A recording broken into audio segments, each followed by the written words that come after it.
Hello, drafters. I'm Polonius. Thanks for coming to my channel. Throw me a like and a subscribe if you haven't already. I appreciate you being here. We're here to do some Arena Cube draft because it is my jam. We've got like 24 hours left in the season, and we're hanging at rank 15. I've had a lot of fun with Duskmourn. I played a ton of it at MagicCon Vegas over the weekend, so we're going to get into some Cube because this is my jam. I love some Cube draft. We ended last night with a trophy, going 7-2 with a blue-black deck, which was a lot of fun. And let's see what we get into today.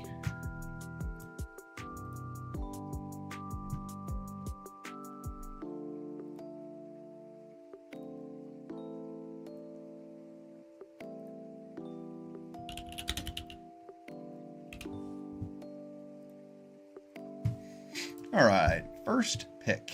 We've got some options here. Atraxa is a direction that we can go in.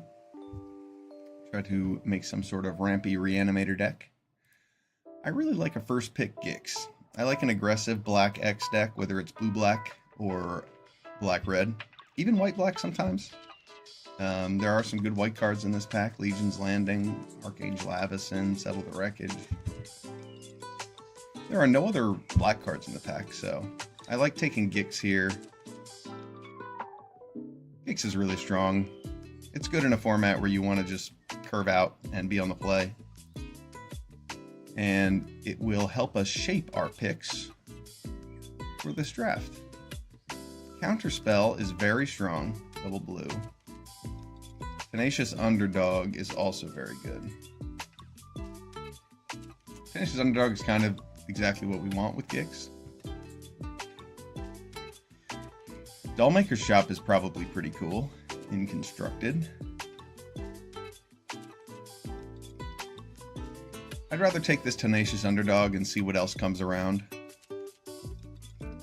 I see a white-black deck that could wheel. But what do we have here? Overlord of the Boiler Bilges. He's probably just fine. I mean, he's definitely a bomb in Duskmourn draft. Probably just fine in Cube, but not necessarily what we need to move into.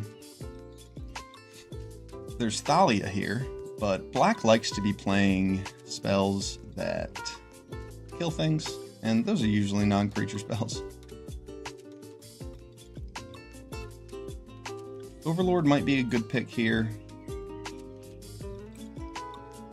It's a new addition to Cube, so I'm not quite sure how to rate it. Spyglass Siren is probably more the direction that we want to move in. I like a blue-black deck that's aggressive with Gix. I don't think we're going to wheel that counterspell.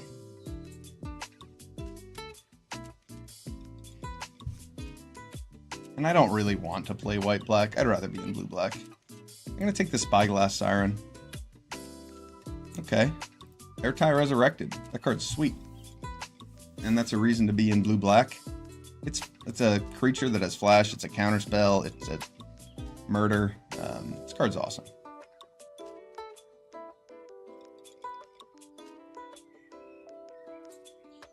Inferno Titan here if we had gone in the red direction, but I mean that's an expensive card. You got to be careful with how many of those you pick, which makes them not quite as good to pick early in general.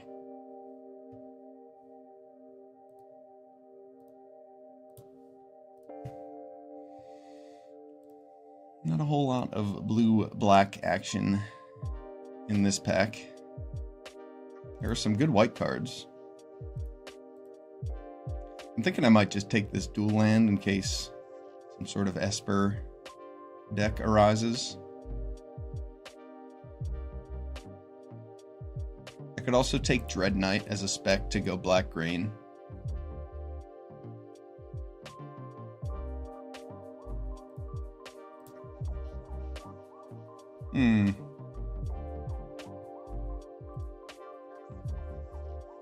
To get the lands to run some sort of Esper deck would be pretty miraculous.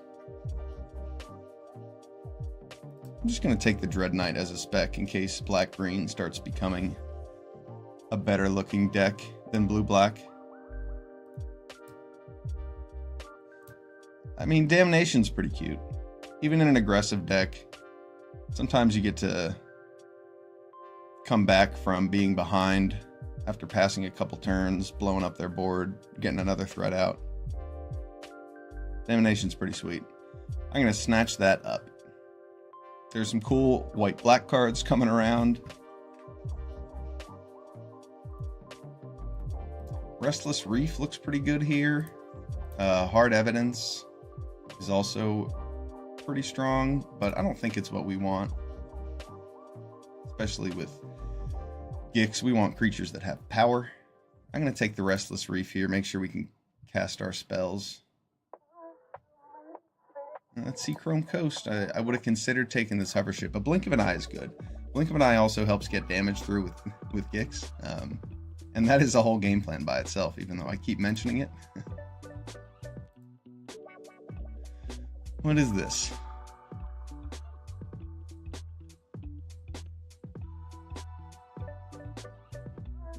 That's cool.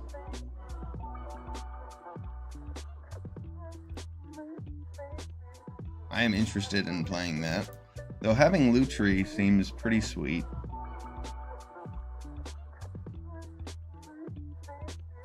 This feels like a free Lutri pick. This card seems cool, but I'm going to take the free Lutri pick. The card goes in all of your... Oh, look at what we got here. Wheeling the counterspell for our blue-black deck. That is beautiful. Pick 10, counterspell.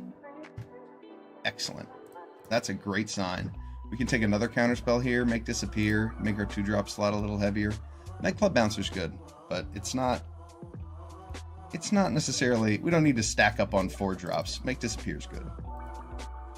Repulse over a Dissection Tools.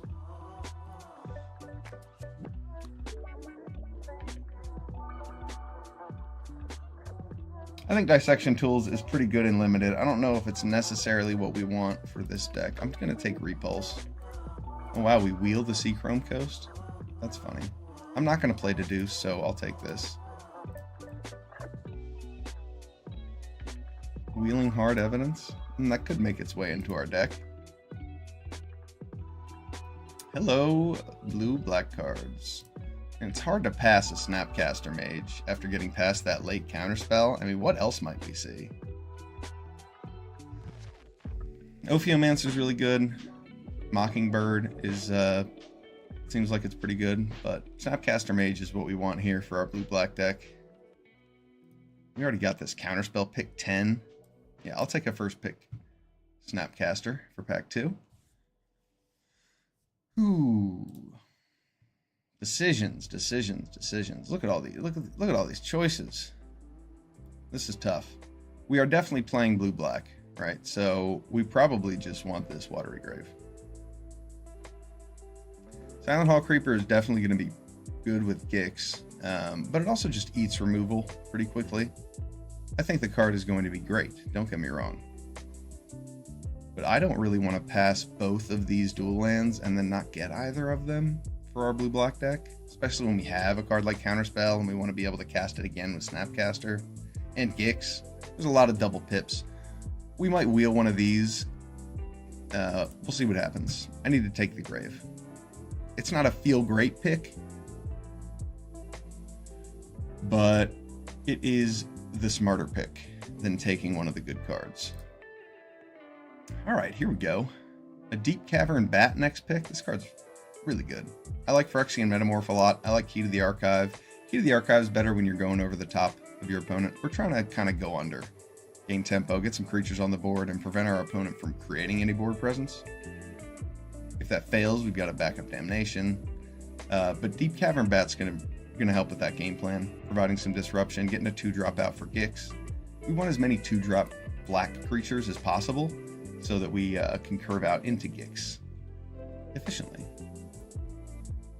Caustic Bronco. Yes, that card's great. There's a Wurmcoil here. Wurmcoil's fine. It's good in lots of decks. There's lots of exile removal in this set, so in this cube, I should say. Charter Course is good. Cult Conscript is what we're hoping to wheel out of this pack. We really want the 1-drop black creatures when we're playing a Gix deck. But Caustic Bronco is our pick for sure. Ooh, a Fatal Push. Pick 5. Don't mind if I do. What is this? Interesting. Yeah, we're going to take Fatal Push. Nice to have some removal. Let's take a look at our interaction package over here.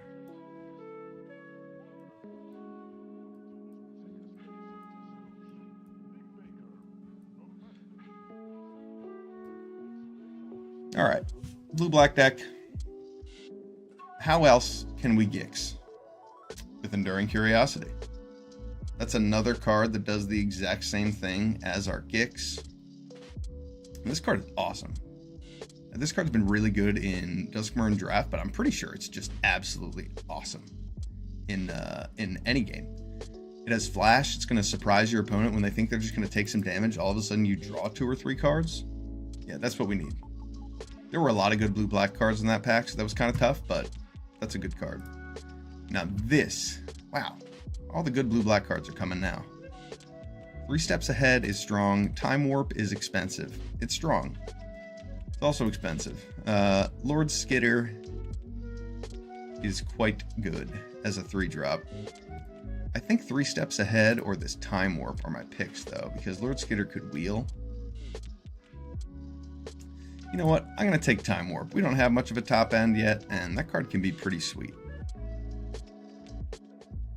Alright, we're getting past some expensive, good blue spells, but I'm not too against taking them. I think Floodpit's Drowner might be just really, really good here instead of Sublime Epiphany. I don't really want to take Liliana. I'd rather have one of these creatures or the Epiphany. I'm going to take the big spell. That card's pretty sweet. Ophiomancer, Rafine's Tower. Whew. Yeah, well, we did see all of these good cards. They were tough picks the first time around. They're going to be tough picks the second time.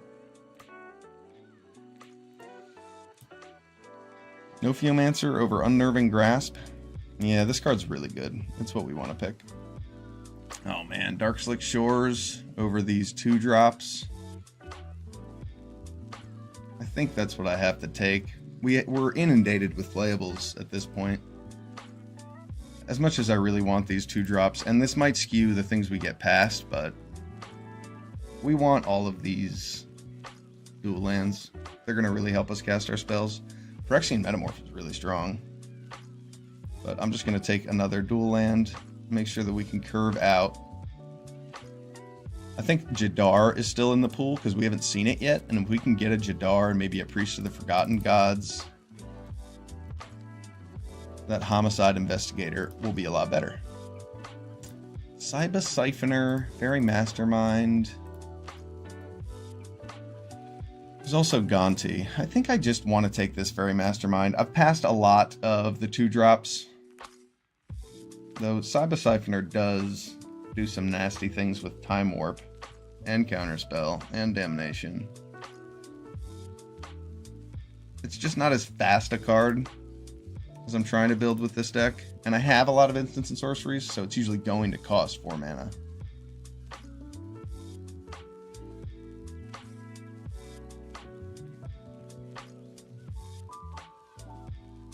I want 2-drop 2-power flyers to go with my 2 mana counter spells.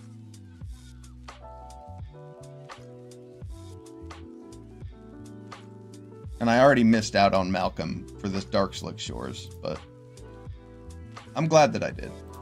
Sheoldred, that card's awesome, and it's really good with Gix and Enduring Curiosity. It's a must-answer threat that just kills your opponent.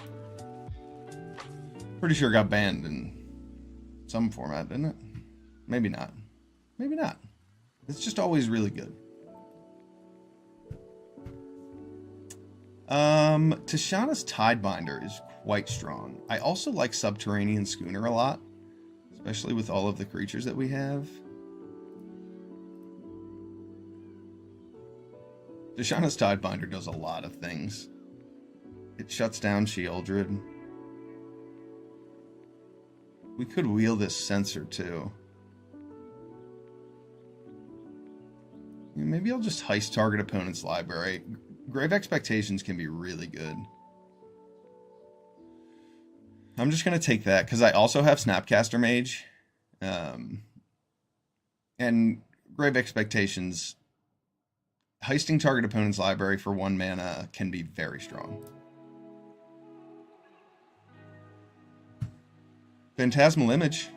It's a good card. I see Pile On here, and I like it as well, but I would rather have this Phantasmal Image. It's a really good addition to Cube.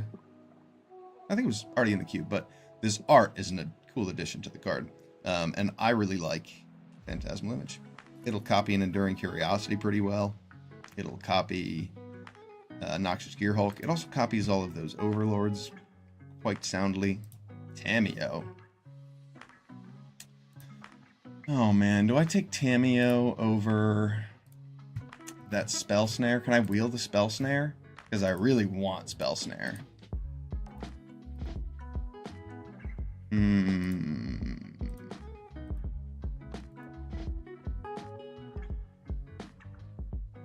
Spell Snare is so good.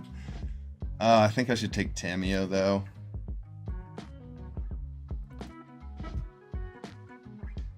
Okay, so we didn't wheel...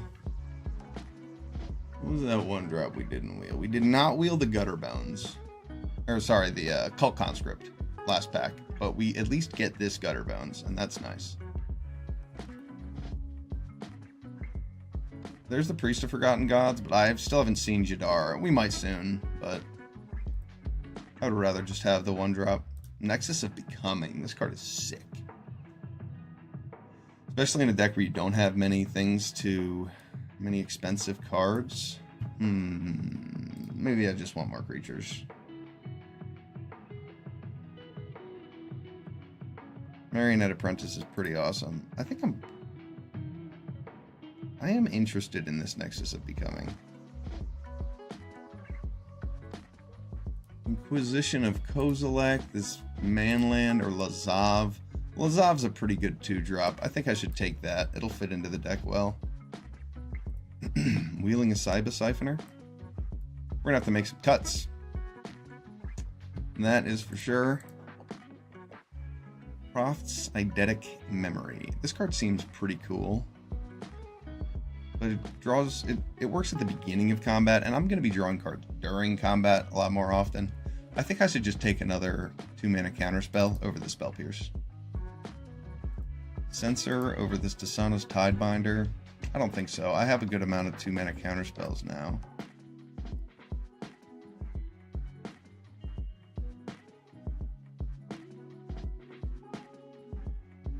I'm taking the Schooner. This card's really cool. Exclude could find its way into the deck. We wield Spell Snare. I will take that over Commit. A lot of the best cards in this format are 2-drops, like most formats, which is why Spell Snare is good in Eternal formats. Repulse probably getting a cut here. I don't think Kitesail Larcenist... Well, Kitesail Larcenist is quite good. But Exclude probably doesn't fit our strategy. Phantom Interference isn't that good. Sky Sovereign is actually playable.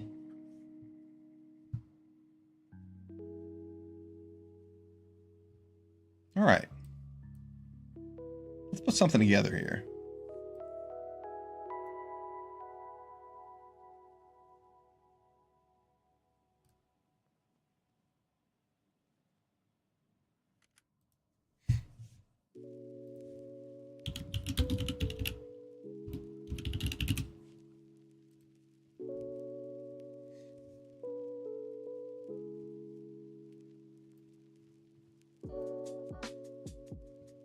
There we go. Okay.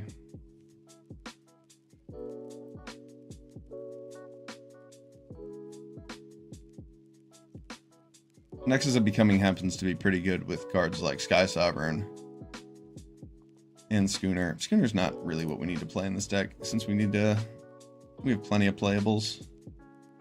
Schooner's really good with Gix. And I mean, it's a 2-drop that attacks for 3. It attacks as a 3/4 pretty often on turn 3.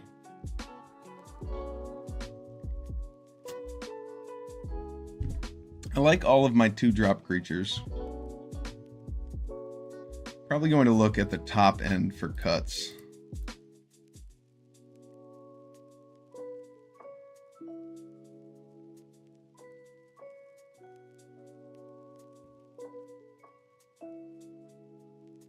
I don't have a ton of kill spells. That might make it harder for me to be aggressive early. It might be nice for me to have a game plan with Gearhulk and Nexus and Epiphany.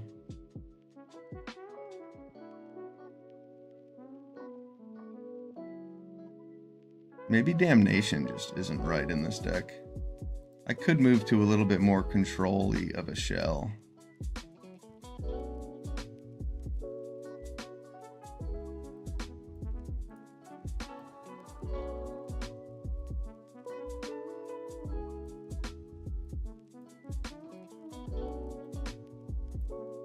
I don't need to play Nexus as much as I like it. I don't need to necessarily play it in this deck.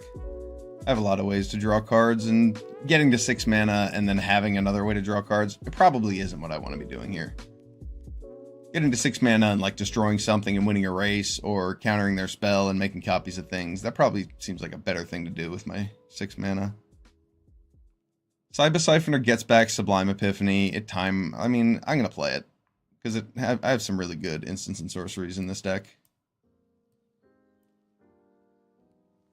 Tightsail Larcenist is strong. Tamiyo does not connect. Doesn't deal damage, but she's still good enough. I don't really want to cut the Larcenist, but it seems like it might be the worst card in the deck.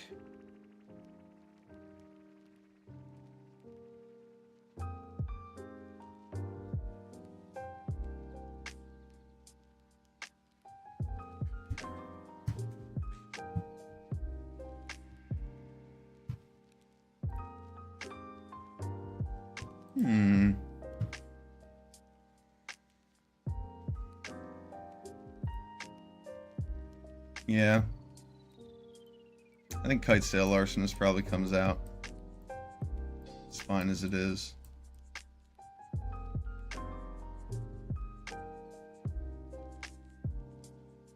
I don't know how good I feel about actually cutting that land. I do have a lot of 1-drops and 2-drops, but my curve isn't as low as I'd like it to be for 16 lands. I really do want to hit 4 mana.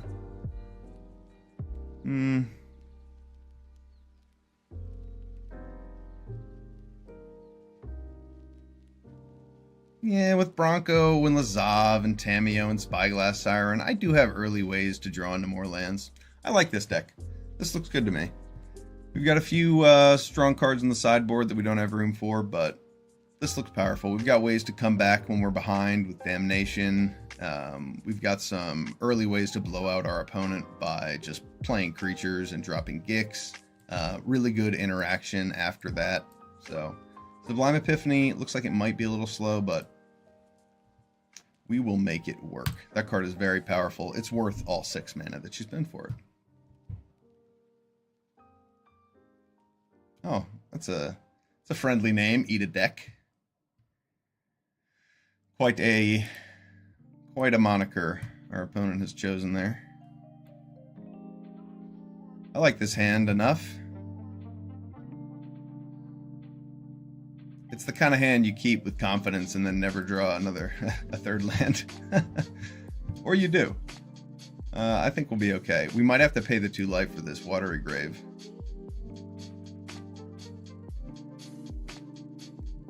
No, it's not likely. I'll be able to just keep Fatal Push up to not lose life and not make it obvious I have Counterspell. Counterspell will probably be good later anyway. Whoa.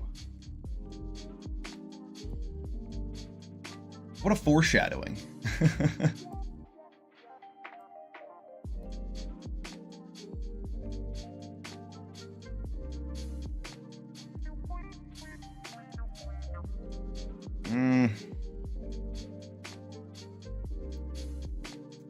I do not love that.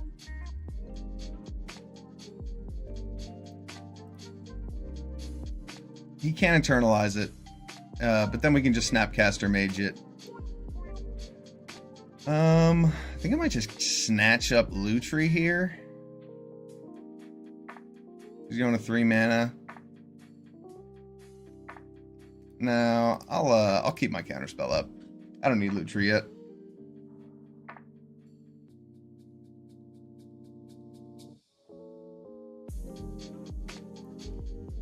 That's a good spell to be countering. I don't want my opponent to draw any cards.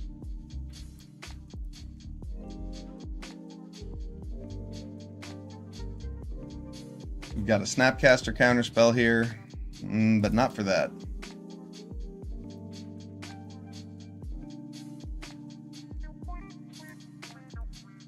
We want to give my opponent a card so we can apply some pressure.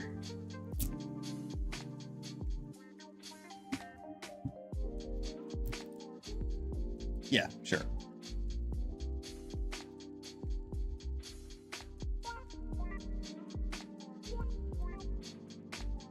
My opponent missed a land drop, but they resolved that thing.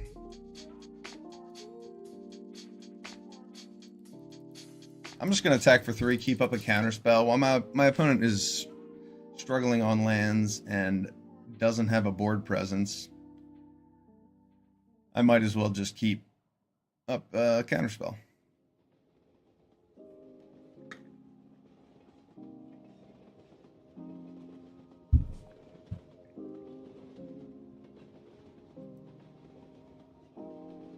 We're going to be cubing all day. Afternoon, I should say. Evening? I suppose it depends where you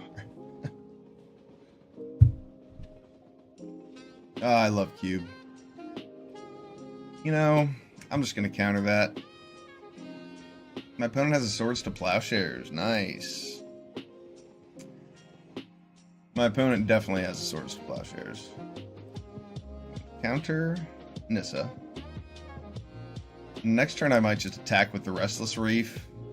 Get him for a bunch of damage. Let him resolve something and then just kill it with Gear Hulk and then copy the Gear Hulk the following turn.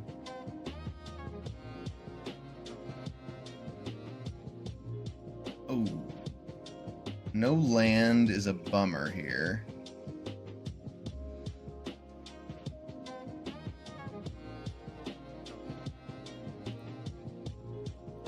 Alright. See if I can mess up his game plan. See if I can mill a bunch of lands. Yeah. Oh well. We'll get him down to 8. If he resolves a good creature here, we have Phantasmal Image, and if we... Yeah, he's dead. Got him.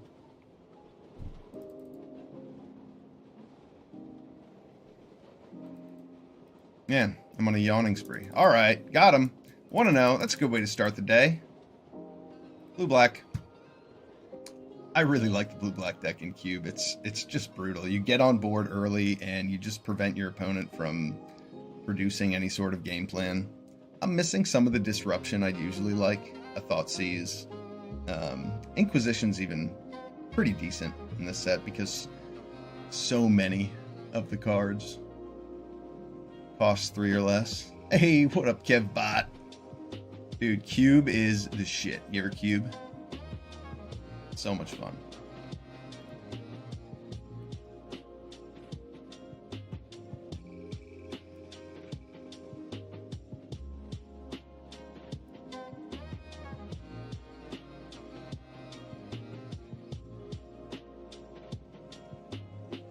Okay. So how about this sequencing, right? This is so if I play my Gutterbones on turn 1, then I don't get to play my Spyglass Siren and keep up Counterspell on turn 3. So what I'm going to do is play Spyglass Siren on turn 1. That way I can play Bronco on turn 2, and then Gutterbones with Counterspell up turn 3. Sometimes your turn 1 play actually matters. Because this sequencing will be very, very much superior to anything else we could have done. Oh, yeah. Juicy. Free card, Gutterbones, Counterspell. Oh, our opponent's in trouble.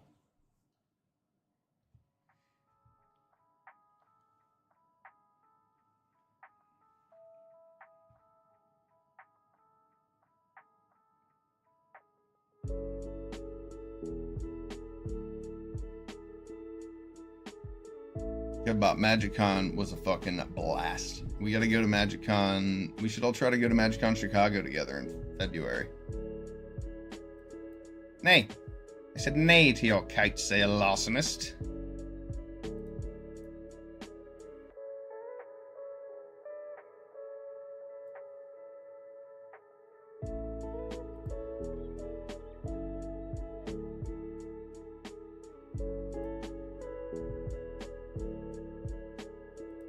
Yeah, that's a pretty good card to keep on top.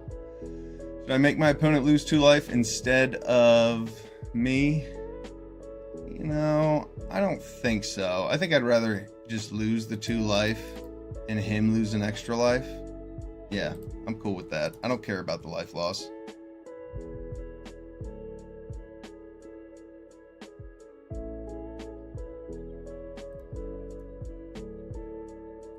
Yeah, I'll just keep up Mastermind and Fatal Push. He might have a Wrath of God here.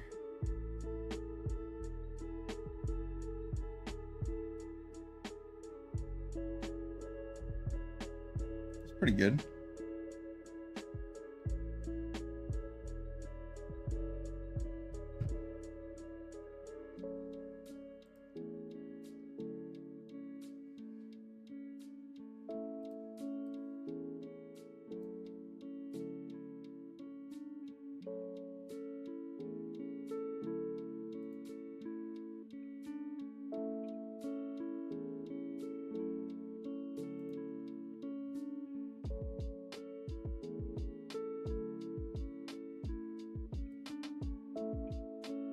Seems good, right?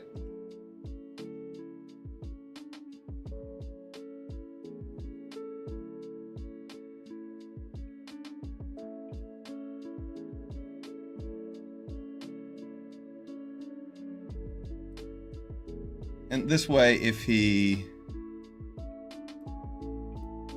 does have some interaction, I still have Fatal Push and the mana to pay for Ward. So if he has a Swords to Plowshares in his hand or whatever it is to kill this, then it activates my Fatal Push.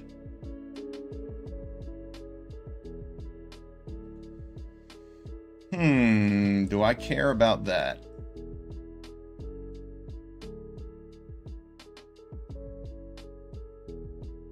Permanent you control left the battlefield.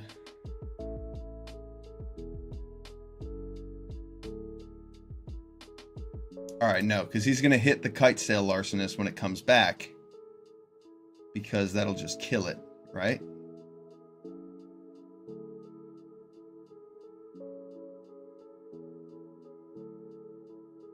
No.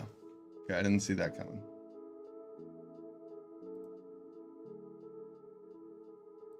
Well, that's okay. I'll just kill this thing.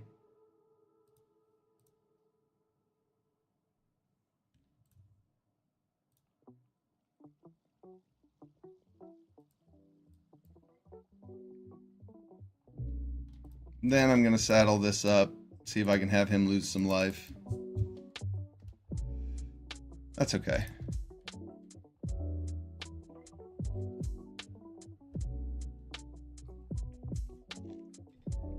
It would have made sense if he hit the Phantasmal Image because it would have just died with that ability it has without him having to pay the ward cost. And then the next turn he could have ephemerated it to bring it back and make something else a treasure. So I don't know.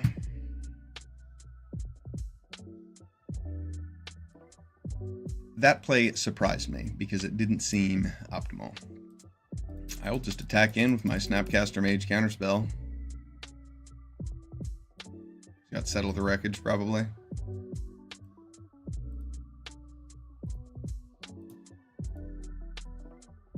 Nah, we'll counter that spell and call it a game.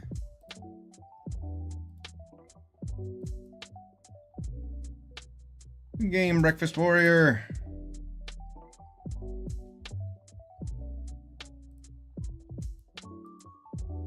Wait, there's a Philly next year? Oh, there is no MagicCon Philly. All right, yeah, cool. Following along with that. No, let's go to Chicago, bros. That'll be cool. It's not like a trip to Europe.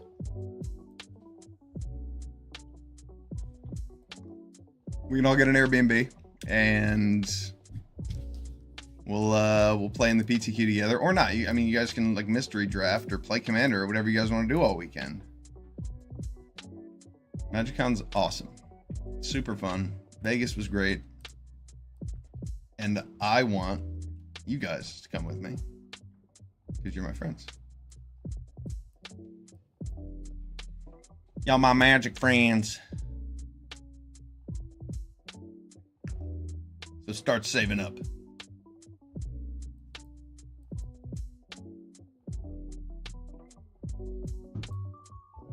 Or just keep beating me in limited until you're, and then you win opens and then win an open. That'll pay for your vacation.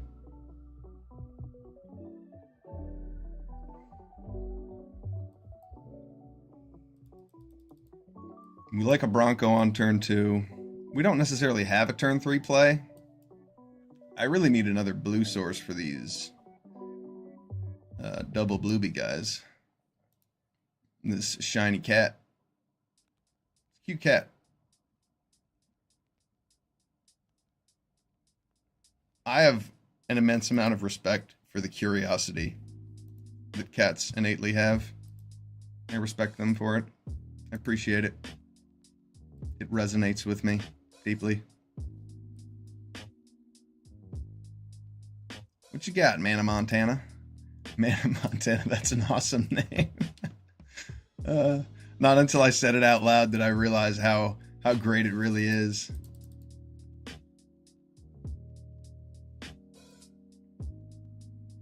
Well, we'll at least put Lutri into our hand, and then next turn we'll be able to air tie. Or maybe we'll draw another blue source.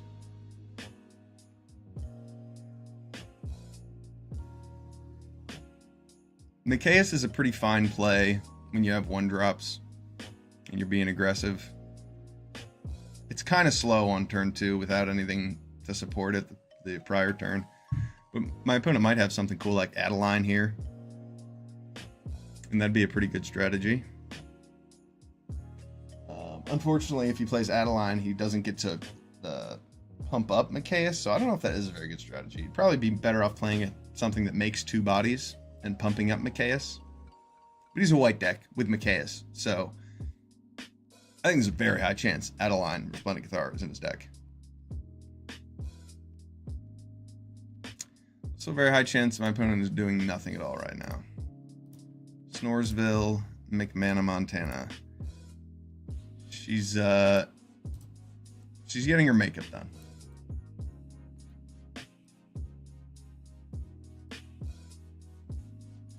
She's in hair and makeup. She got back just in time. Come on.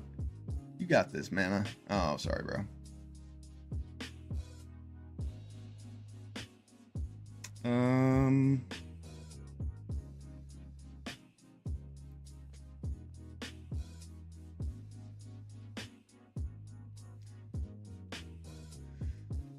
Do I care about the life loss from Caustic Bronco? No, I don't.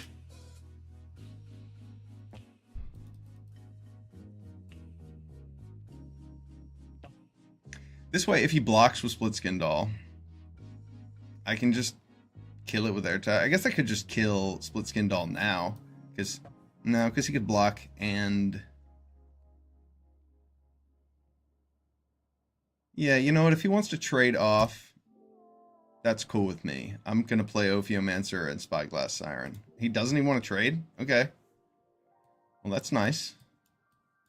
It's a bold move. See how it pays out for him.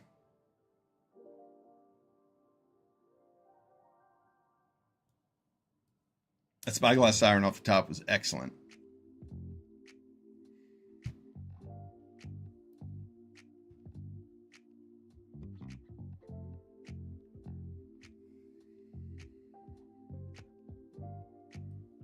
All right, our opponent did something.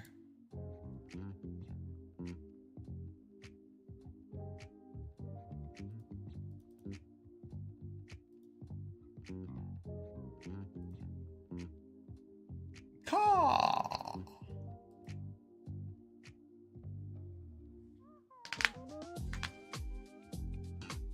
What's ossification gonna snatch? Wait, why didn't Ophiomancer make a snake? That's That's awesome. Caustic Bronco's a snake, so Ophiomancer didn't make a snake. Oh, I didn't even notice that. That's funny. Well, my opponent didn't seem to notice it either. Lucky enough. I'm going to use this pre-combat. Give me island. 0 islands. Alright, that's fine. I'll just attack with some things, keep the Ophiomancer back. Airtie's probably going to kill that Mikaeus if he tries to take him up one more time.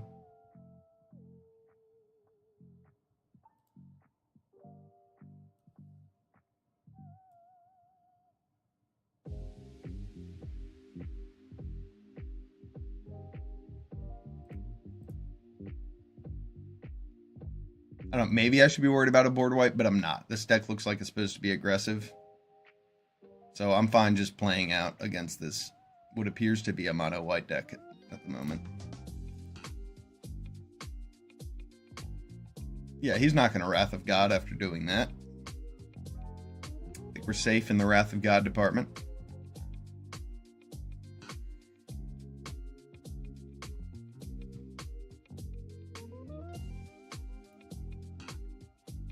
I'll be right back.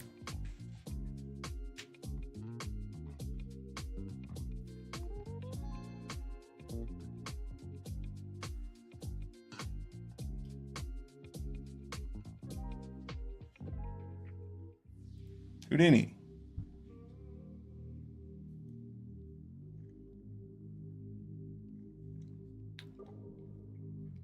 Beware the Wrath of Doge. Ah, the Overlord. That card's strong. I don't feel like I'm that far ahead all of a sudden.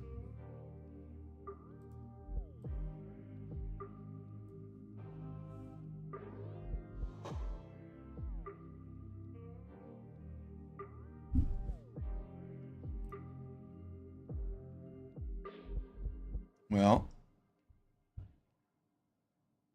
is there any point in attacking with Ertai?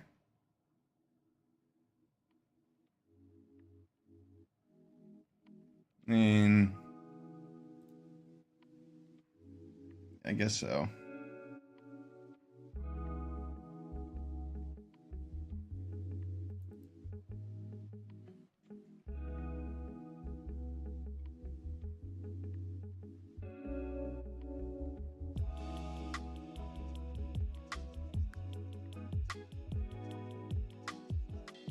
Well, at least Gutterbones got through.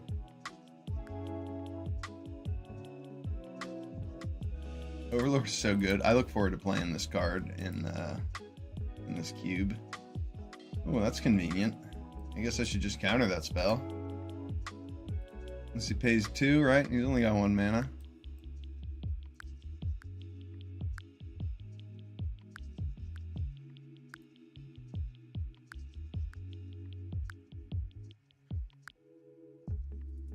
It's a good spell to be countering.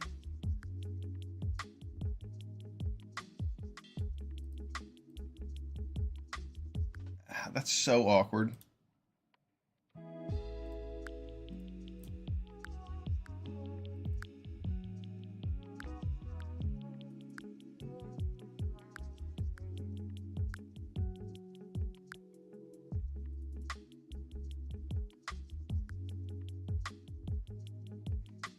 Hey, we get a Gutterbones. We get to use our mana. Woohoo!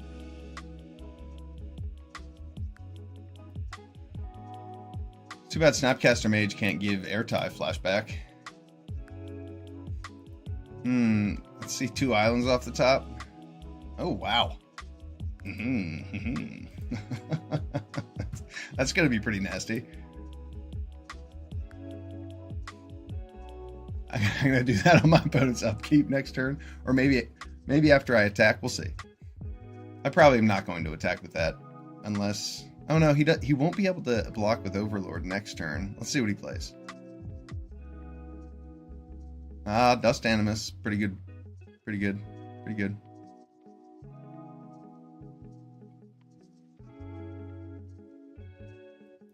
Oh.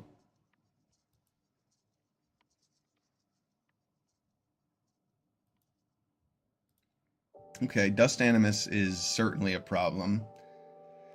Deep Cavern Bat doesn't do anything, but it's a 1/1 for now.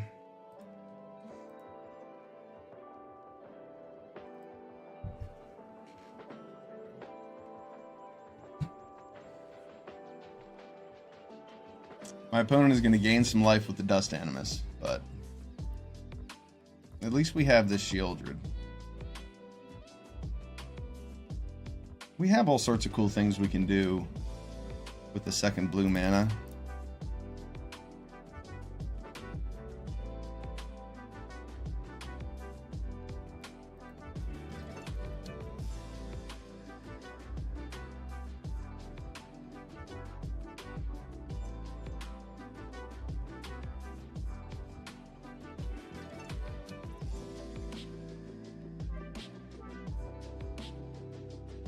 Oh, killing me. Just dead.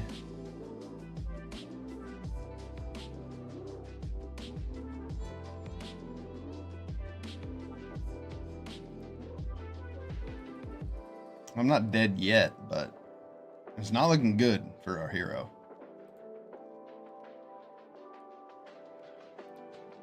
I do have a lot of double blue in this deck. Maybe I'm playing too many swamps. We will take a look. I'm pretty sure I have like 11 sources of blue and 11 sources of black. Maybe, no, never mind. It's just 10 of each. That's still pretty good. This is just bad luck, but that happens.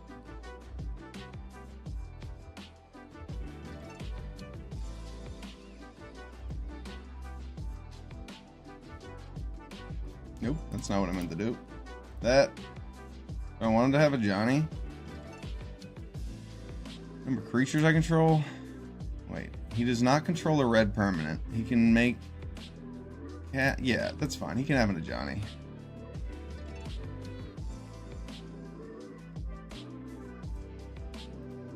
I think I should just chump.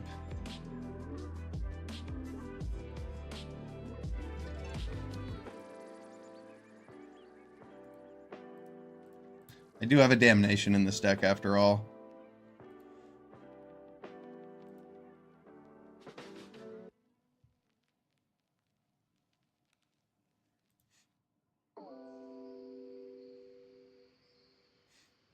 He doesn't control another red permanent, so all this does is make cats. I mean, it also has that Cataclysm effect, I suppose. There's another blue. Alright, what can we do here?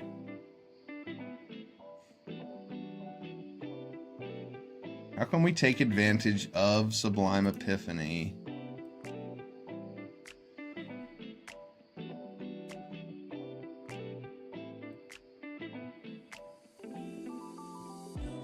I think I should just Time Warp to get my mana up and maybe get another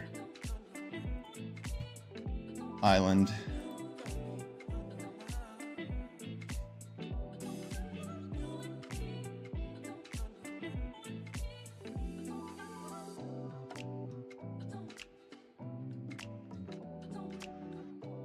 Yeah, I need more blue mana. But at least I have this Cyber Siphoner. I have a I could block. Man, Tamiyo was like the worst draw in my deck there. That was not what I wanted to see. Alright. I have an idea. I think.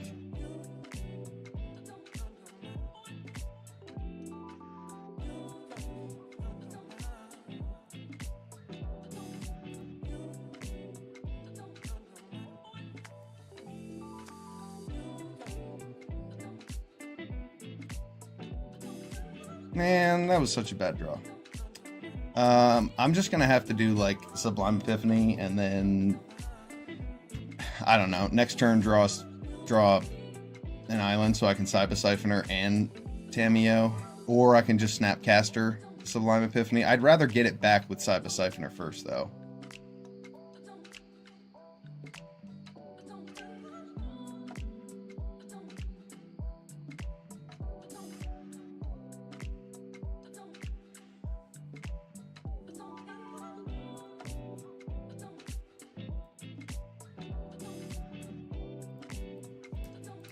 All right, I'm gonna bounce this. I'm gonna make a copy of this and make myself draw a card.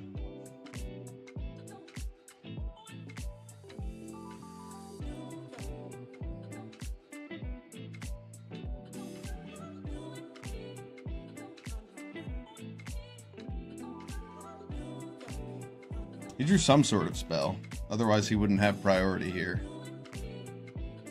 Something with instant speed interaction.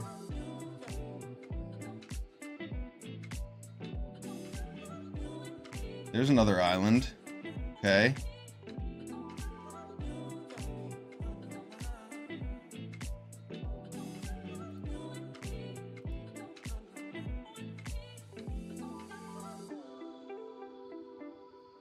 Really need to draw our damnation.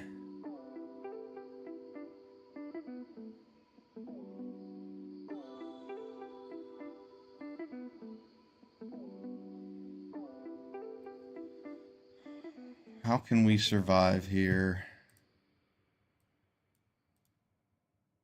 I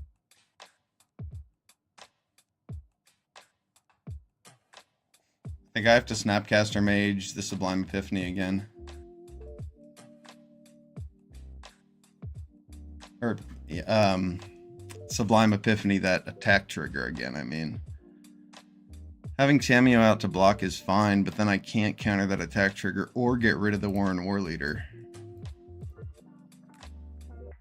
So I just pass. With Snapcaster up, hope he casts Dust Animus first.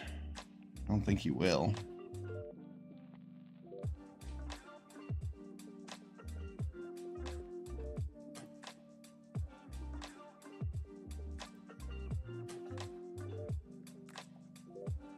I'd really like him to just attack with his Warren Warleader, but I don't think that's going to happen. He's going to draw a card with his Esper Sentinel too.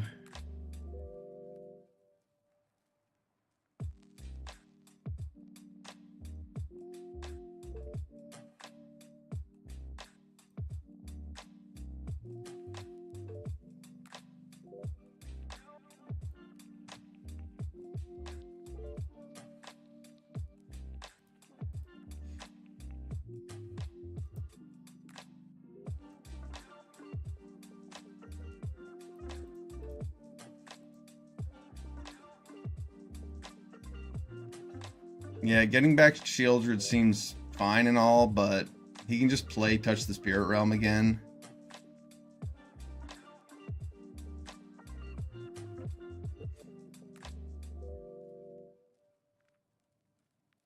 It doesn't really help me.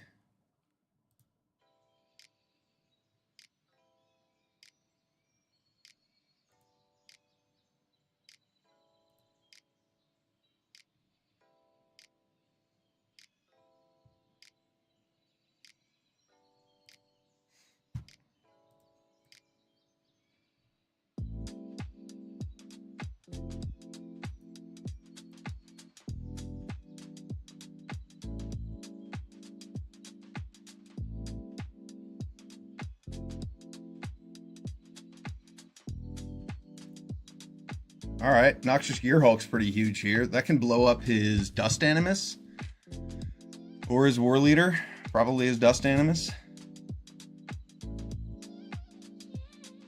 Hey, look, an Adeline. I knew it. Alright, what do we have mana for? Gearhulk, Tamiyo.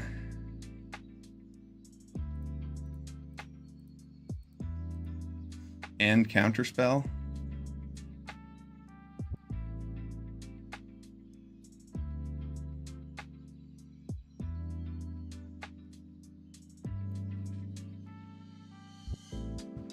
Tamiyo doesn't do a whole lot for us, does it?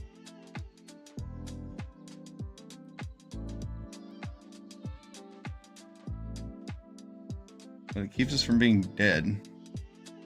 And we really want to kill this Warren Warleader, but we can't just be taking 8 in the air next turn.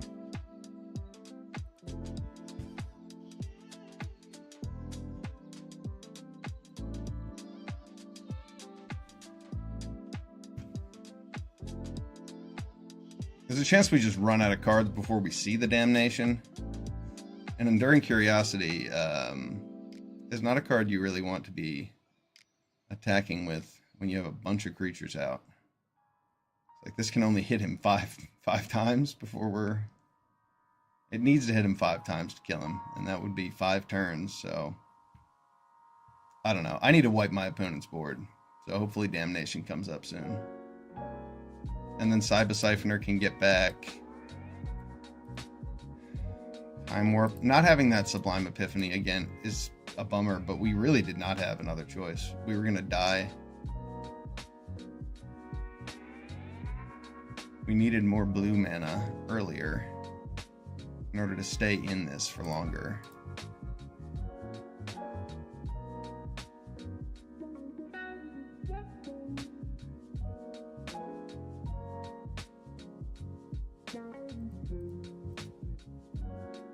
It's kind of awkward, but...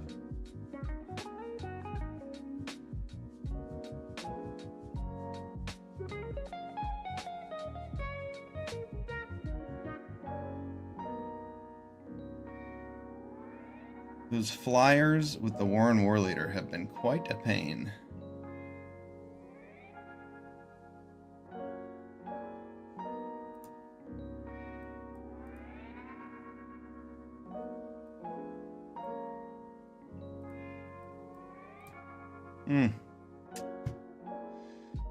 Still can't double spell with any of these double bloobers. You have a lot of double pips. And that was some bad luck. I don't think we're going to win this, but we're still going to try.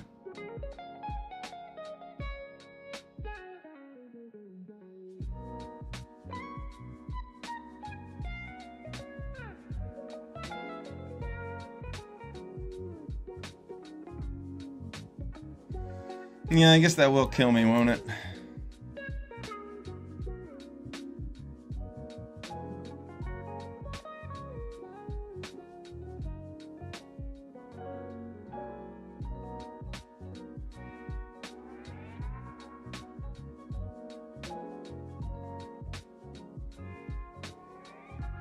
If he attacks out, I'm dead anyway.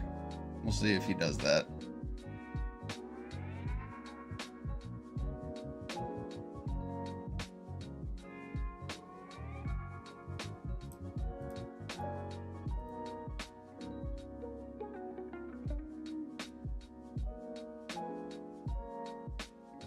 Alright, we've got one more top deck.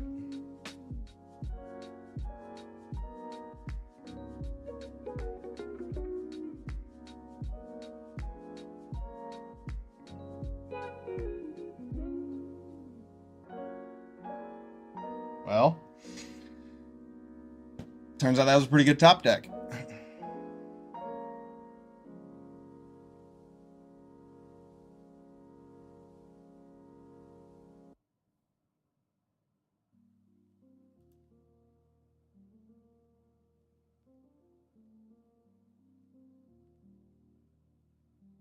Not good enough, though. We'll see. Maybe he has cold feet and doesn't swing in with the whole team.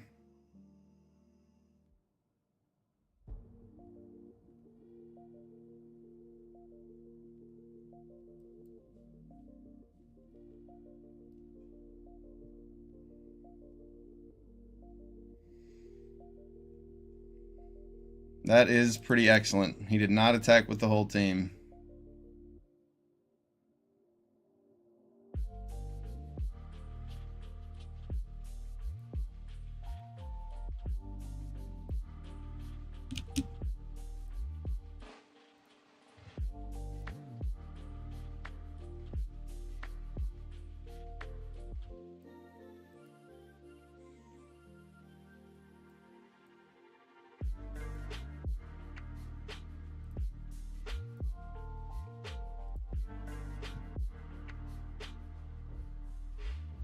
Oh, no.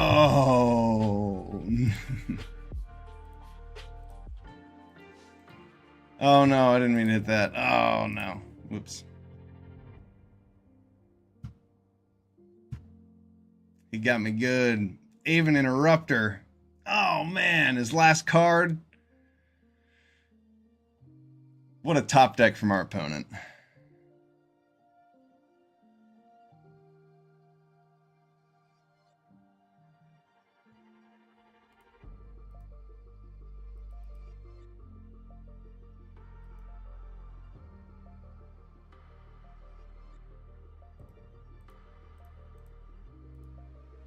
Good game, opponent.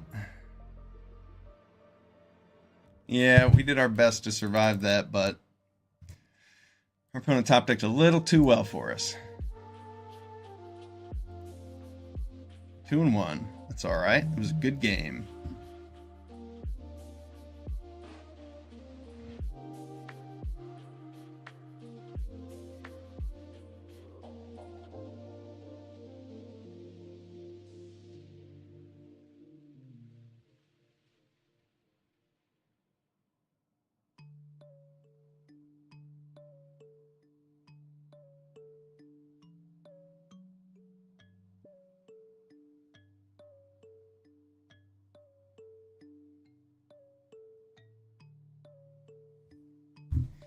All right, what do we got here? What a good hand.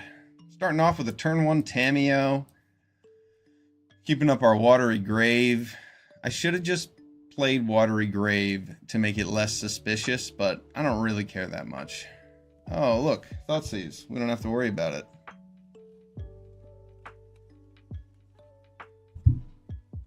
What did he take? Enduring Curiosity? That was a pretty good pick.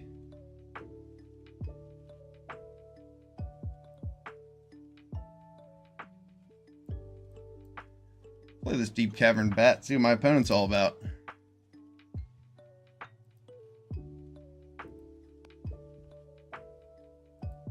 Well, I'll get rid of that Inquisition. My opponent can get an Emperor of Bones out.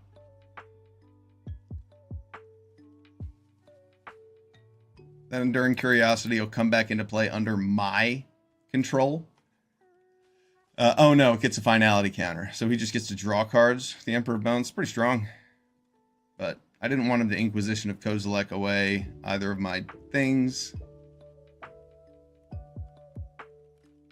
So we're just going to have to suffer for it a little bit.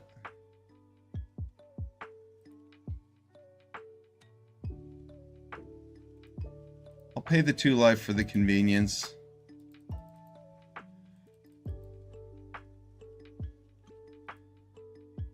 He's definitely going to draw some cards off of this Emperor of Bones combo.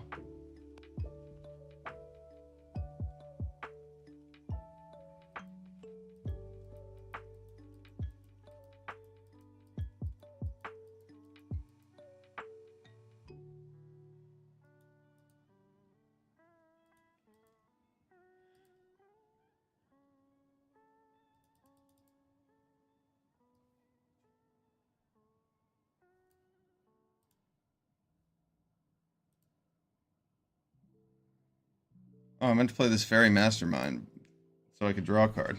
Oops. Mistake. Big mistake.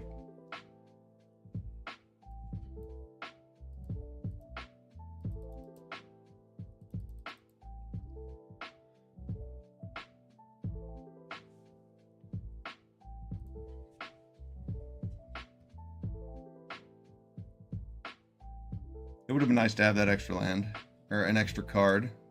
That Fairy Mastermind did not come out when I meant for it to. It's alright, we're fine racing our opponent here.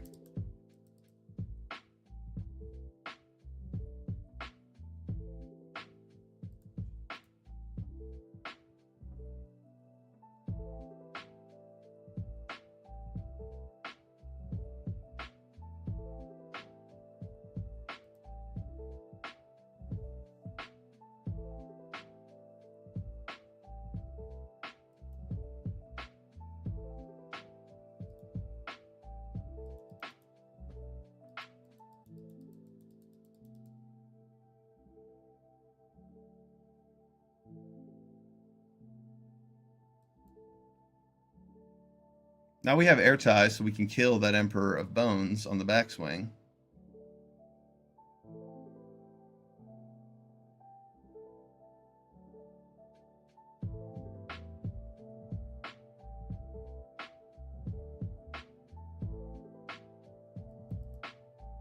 would have been nice to have a land on the last turn.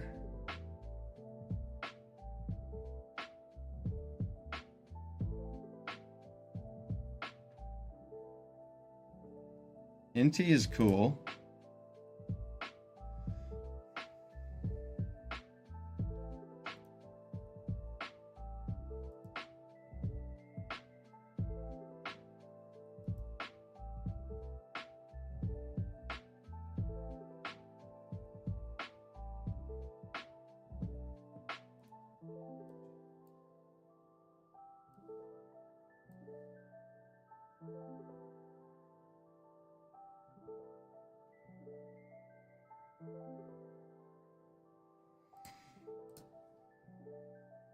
Now he can block Tiny Bones unless he has some removal.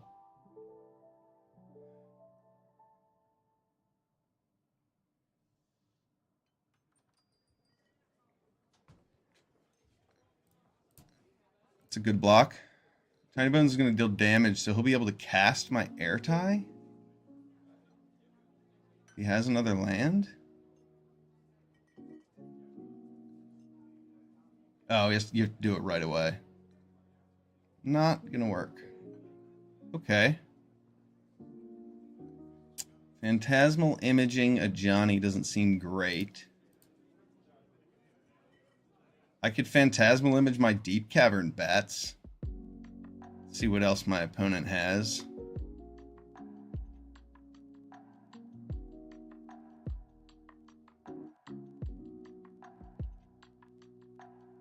I think it might be better to just Phantasmal the Ajani to make more blockers.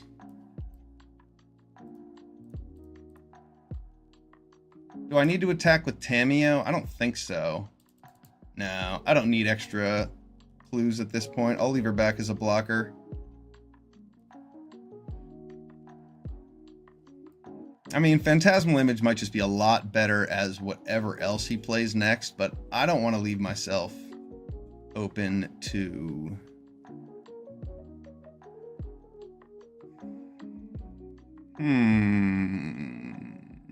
I guess Deep Cavern Bat does keep me pretty protected here instead of a Johnnying. Yeah, I'm gonna do another Deep Cavern Bat. Get rid of my opponent's Fell. Yeah, I'm fine sacrificing a creature if he makes me do that. Yeah, this looks good. Now I've got great backup.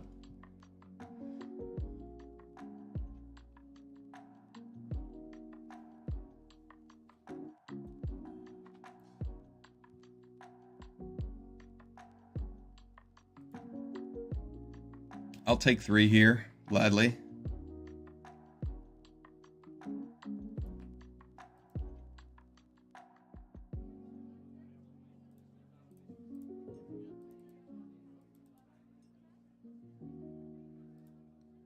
I have a counter spell, and he knows it.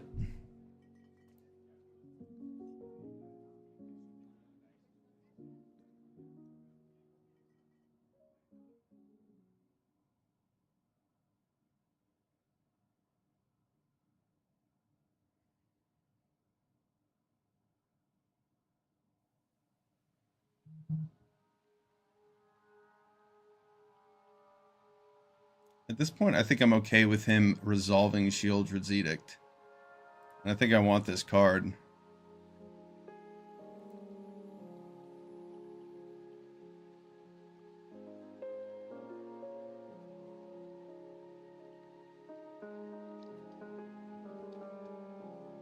If he plays Sheoldred's Edict, they'll sacrifice Tamiyo. Yeah, and I don't care about that, and he knows it.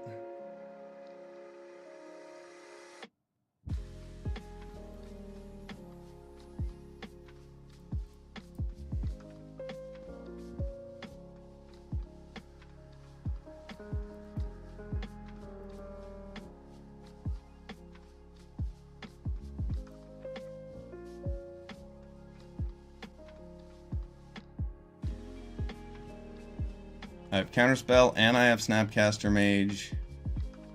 Let's see what my opponent tries to do.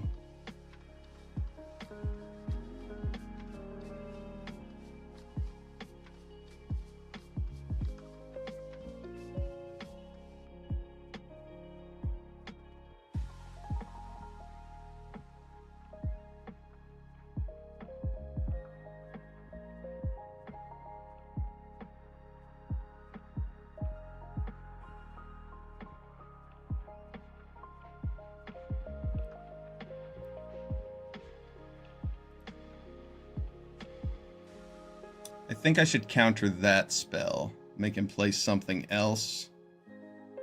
Because that blocks 3 of whatever comes through with trample. Yeah. And then if he plays Shieldred's Edict, I can sacrifice the Fairy Mastermind, and I have Snapcaster to block with. Yep. This checks out. He doesn't know I have Snapcaster.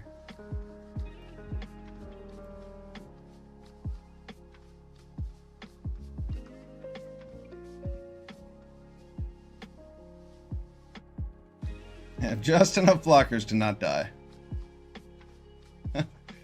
Sneaky, sneaky Snapcaster mage.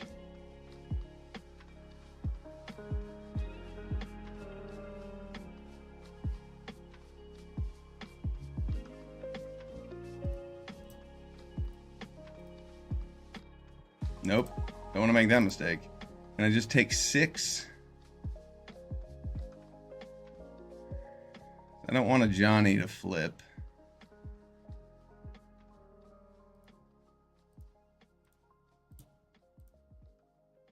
Yeah, that's what I want to do. I'll block here and here. Take 6. Go to 1.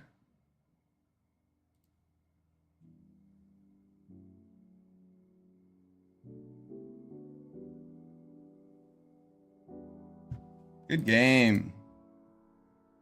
Good game, Shrines. That was awesome. What a close match. Sick. All right, 3-1 with our blue-black deck. Wow, I didn't think we were going to pull that one off. That was a great game. Yeah, our opponent... oh, close one. Close one. Good game. We had just enough blockers and interaction. Sneaky Snapcaster Mage to trick our opponent. He played around that counterspell pretty hard, but he kind of missed the fact I might have something else.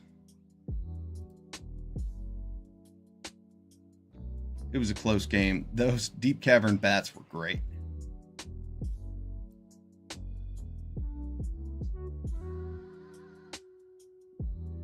Yeah, and if I don't Deep Cavern Bat there, then he gets to fell my other Deep Cavern Bats and then get a free Inquisition of Kozilek. And then I'm probably in a lot of trouble. So that all worked out really well.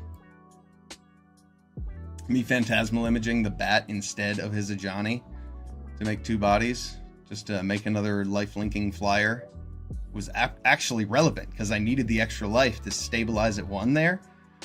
Whew, that felt good.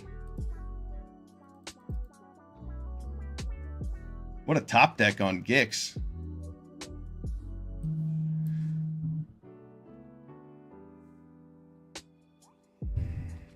Now we have Gutterbones, Lazav, and coming in with Gix soon.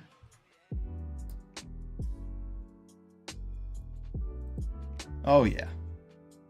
I hope my opponent plays something that's not big so that I can attack through it. Well, there's a good chance he'll be willing to get rid of his Avacyn's Pilgrim to keep me from drawing a card here. Depends how much mana he needs next turn. If he's ramping into 7, alright, we get a free card.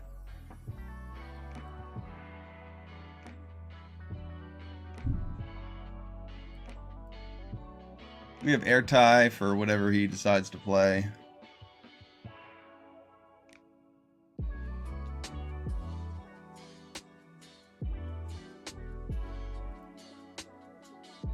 What does he have? Does he just want to race me? Does he have Embercleave? He actually has Embercleave in his hand. Well, I guess I'd rather just trade off with that thing than die. He's got Embercleave.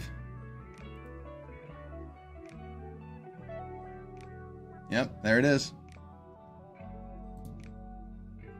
Called it. Better than just dying, though. So I still have a good game plan here. I can play Spyglass Siren. I can put a map count. I'll put it on here. All right.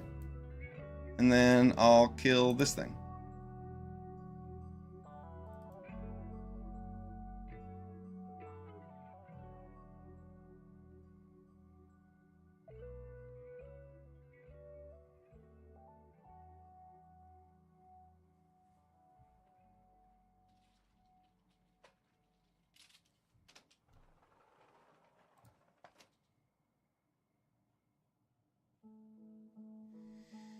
We have Airtie to kill that Huatli when he flips it next turn.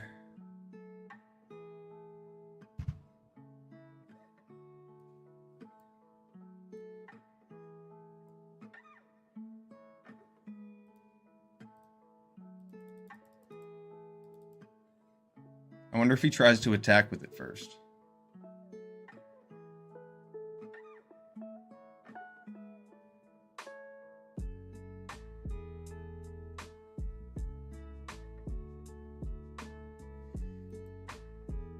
Yep.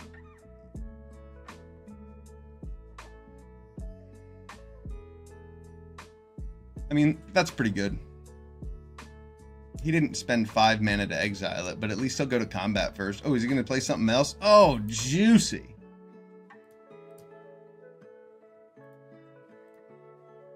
Oh, yeah, that's good. You get to just blank his entire turn.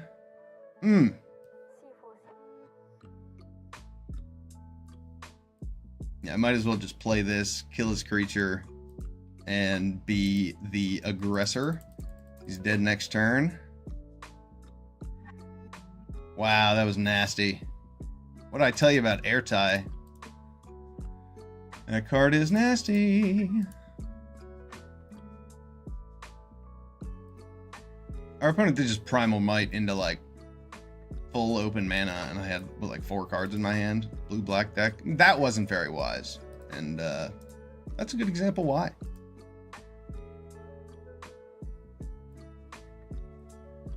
Airtie is very powerful. He's a blocker, but he can't block the Menace creature and the other 2. He has a 2-mana burn spell. Good game. Good game.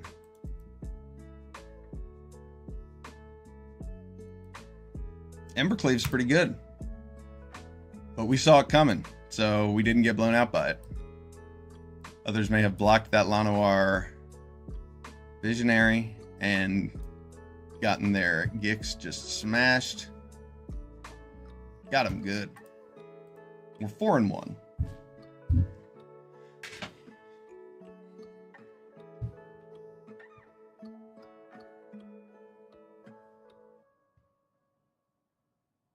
Oh yeah. This is a good hand. It'd be nice if we drew a 2-drop creature that's not Cyber Siphoner so that we could play it. Curve into Gix a little bit better.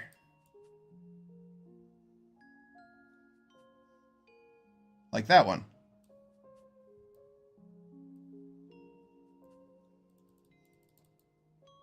Oh, this could be brutal.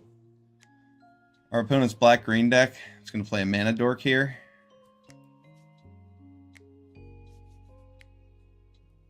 This is about as good as Gix gets. This is why we drafted the deck the way that we did. So that we could capitalize being on the play, getting creatures out. I mean, this is very, very hard to beat. I'm going to say almost unbeatable. Our opponent's got to go way over the top of us at this point.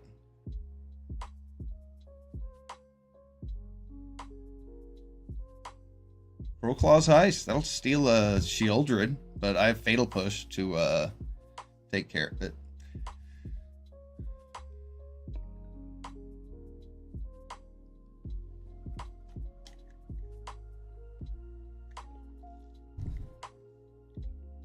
Sheoldred would have been a really filthy curve for us, so that's fair. I'm going to put this on here. That's a permanent leaving the battlefield.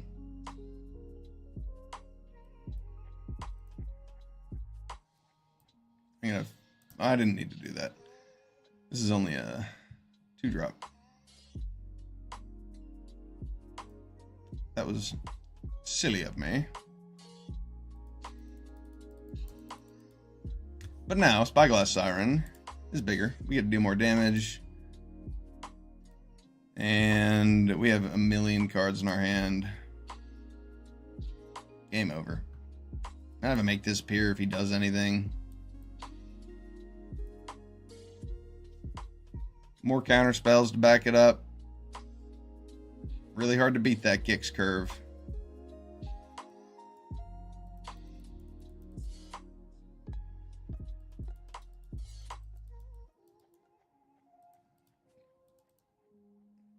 Do we need to draw any more cards? No, we're good. We're good on cards.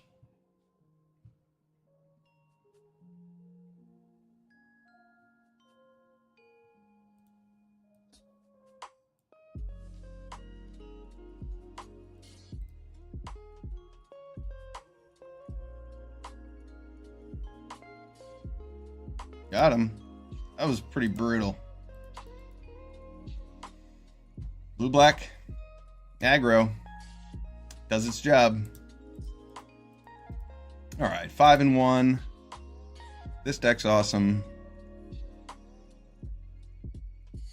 We have so much double blue, but we also have so much double black, so we just got unlucky that one game. Keep it rolling.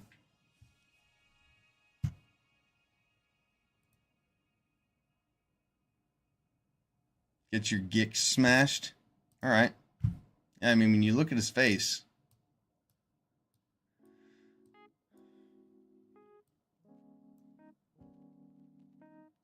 Professor Onyx.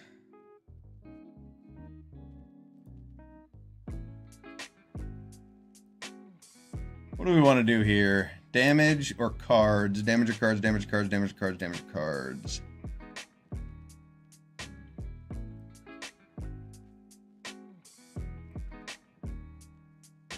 Damage.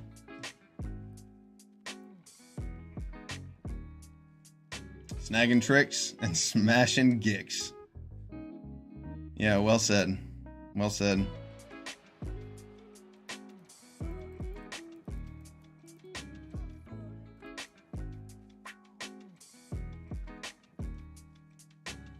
Hey, look at that. Look at our decision-making skills. Now Tamiyo gets to live in the Gutterbones stead. Alright, that's pretty sweet. Do attack in, make a Treasuroni and cheese. Deep Cavern bat something away. What you got? What's your game plan looking like? Well, that is quite a pile you have there, Mr. Red-White deck. Screaming Nemesis actually doesn't worry me. I'm going to get his Trumpeting Carnosaur, maybe, or his Collective Defiance. I guess Collective Defiance kills my things. And so does Trumpeting Carnosaur. So I should probably get one of those.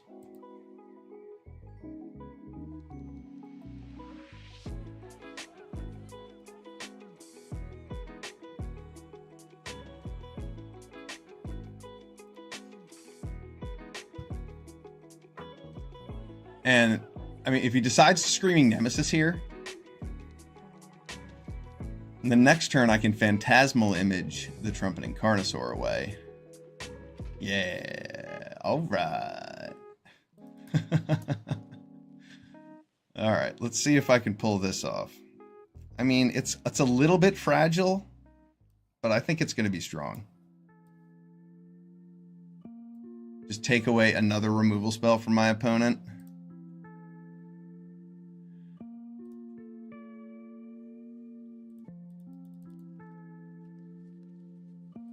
Get another lifelink flyer.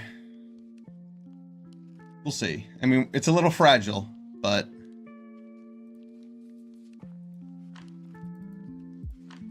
this is good. I like that he played War Leader's Call.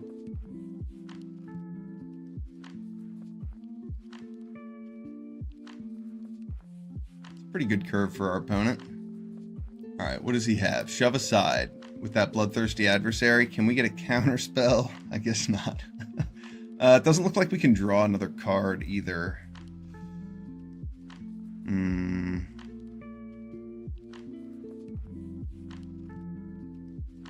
Well, we can at least transform Tamiyo. Is that going to be better than just being able to Fatal Push?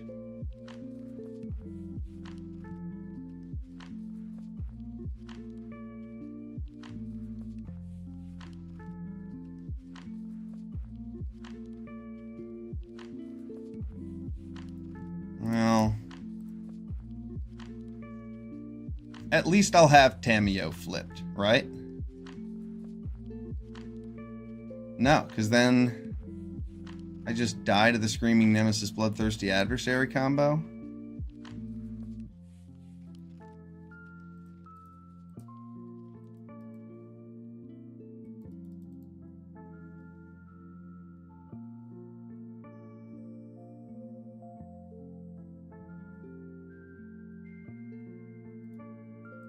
All right, I want to draw a card. I want to draw land. Not a land. If the next thing was a land, that'd be cool. But I think if I just flip Tamiyo and make my opponent attack Tamiyo, that could be good. Nah, I don't really want him to be able to kill Tamiyo with his creatures. So I'm just going to kill this thing and play a Spyglass Siren and just have a bunch of threats out. This way, if he kills a bat, I still have lots of things on board.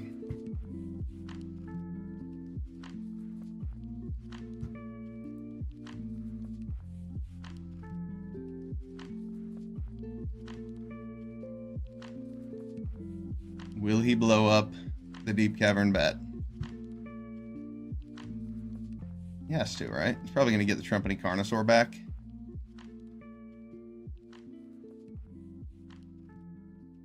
No.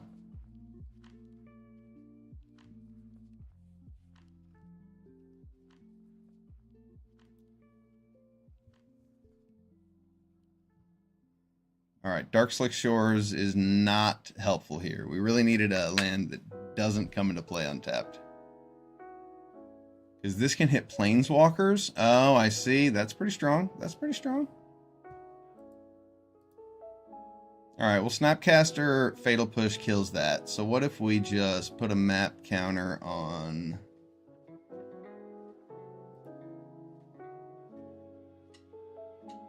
I was just going to kill it.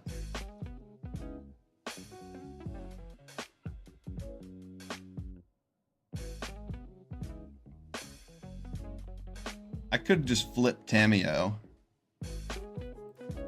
keep up a blocker, make it awkward for him to try and get rid of her.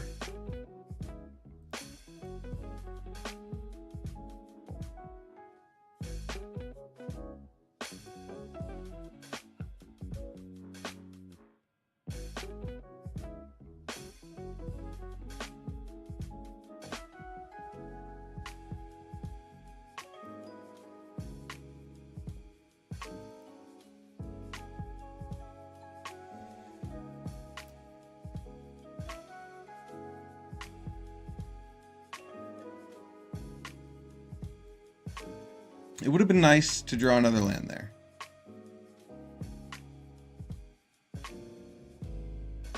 But this way, if he wants to use Collective Defiance on the Spyglass Pyron,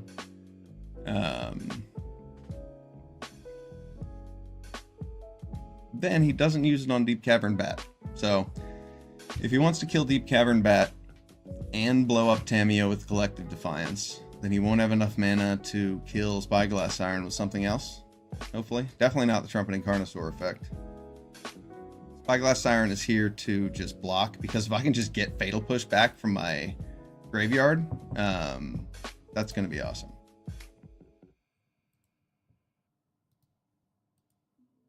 I can get Fatal Push back, cast it, then keep getting it back. I can also get back Time Warp with this card. Alright, there we go. And my opponent's leaving the Deep Cavern Bat, so that's fine with me. The whole point of this was to make my opponent use removal and not have enough for the bet. And in that, we succeeded. Gix looks good here. We're going to get in and attack. I think I'm going to draw a land. Excellent. And now I have Snapcaster Fatal Push. I could have Ophiomancered too, but yeah, Ophiomancer might have been better there. Ophiomancer is definitely a better choice. Oh, look at that. That is pretty strong from our opponent.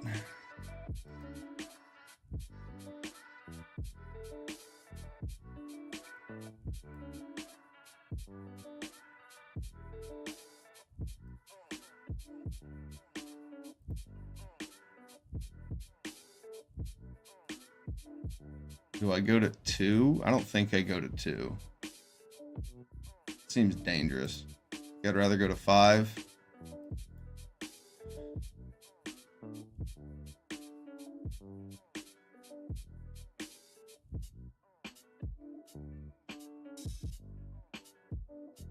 Turns out that was a little bit better than leaving Ophiomancer, or than playing Ophiomancer. So that worked out. All right, so I have a Time Warp. Let's see if I can get another power on this Deep Cavern Bat.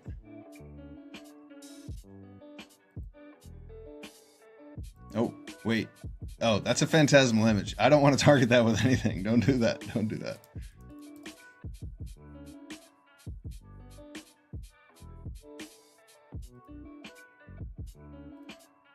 All right, all right. We get a Time Warp. And we get a Lazav. And then now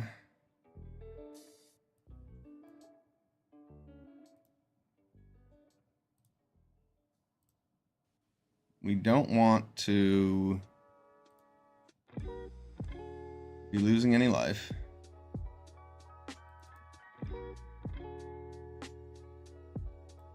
I'm not going to draw cards with Gix here.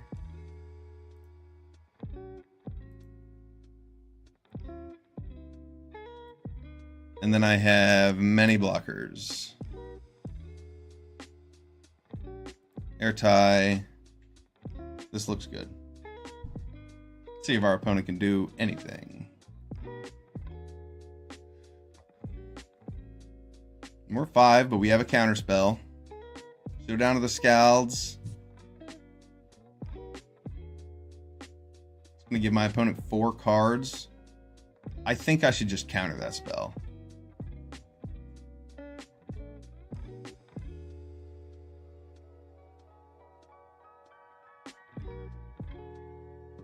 Or should I? Give my opponent 4 cards. No, I might just be able to kill his Zealous Conscripts at his end step if he doesn't play another creature and just attack him for lethal.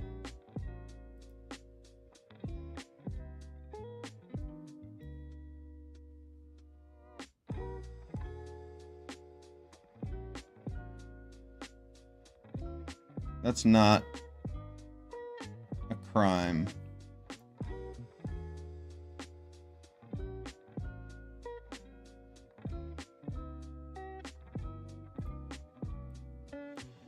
All right. Here's an air tie to kill his Zealous Conscripts, and that should be lethal. All right, because you can block these 2 3/3s, then take 1, 2, 3, 4, 5, 6, and that's game. I can just make sure of it. Cracking that map token first.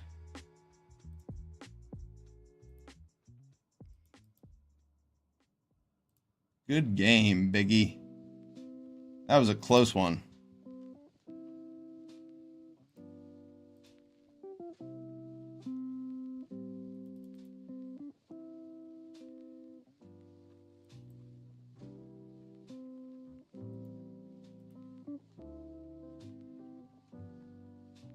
That was awesome. Oh no. Oh no. Piggy got murdered again. That's not a good joke, is it? It's not a good joke. Still too soon. Always too soon for my man, Piggy. 6-1, blue-black, aggro. This deck's sick. Let's get our last win and then play something else, because Cube is awesome.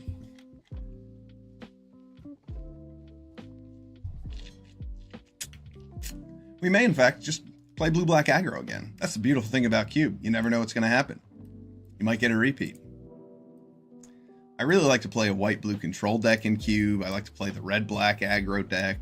I like red-white a lot. Red, white, and blue, black are probably my two favorite decks to play. I also really like green X, just like a mono green deck that's ramping.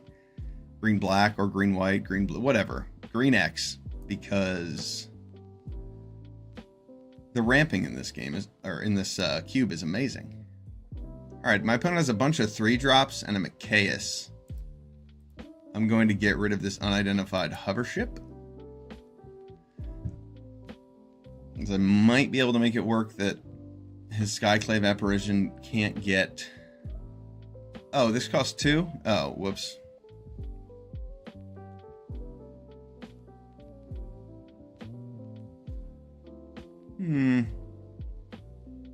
I don't really want him Skyclave Apparitioning my Deep Cavern Bat. I'm going to see if I can grab that too.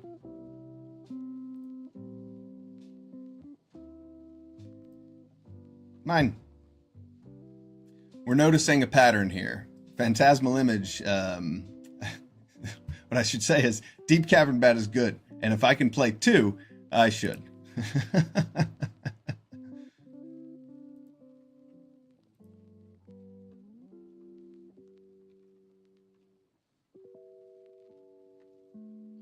Phantasmal Image has copied Deep Cavern Bats 3 times, and that is A-okay with me. I still don't think that I want to use my Fatal Push on his Kellen, because he has Sarah Paragon, and, I mean, this kills Sarah Paragon, so I'll just attack, let him possibly get more cards off Kellen, get a single card off Kellen, I should say.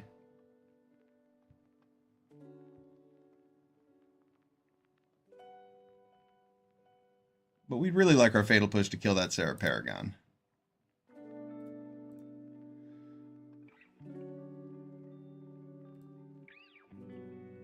How exactly we're going to get our Fatal Push to do so, we'll see.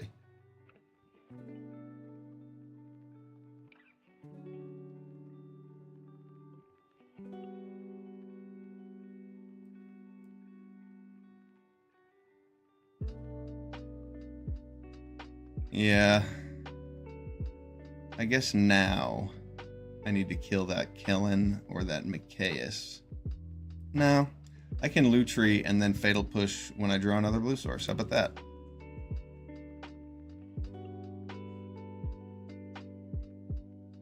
Well, so I have Damnation. So if worst comes to worst, then I can just like block and let him use one of his spells to get back the other one, and I'll just blow up all of his creatures.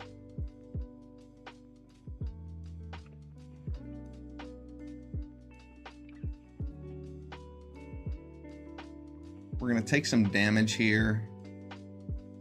We don't want it to be too obvious that we have a board wipe. Ooh, that's a nice rip from our opponent. Did he gain any life this turn? Doesn't look like it.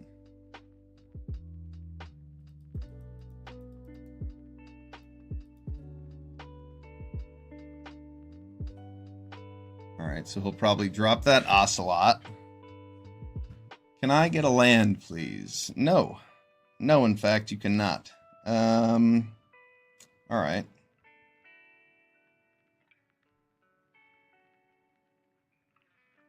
Well, I can't attack with these now.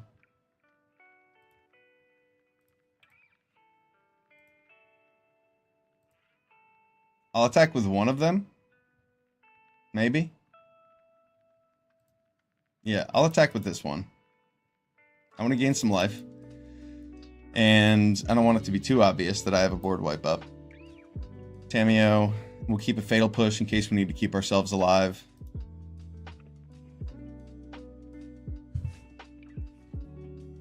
There we go. So I'll sacrifice that, and then I can Fatal Push the Paragon.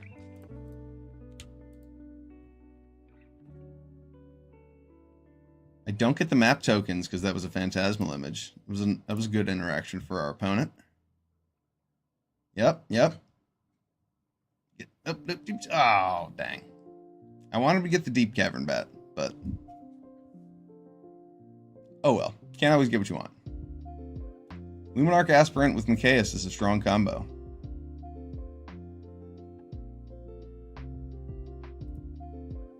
So, our opponent plays Blade Splicer, we top deck a land, and then play this Damnation. How about that?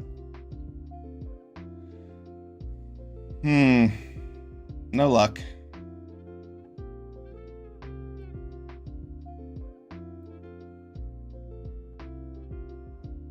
Are we dead? Block.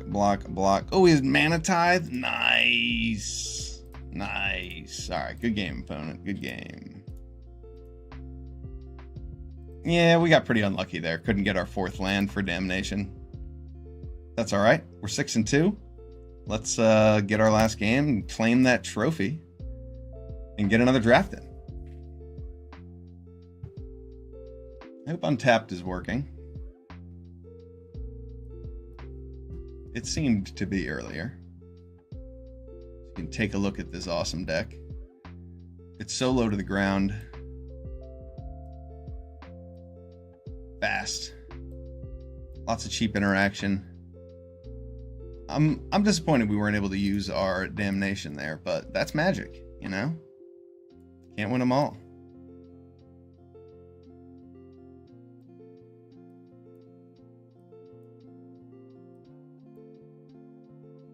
This hand looks okay. And it's really just okay. Tamiyo is not the best card to be ramping into Gix with. Maybe we'll draw a 2-drop, but if we do, we don't get to play Tamiyo because this is a tapped land, so this hand's just okay.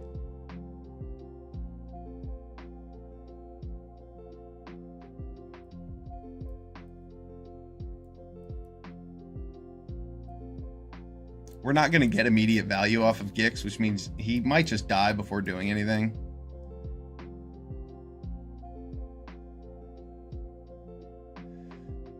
But at least our opponent's playing a Fountain Port Bell in their deck. What? It's not something you expect to see in Cube.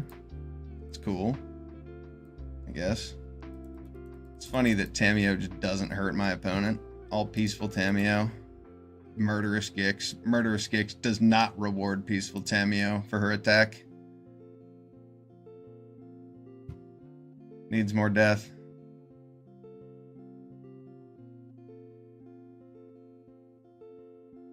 Alright, nice control deck coming in from our opponent, it seems.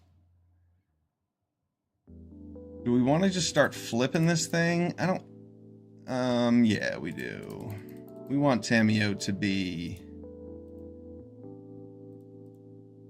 a pain in the butt. So we're just going to tick her up one by one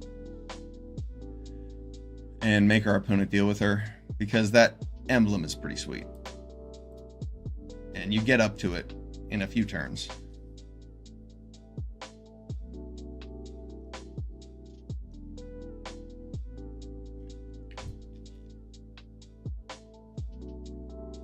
Force him to bury in the garden. That's cool.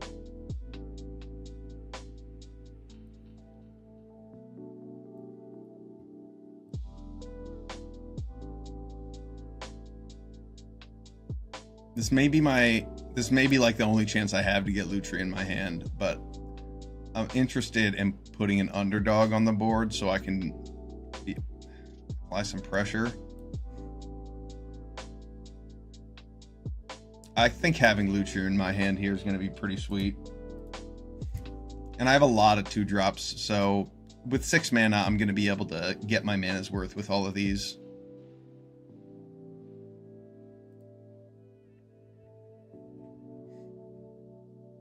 As much as I would like to be applying pressure immediately, having Lutri in my hand is going to be very strong.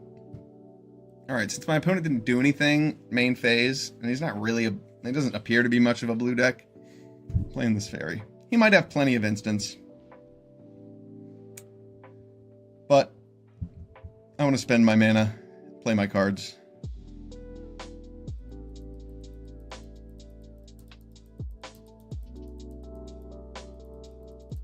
Now I can play the underdog and keep up a counterspell.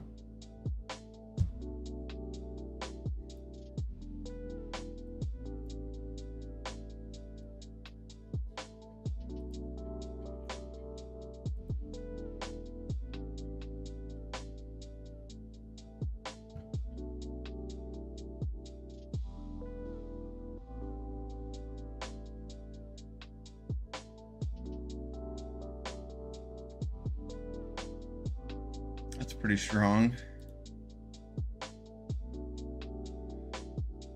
Can't counter that one.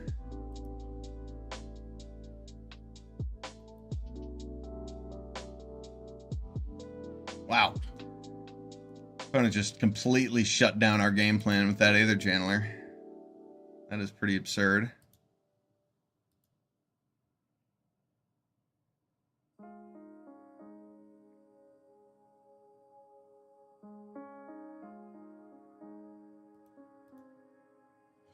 I guess I'll keep this Tenacious Underdog in case I want to make disappear one of his spells really badly. No need to offer that trade with the Channeler.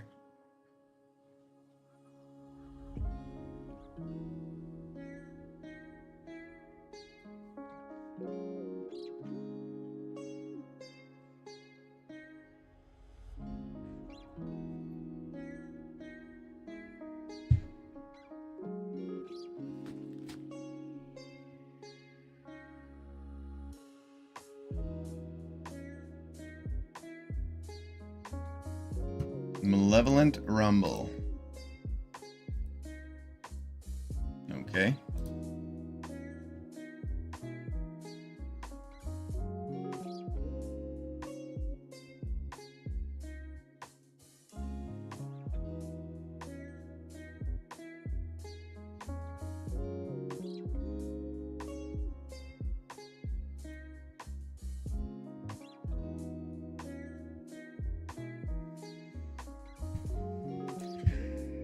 This is annoying.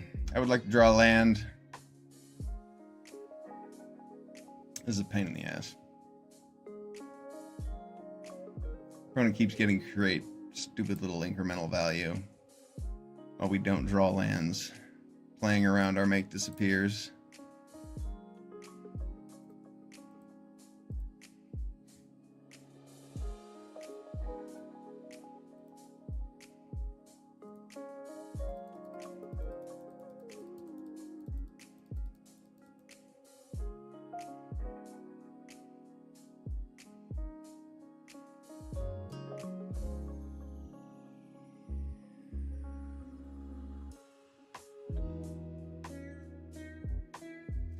Well, I do want to land.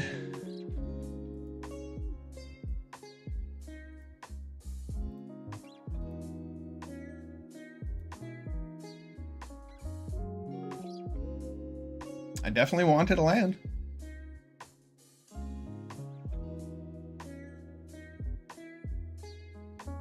Nice.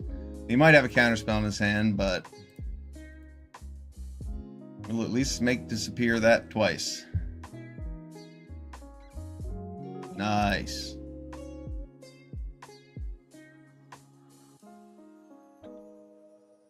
I guess if he has Spell Pierce. Oh no, he has the Eldrazi Spawn token. Yeah, no, he's gonna get to resolve that to Fairy. Good old Eldrazi Spawn token. Uh-oh. And our opponent has 3 mana up. Could be in trouble. Could be in trouble.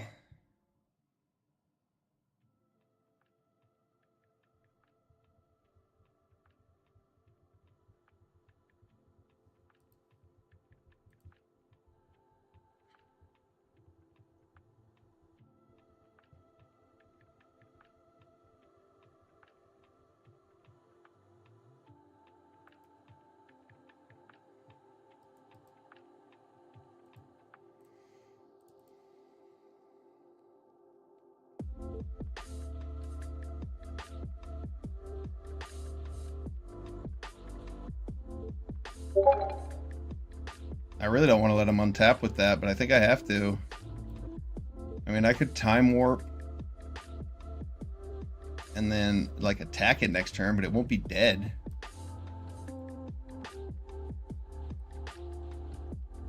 If he doesn't have a counterspell, the Sheoldred's going to be really good.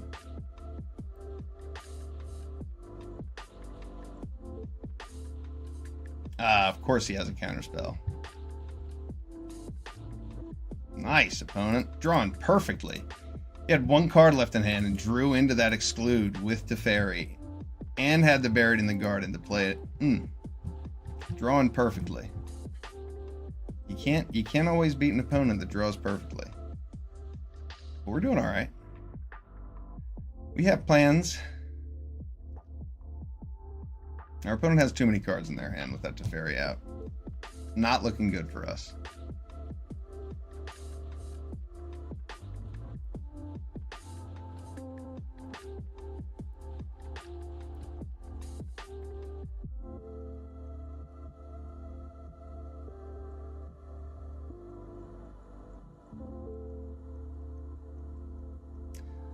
And that Glissa is a pain in the ass. What is my opponent playing? They're playing a Fountain Port Bell. That's what they're playing. And we're losing right now. Madness.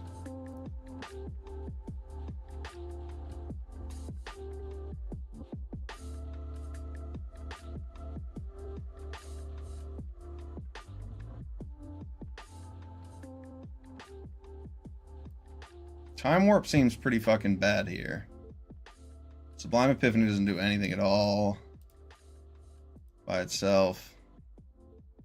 We can't copy Time Warp with Lutri yet. The plan is to copy Time Warp with Lutri at a future turn. I mean, we could turn on the Tenacious Underdog. There's really nothing at all that we can do with this hand. Could not possibly be worse.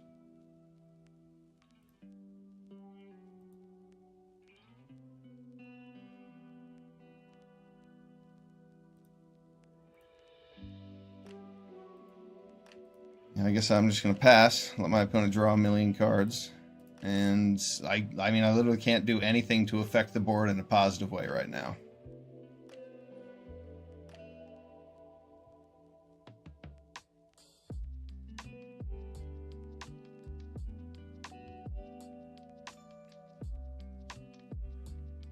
Oh, well, that's nice.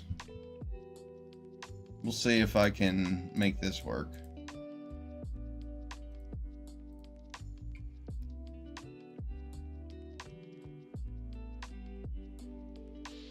More counterspells, probably. If he got Teferi early, his deck probably has nothing but counterspells in it.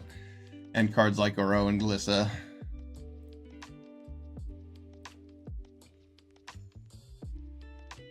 That's helpful, at least. It's not great. But now we can Lutri Time Warp next turn. And that should give us the ability to do some crazy things.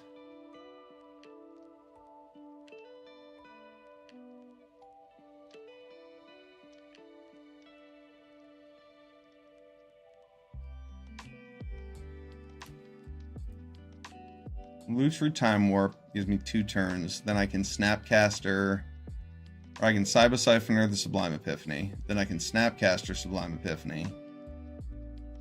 Yeah, we've got a good game plan here, especially if our opponent doesn't have counterspells. Spell Snare could be sick here.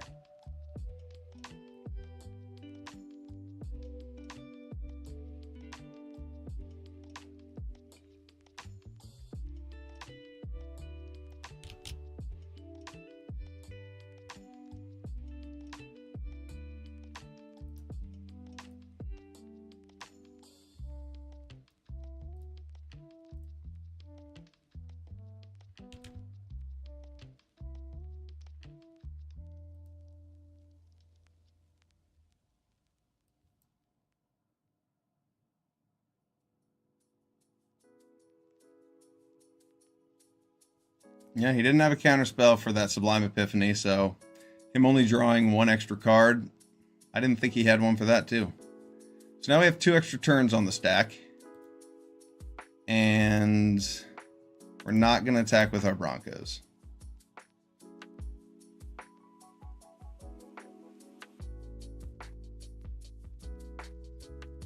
Airtie Resurrected destroys his Glissa.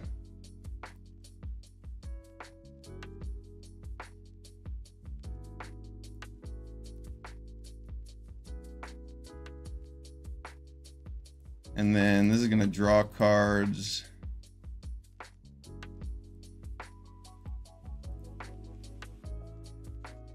I've got another turn to kill Teferi, so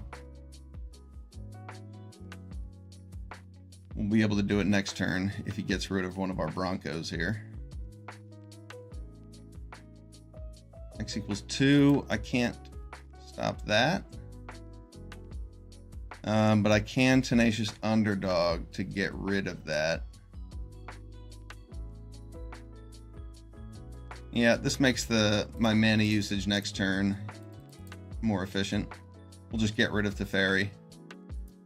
Draw an extra card. Yeah, that's what we wanted.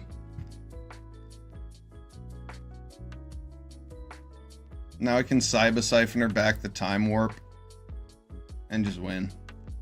Good game.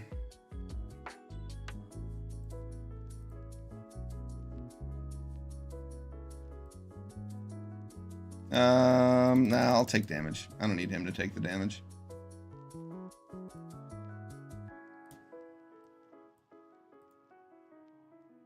Good game.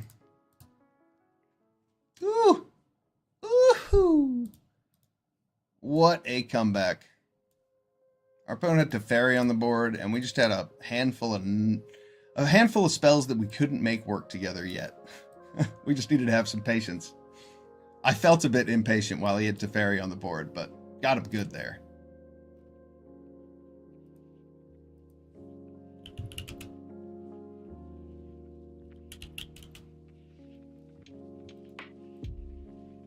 Seven and 2.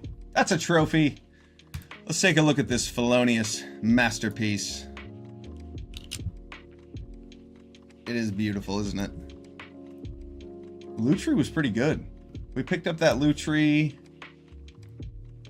for free at some point instead of a couple other cards that seemed good. I like that new blue removal spell that definitely don't want to be playing for 4 mana. Yeah, deck was good. We played 16 lands to play some more cards, and it worked out quite well. Good games. 7 and 2. It's a good way to start the day.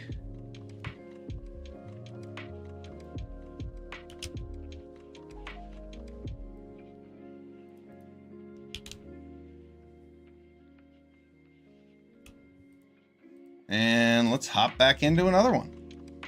A cube draft all day, baby. 7 and 2.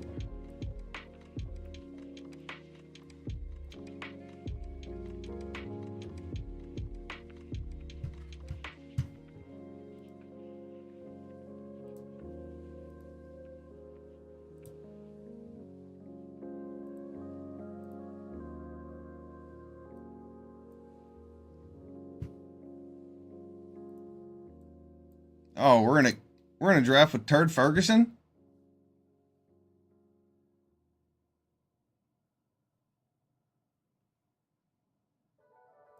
Turd Ferguson it is. All right, new draft. What you got for me? Tyvar. Seems like a cool card to be playing with. I like Jadar a lot.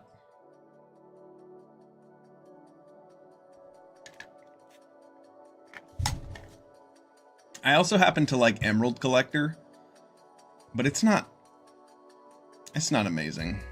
Kind of have to be in like a blue-black deck that has a bunch of interaction and removal, which quite a good deck, as you've seen here on my stream a couple times. Between Jadar and Tyvar, and I'm thinking I kind of just want to try Tyvar, because I know how good Jadar is. I,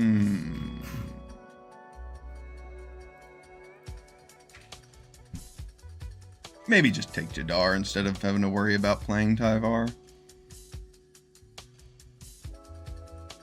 I like playing green. You know, let's see if we can play a green deck. We'll first pick Tyvar. That card's good. There's a rip a Damnation next after not taking the Jadar. It's okay. Verdant Dread isn't quite what we want for any kind of green deck we might play. I don't think. I mean, it's a 2-drop that later makes more 2-drops? More 2-2s? 2-drop 2-2 that makes 5-drop 2-2s? I don't know. This pack doesn't look very good.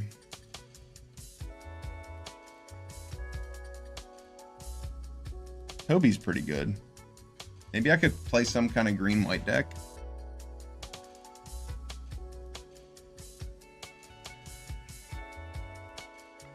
And there's a bunch of good cards in this pack. Damnation's fine. It's kind of weird with Tyvar, but I guess it's not that weird. Tyvar does, in fact, make himself indestructible. Yeah, let's take Damnation. It's the best card in the pack, so. Okay, Noxious Gearhulk. There's a Nissa Ascended Animist, a feckin' Green Shell. There's also a Legion War Boss. This card's really good. If I had gone with that white card, Throbbing Inspector would look nice here. I don't really think Nissa is the card for me. I'd rather have this Green Shell.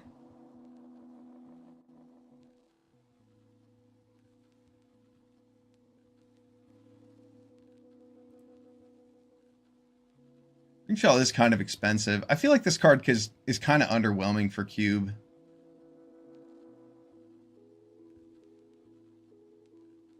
Especially because you have to draft around it. Noxious Gearhulk is really good. Just take that over Nissa. We'll take Nissa. See if we can make her work. She is strong after all, and if you have a deck that's mostly green, she's even better. So taking her early is fine. Key to the Archive over the Sheoldred's Edict, because we don't know if we're playing green. We just have the Damnation. I'll play this Key to the Archive, because I do really like to play a ramp deck.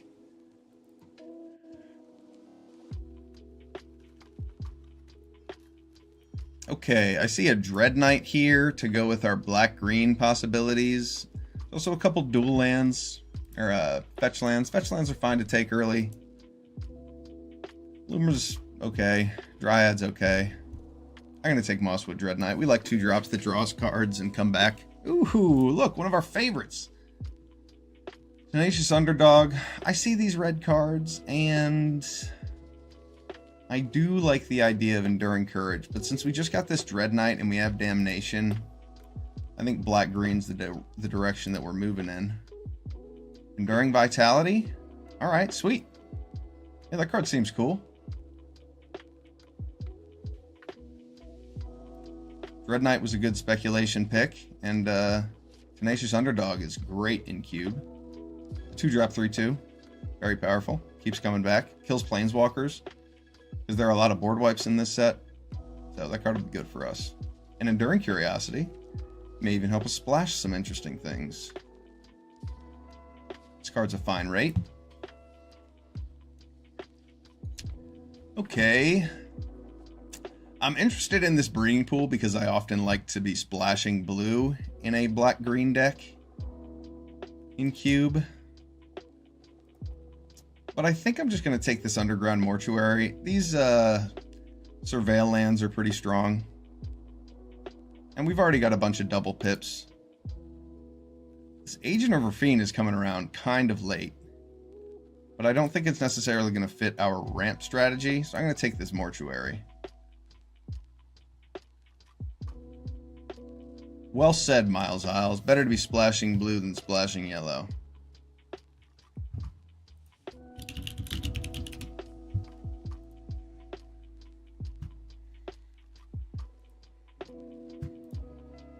I mean, the pick, what was it, 7 Tenacious Underdog, 6 Tenacious Underdog isn't necessarily a signal, but it means that the few people to our right might not be playing black.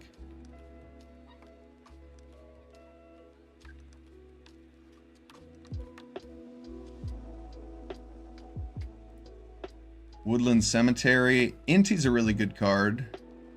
This pack's kind of otherwise. Ill-Times Explosion is fine, but we'll take this land. We like hitting all of our double pips. And, I mean, black-green is a fine place for Gix, too. We like to play Gix. Sometimes you play Llanowar Elves into turn 2 Gix, and that's not very good. But you can do it. Verdant Dread. I suppose it's possible that we play this card. I don't think that we will.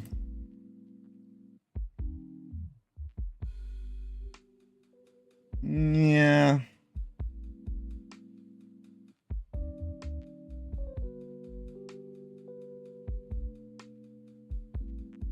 Yeah, because if you get multiple copies of that thing going, then you're just like manifesting dread like twice every time, and then 3.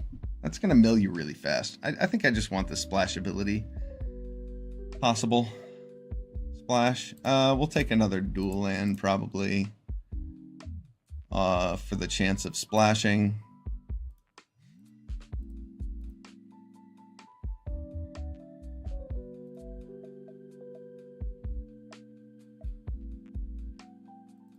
Retrofitter Foundry is something to do with your mana, technically. I don't really want to be playing it, but it's possible that it finds its way if we don't have enough threats. This looks like a pretty good place to start, too. The first pack didn't have a ton of high power in it, from what we saw.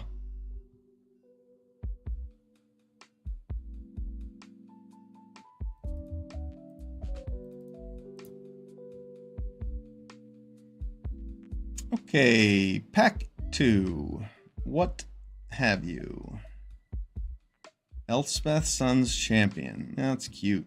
Probably not what we want to be doing. I like this Gutterbones. I like Marionette Apprentice. I like Lurrus. I like Vran. And I like Ornithopter of Paradise. This pack's got a lot of good stuff in it.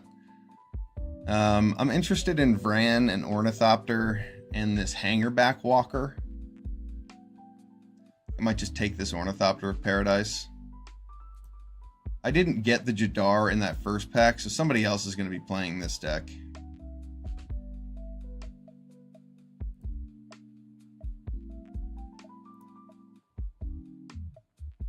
And Gutterbones is pretty cool with Enduring Vitality.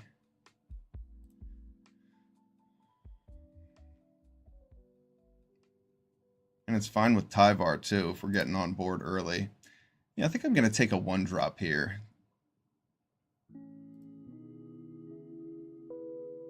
Bitter Blossom. I like Bitter Blossom. It's pretty good with Tyvar too when you're making a board full of flyers. Maybe we'll wheel an Elder Gargaroth or a Boseiju. I'm pleased with that. Some good choices here. Cult Conscript on the speculation that we see Gix. Reckoner Bankbuster's so good.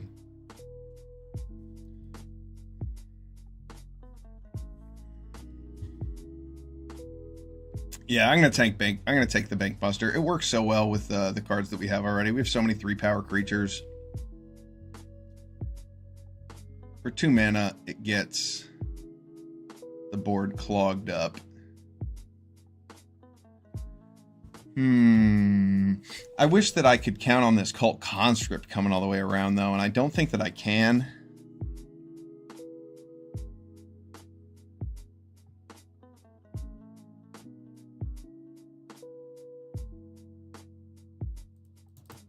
Bankbuster it is.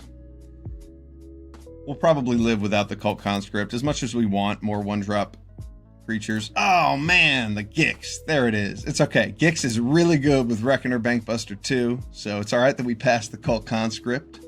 This is an exciting thing to see. Gixalicious, we did speculate for it by moving into black with Tenacious Underdogs and Gutterbones, so excellent. Getting paid off. Pack 2, snatching up a Gix. Well then, Teferi. What's our fixing look like?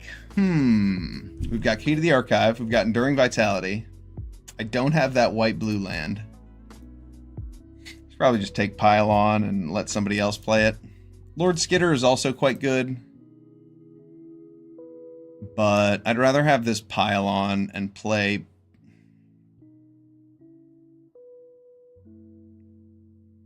Yeah, I don't want to move into white-blue for that Teferi. That doesn't seem right. Here's a 1-drop. It doesn't work spectacularly with Gix. On your average curve, but it fits the strategy pretty well. Maelstrom Pulse. It's a good removal spell to pick up for our black-green deck. Oh, here we go. Craterhoof Behemoth. I wonder if any of those Llanowar Elves have been going around, because we haven't seen any of the 1-mana rampy creatures, so this Craterhoof doesn't look that good. But we already have some dual lands. I'm going to take the Craterhoof Behemoth just in case we get enough rampy things. We already have Key to the Archive. We have Enduring Vitality. We can definitely do some cool things with Craterhoof.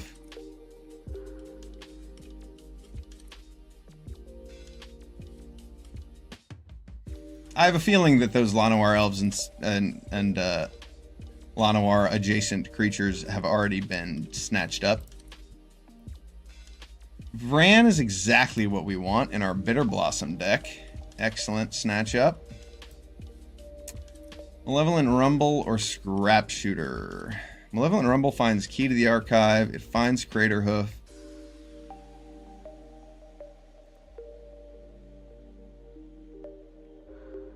Finds Gix. Finds Nissa. I think Malevolent Rumble will probably be good for us. The other card looked fine too, but I think it's more likely that we play the Rumble.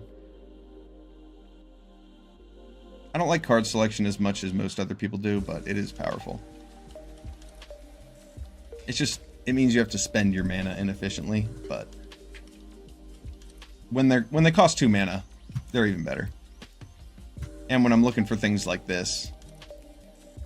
Tarmogoyf, I don't think Tarmogoyf is what I need here. Nantuko Slicer is a nice top end for your green decks and your black-green decks.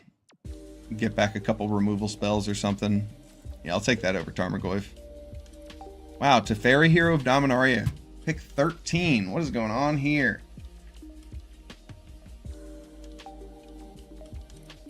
I guess I'm not going to play Dissection. Yeah, I will. I'll play Dissection Tools with Bitter Blossom. I'm not playing Teferi. Somebody else can have it this round. It's awfully generous of us to just let it go all the way around. That was like a pick 14 Teferi. That card is really strong. That is a bit shocking. All right, so no of the Llanowar Elves in this pack.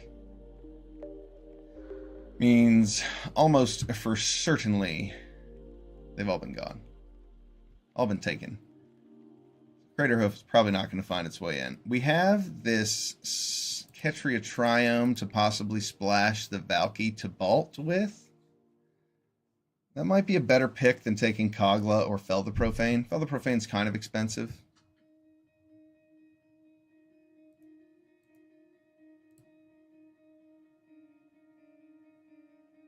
Maybe I just take Cruel Claw's Heist. Nah, we'll snag Valki. We already have one way to splash red.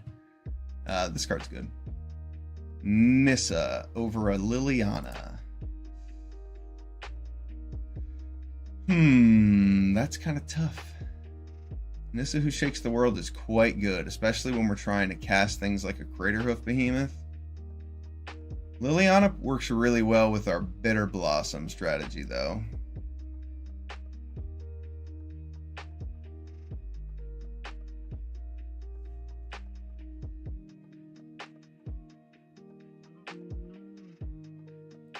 I think I would rather have the Nissa.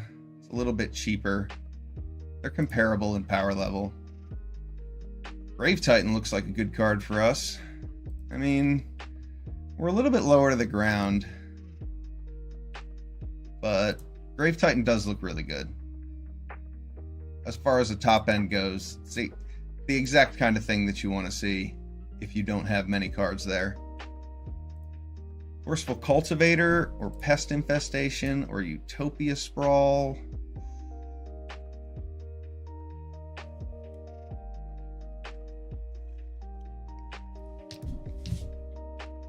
Pest Infestation is so good. I think Forceful Cultivator fits what we're doing a little bit better.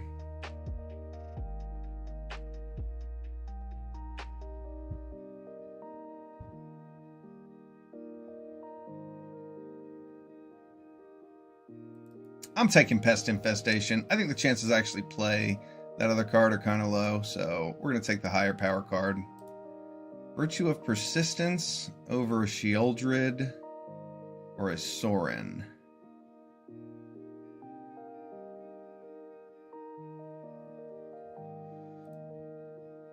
I like Virtue of Persistence. It kills a lot of the powerful creatures that are cheap. Dual Land, Nexus of Becoming, Nowhere to Run. Some good cards here.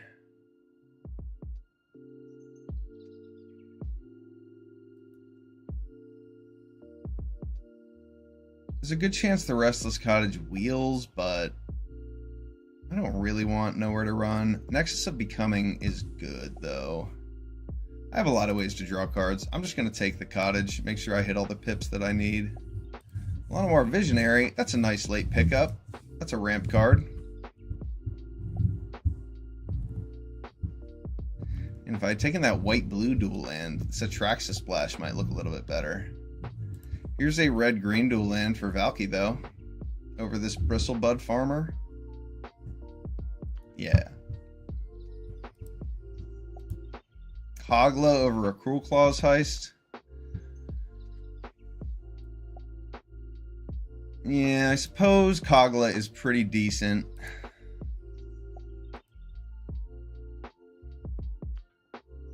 Claws Heist is kind of difficult to cast.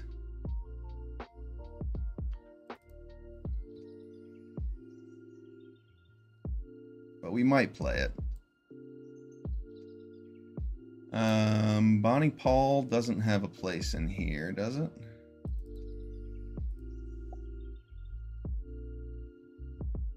Crucius on that red splash, possibly. I don't think I'll be splashing for Crucius.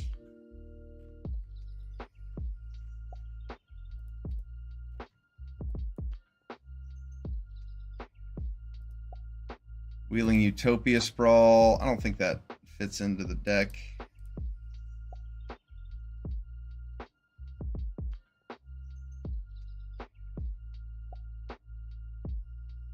This deck actually looks kind of cool. It looks a little misguided. A little confused in what its game plan might be.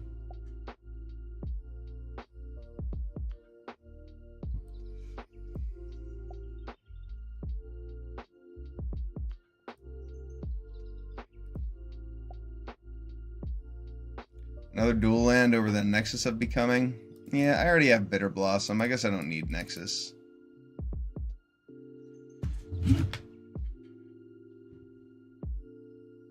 Alright.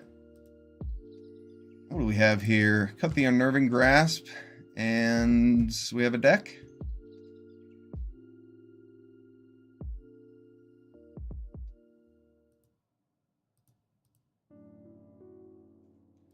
Used to be more forests for Nissa.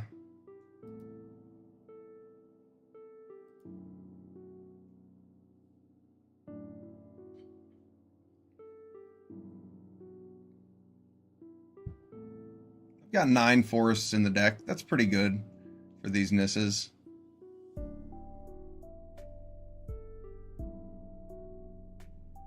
Yeah, it feels weird to be cutting any more swamps to make room for forests when I'm playing Gix and all these 1-drops. This does not look like the greatest cube deck I've ever drafted by any means, but it has some pretty decent strategies. I can get out on board early with 1-drops And then Enduring Vitality out one of these big guys. I have Bitter Blossom with Dissection Tools, Bitter Blossom with Gix. I have Tyvar. We've got some good game plans.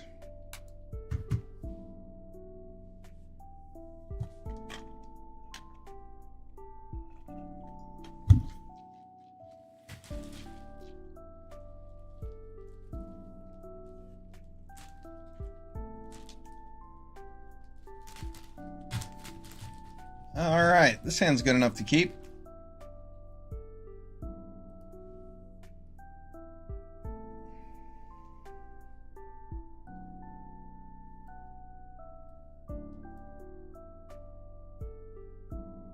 I can't officially do so, but I endorse Nerds Gummy Clusters. These things are delicious.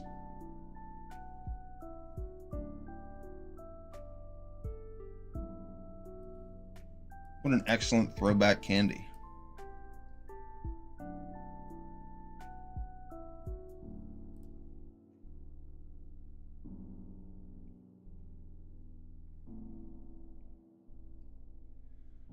Hired Claw is definitely quite a good curve. Yep, parasitic bugs. You got it. Crushed up parasitic bugs. Once they're dried, you know what I'm about, KevBot. They're really good when they're dried.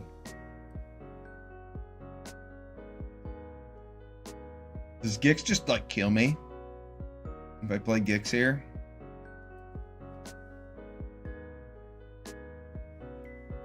I mean, we'll see what happens. I do have Rand to gain me some life.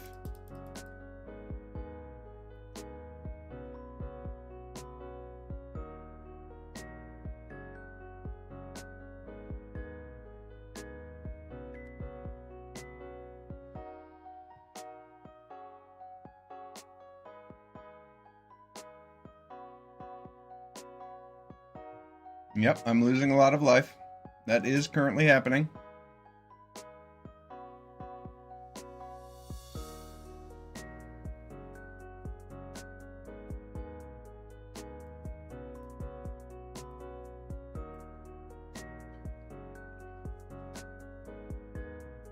Alright, if we can keep the Visionary alive, next turn we can play Grave Titan and hopefully not die.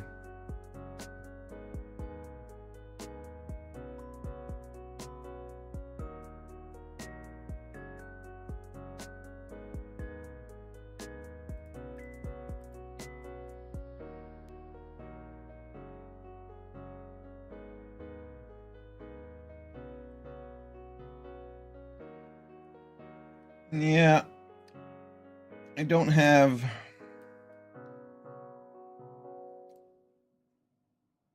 Yeah, that was a good curve for our opponent. Hired Claw is so ridiculous. It just killed us by itself. Hired Claw dealt us 14 damage. It's a 1-drop.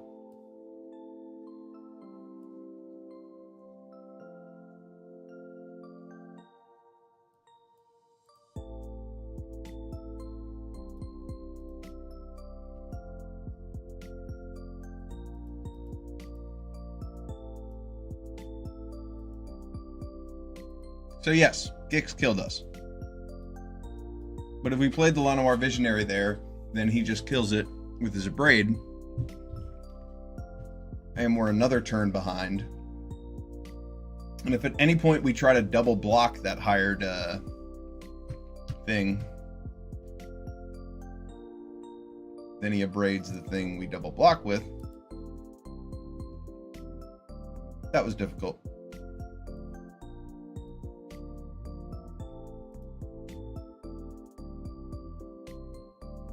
This hand's pretty good. Sharp-Eyed Rookie. How much of a problem is that?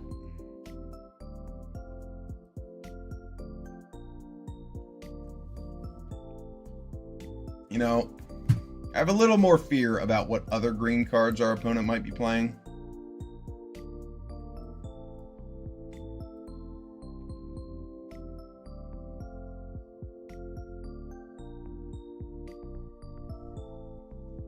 I've played Sharp-Eyed Rookie before, and I don't think it's that good in Cube.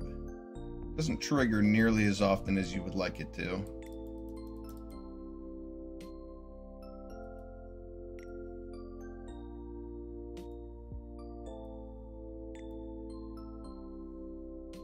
Next turn I can play Tyvar and animate the Reckoner. Oh, okay. Sorry, opponent. Yeah, our opponent looks like they kept a bad hand. Didn't draw any lands. 1-1. We'll take a free win.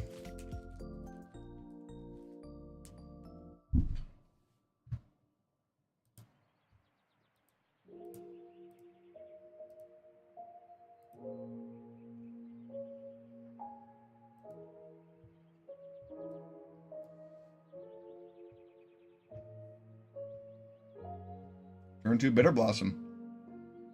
With Damnation? Don't mind if I do.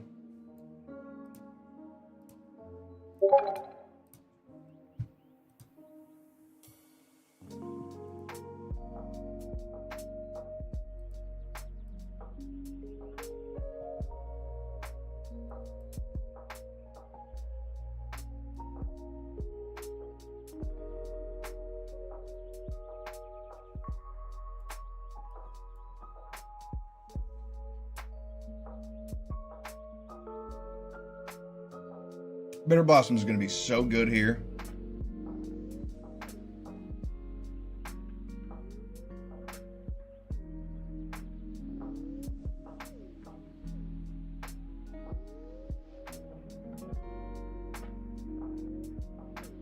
Wow.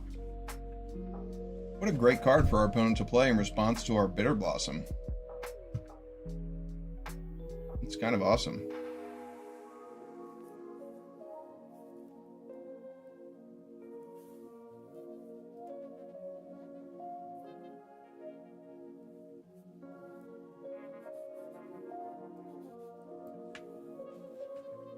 I could have played the Mortuary there, but I'd rather get my Gutter Bones out. That way, with Liliana, he can't get all of my blockers. He's gonna get one of my blockers, though.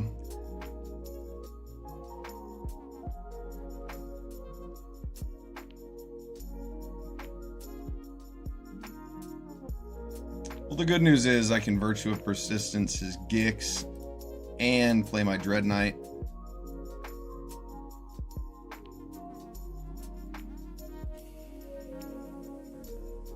Hit Liliana once. Yeah, that looks good.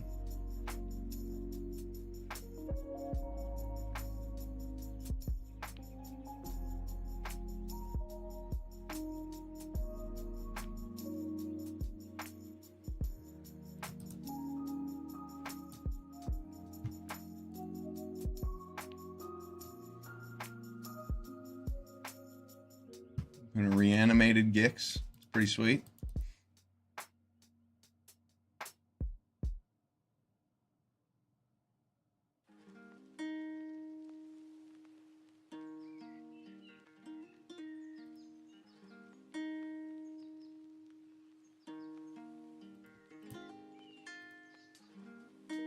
Right now my opponent has 2 Planeswalkers. I don't necessarily love that.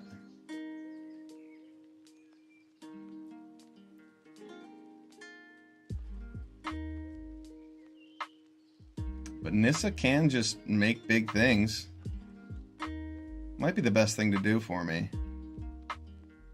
Wait, do I have to do this now? Yeah, I do. Or I lose it forever.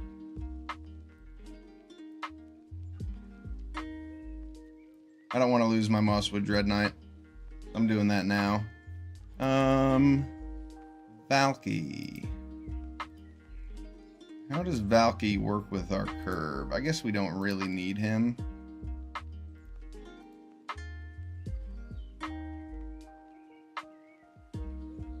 Yeah, we'd rather hit 7 mana, wouldn't we?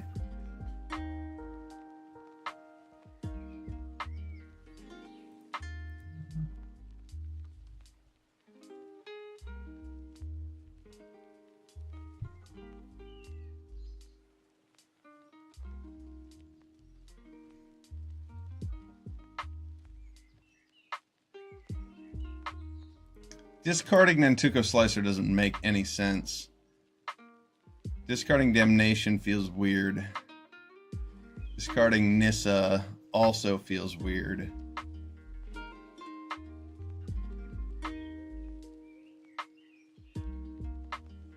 But I really just like don't want Nantuko Slicer that badly. I guess if I discard Grave Titan, then I can Nantuko Slicer his Reanimate and then reanimate my Grave Titan?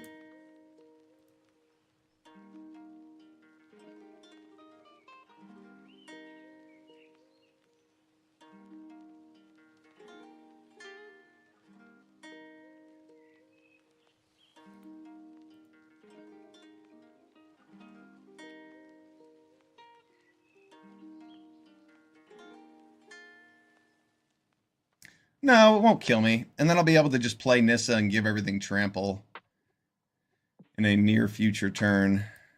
Oh, that might be a better play now.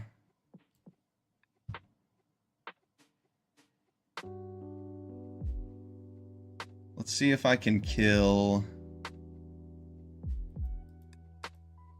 this.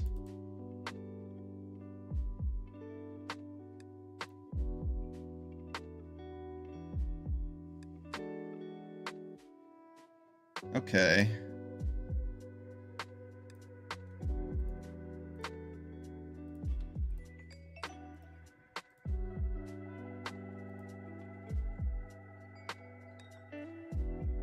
And I could make a copy of his Cult Conscript.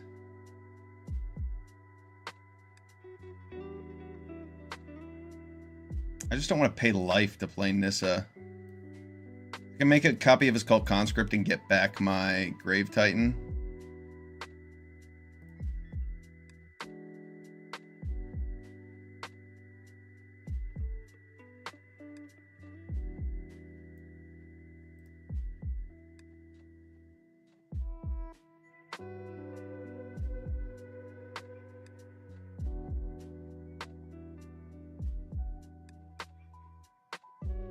I want my Grave Titan back, and I want a copy of maybe this thing instead. Be able to follow up. Yeah, I don't really want to use Reanimate on myself. That will bring me a little bit too low for comfort.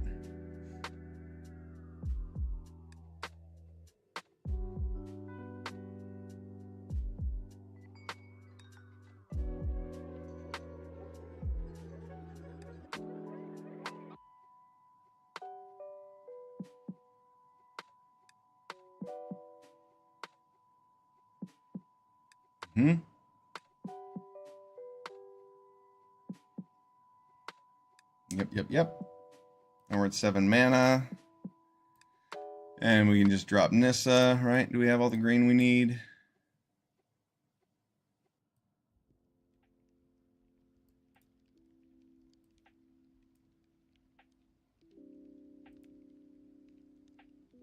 Make a big thing.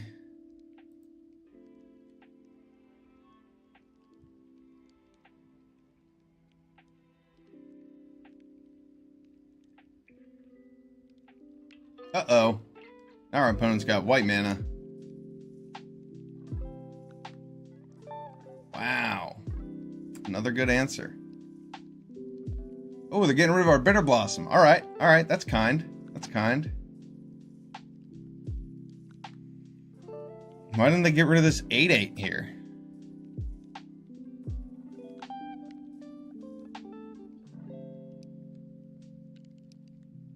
You could have killed this and then attacked me, or this, or that was weird.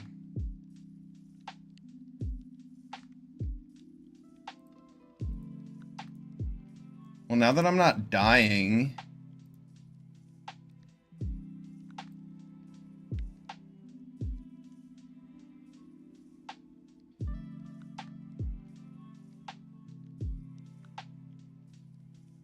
Yeah, I'm not too worried about that thing making a ton of zombies, to be perfectly honest.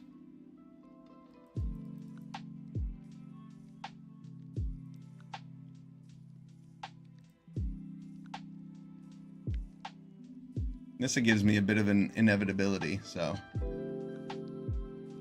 That overrun ability is pretty big. I guess it's just +3/+3 and trample right now. But I also have Craterhoof in my hand. So if my opponent ults Liliana, we're going to be in okay shape.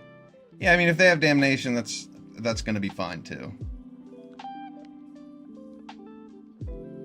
They got rid of our Bitter Blossom, so we're not on a clock. They can't take advantage of us losing life every turn. They do not have a board.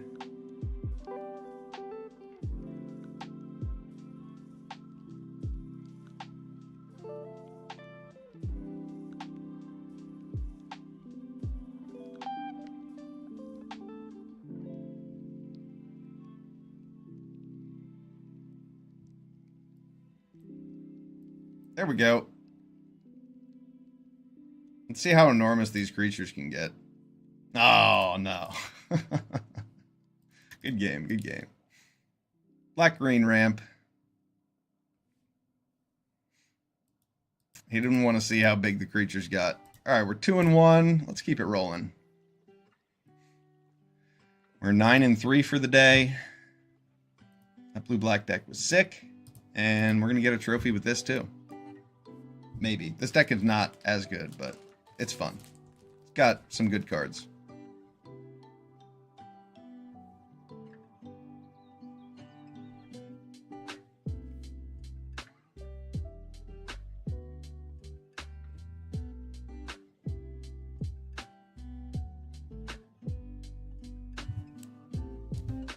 Alright. This hand could be better. But I have removal to stay alive, Key to the Archive, and Nissa to thrive.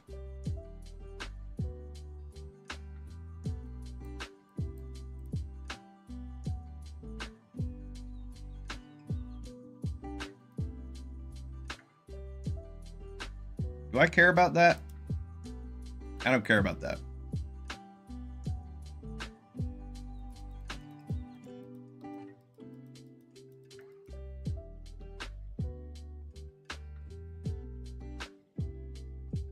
That's something I care about.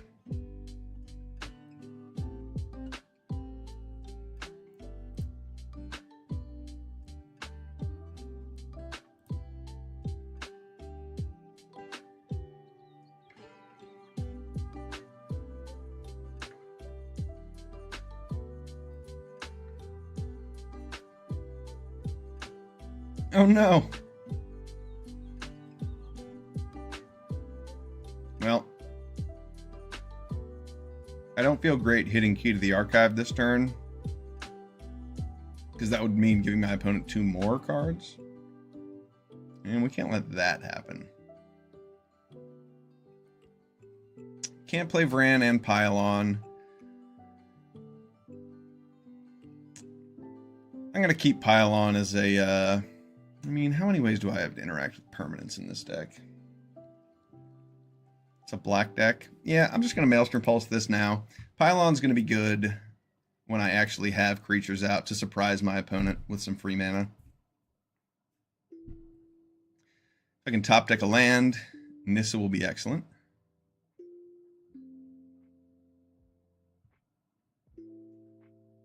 Ooh, nice play, opponent.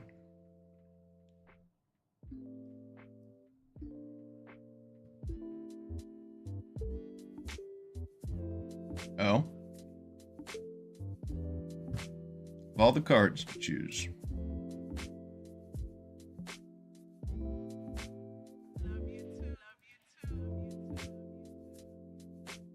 Well, Day of Judgment's pretty nice.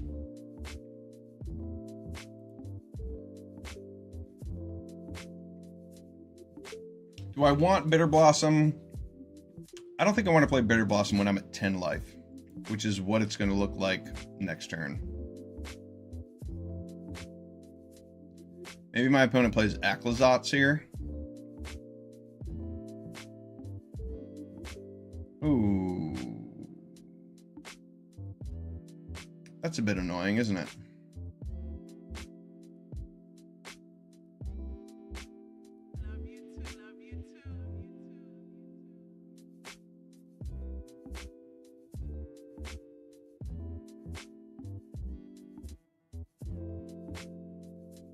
Okay, here we go.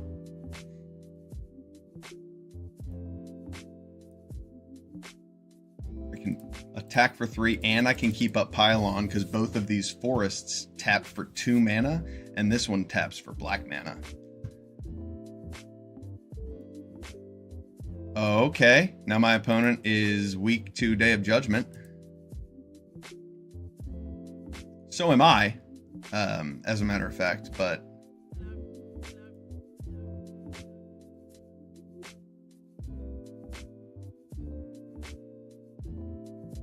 it's okay.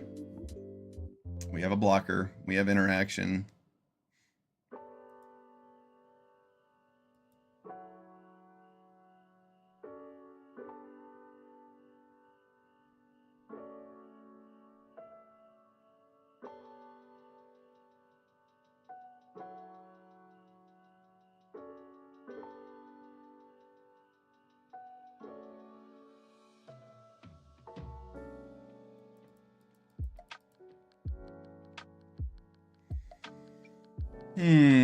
Ran means I go down to 3.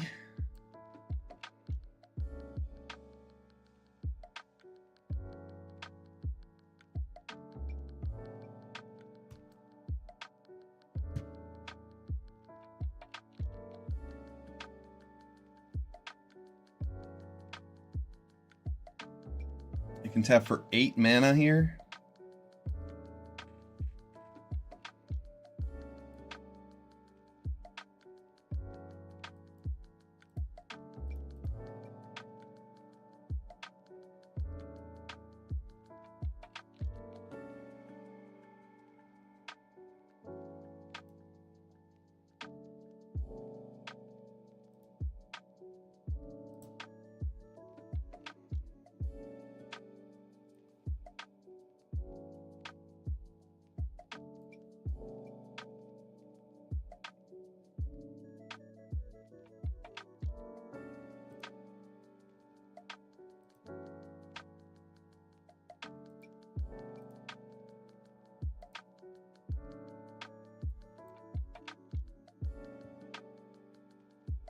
All right, this looks pretty solid.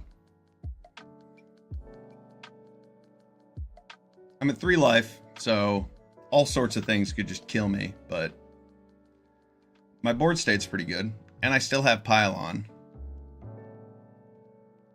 I think I played this correctly.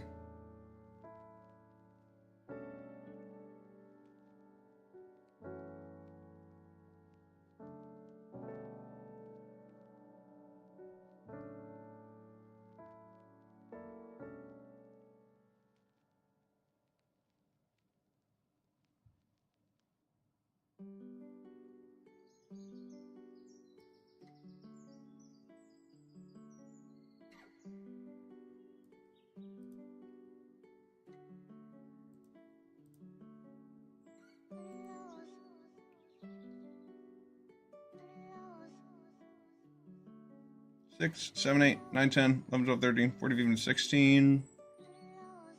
It's not dead.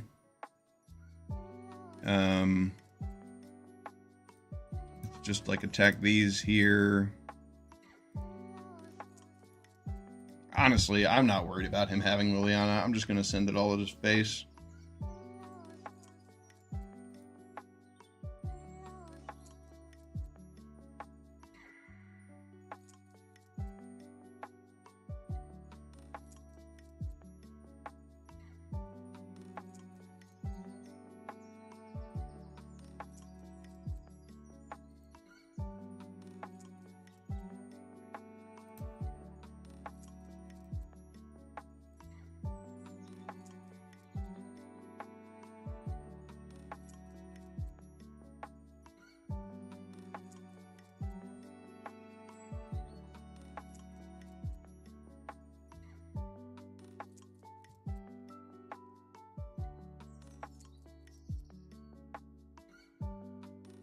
Yep. Oh no, I didn't keep up Pylon for Rankle. I've made a mistake. Got him. Good game. 3-1. Cubelicious. Let's keep it going.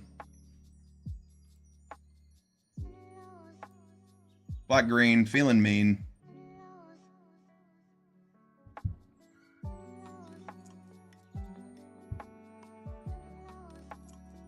This is a solid hand.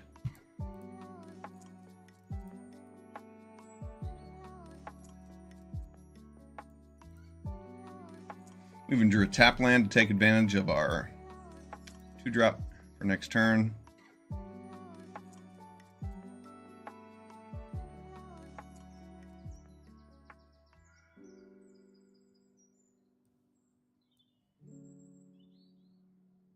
I'll keep that on top.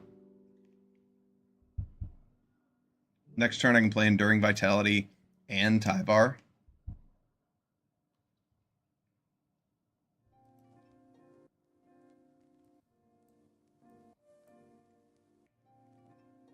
Oh, no, I can't. It's okay. Enduring Vitality is what we wanted out. And I'm going to attack for 3.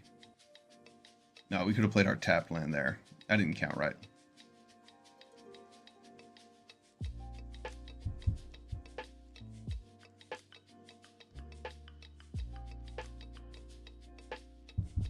All right, we get Enduring Vitality back. Excellent. And next turn we can just drop a Grave Titan. Yeah, that's why we didn't want to attack, or that's why we didn't want to block with the Mosswood Dread Knight.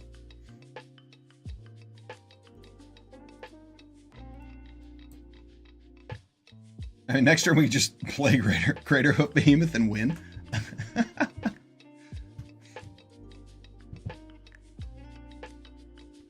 Enduring Vitality with Grave Titan is quite a curve. What is Priest gonna do to me?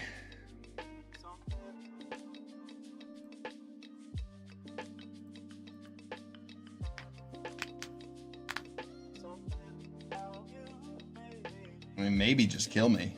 And oh, he has Vran. Now he has Vran, Priest, and Bastion. Yeah, I'm kind of dead.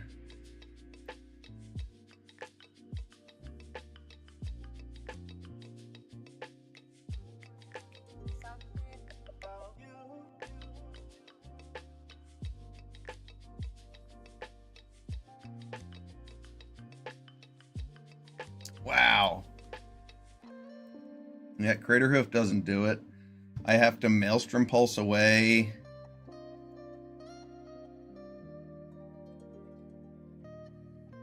The Vran, and then hope. I mean, he's going to draw another creature. Wow, what a combo. That was absurd. I don't think there's anything we can do. We can play Nissa, like tapping 1, 2, 3, 4, 5. And then have 1, 2, 3, 4, 5, 6 mana.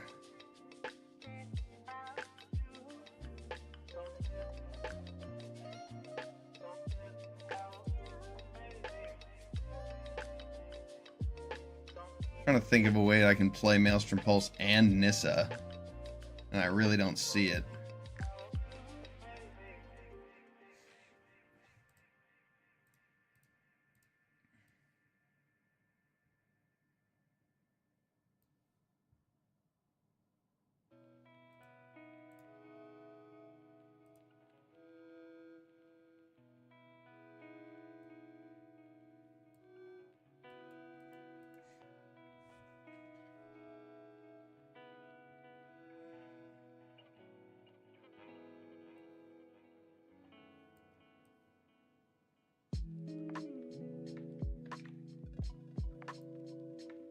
Man, that Vran was too perfect.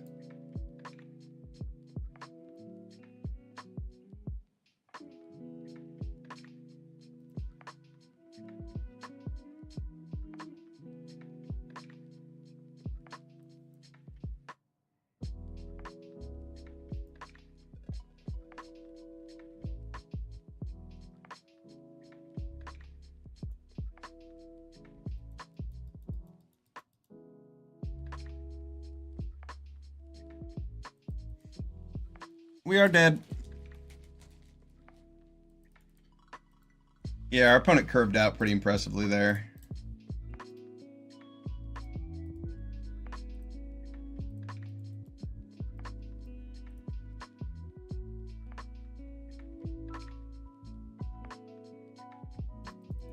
Yep, can't win them all. That's magic. That was pretty bad luck. Our hand was awesome, and our opponent just curved out perfectly with that Priest into Fran, into Bastion of Remembrance. They got every single perfect piece of that combo for the deck. Yeah, sometimes you get lucky.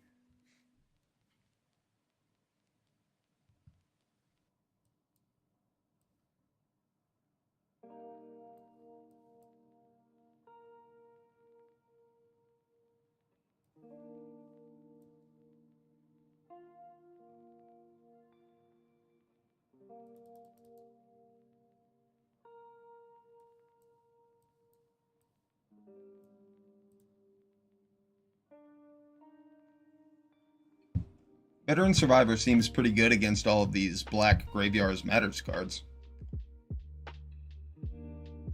Yeah, I didn't expect him to play a red card. That's a pretty strong strategy.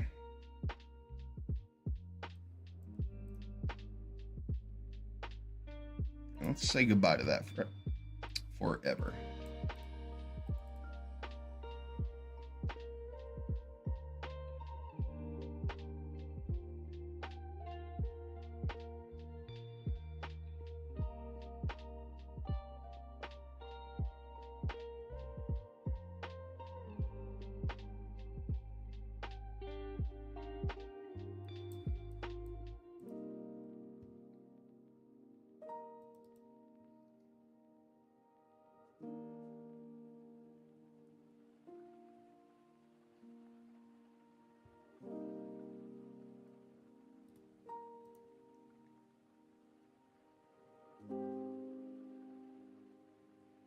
Toby is strong.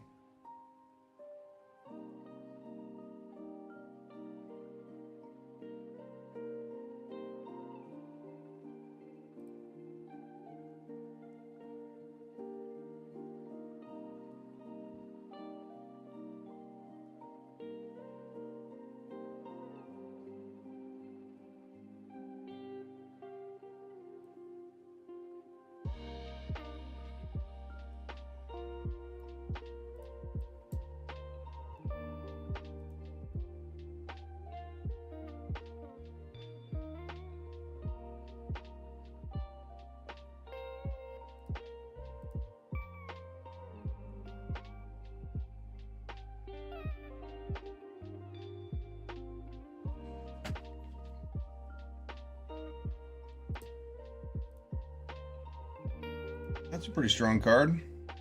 Our opponent's going to refill their hand now that they've got a good board position.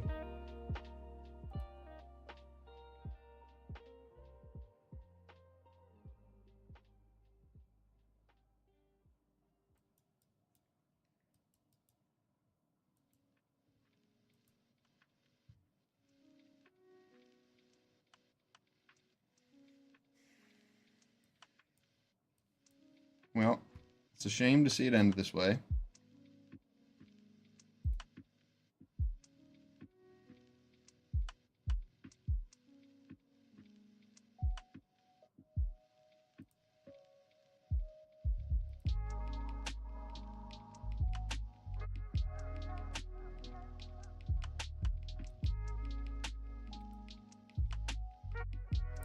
Wandering Rescuer. Ooh, Elesh Norn. Yeah, it's going to shut down our Craterhoof Behemoth. Kind of turns off any hope we had of winning.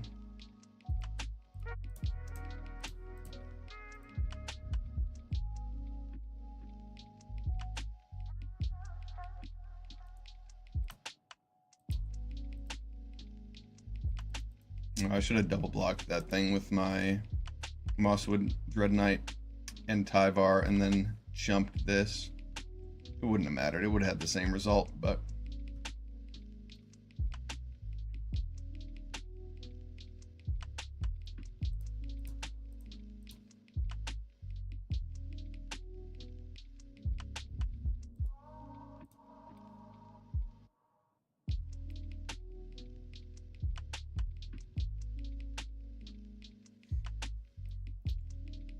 I suppose if this is a lightning helix. Oh yeah, we're dead.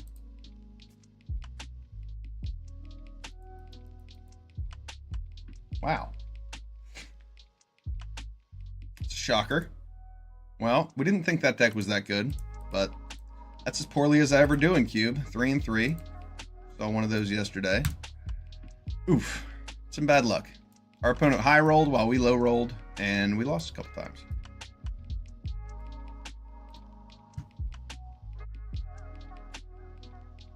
Can't win them all. We'll win these, though.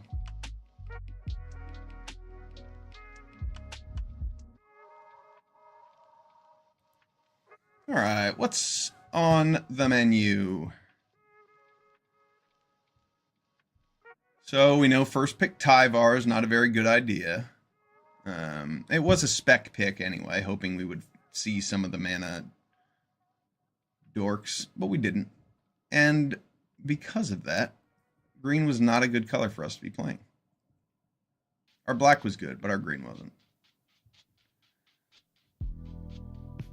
New draft. I'm looking at Reanimate. I'm looking at Chandra. I'm looking at Misty Rainforest. Springheart Nantuko.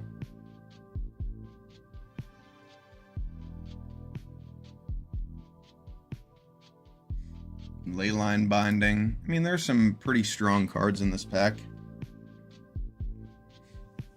Reanimate is very powerful for 1 mana.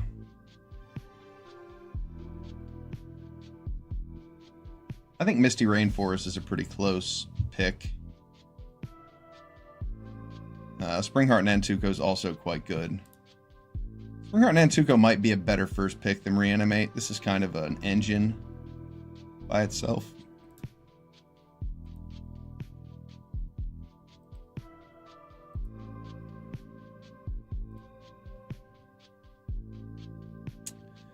Alright, Springheart Nantuko into an Elvish Mystic.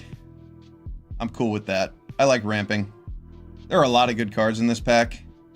Torrential Gearhulk, Swords to Plowshares. Swords is so good. Aclazotz, Atraxa. But I'm happy to just start with this green card and play a ramp deck.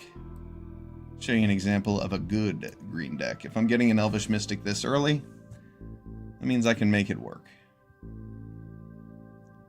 More tempting black cards. Jadar is so good. I really like playing black, as you can see in this format. Balustrade Worm is going to be a good card to splash into. But Windswept Heath works really good with our Springheart Nantuko. And we'll see how many landfall triggers that we can get. One-Horn Dracosaur is also a very good red card. Balustrade Worm might be the best card in this pack, but I want this Windswept Heath to go with our Nantuko. Questing Beast over a Dream Doing Trancer. I do like the idea of a Dream Doing Trancer. Drawing cards is cool. Putting 3 stun counters on something is cool too. But Questing Beast, in one of the ways that the green deck wins in this format is by playing 4-drop, 4-power creatures with haste. 4 and 5 drops. So that one's pretty good in the green deck. There's an Armored Scrap Gorger. When you want to play green, you just take the ramp cards, and then the rest kind of fills itself out. There's Verdant Catacombs here that we're not going to get. That's a shame. But we can't just pass this Scrap Gorger. It's one of the better ramp cards in this cube because it exiles things from the graveyard, and there's always things in the graveyard for you to mess with. Gilded Goose over this Overlord of the Baelmerk. Overlord of the Baelmerk looks pretty good when we're ramping up and want to fill our hand with good creatures.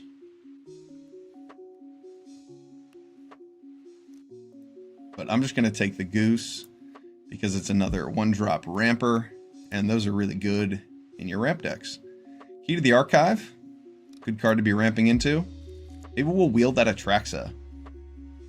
That Atraxa was pretty early. We could see it in a few packs again. That's a great card to be ramping into. Whoops.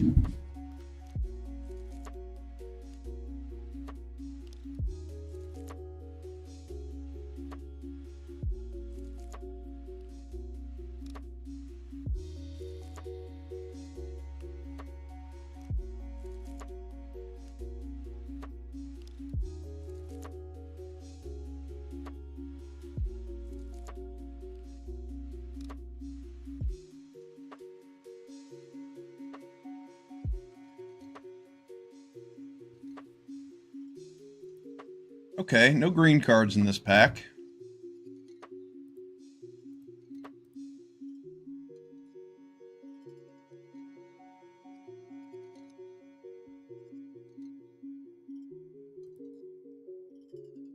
It's between taking a dual land to allow me to play multiple colors or just taking the Shardmage's Rescue, as I hope to keep my big ramp targets alive. Since that dual land is not the most exciting color combination, I'm taking that Shardmage's Rescue. Oh, there's a Field of the Dead going around. Do you think I can wheel it over this Reanimate? Leyline Binding would also be pretty good in a green X deck. I want to spec on that Field of the Dead. No, I don't think there were enough cards in that pack. Were there? There's an Atraxa. Atraxa on the wheel. Excellent. We don't get the Ornithopter of Paradise, but we'll survive. Black-green dual land over an Ornery Tumblewag. This isn't a deck for the Tumblewag. A white-black dual land to help with our Atraxa. We got the Catacombs. That's awesome. Another fetch land to go with our Springheart Nantuko. Oh, wait a second. A different looking black-green deck, but I'm looking at Springheart with Priest of the Forgotten Gods and just having some thoughts. So we didn't get that Field of the Dead. When was that in there? Were we close to it at least?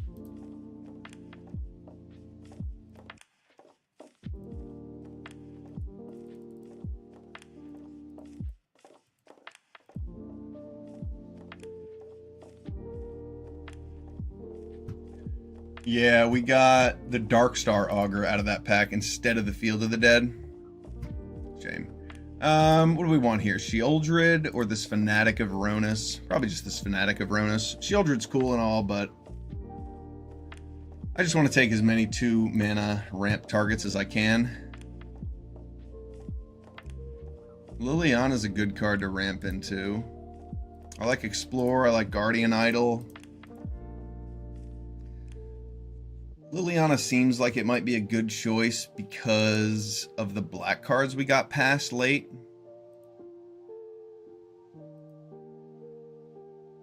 Explorer with Springheart Nantuko is also kind of cool.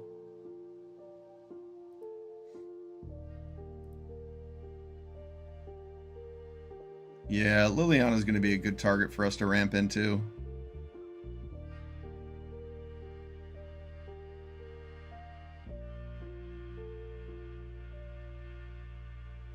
Do I want it over the Explorer?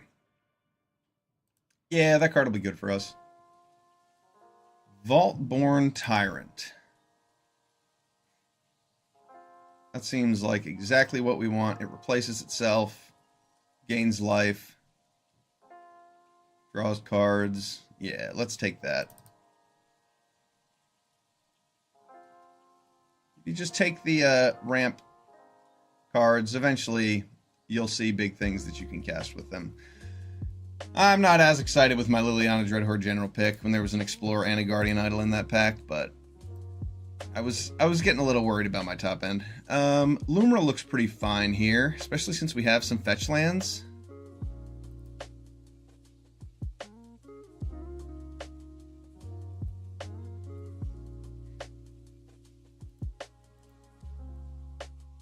Well, this is good.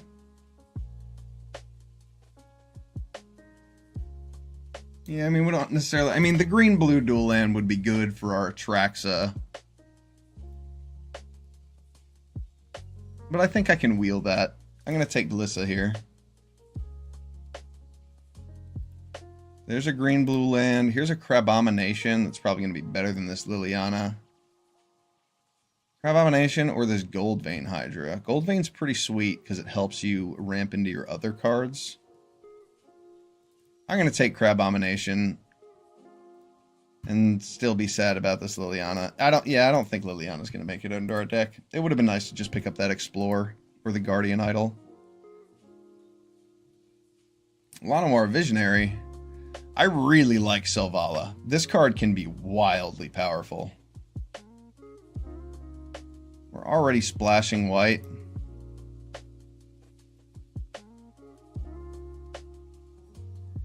I'm just going to take the Visionary.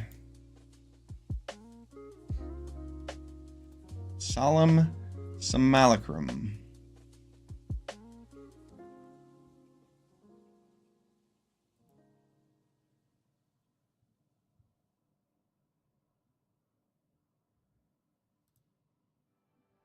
Yeah, I don't necessarily want any of these. I guess I could just take this duel because it taps for green and white. Over Biza.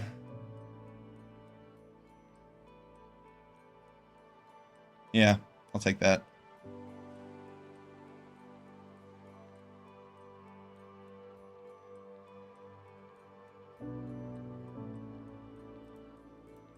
Forsaken Crossroads over the Sky Sovereign. Yeah, my top end is looking pretty thick. I don't think I need the Sky Sovereign.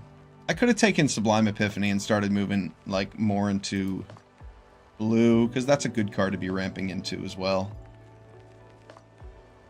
Darkstar Augur does not have a place in this deck, that's for sure. Forsaken Miner, probably not. Kolaghan's Command, Spell Snare. I mean, I don't want to play any of these cards. I'll play Forsaken Miner because I have Priest of the Forgotten Gods. I might end up doing something there. There's that Botanical Sanctum I thought I might wheel.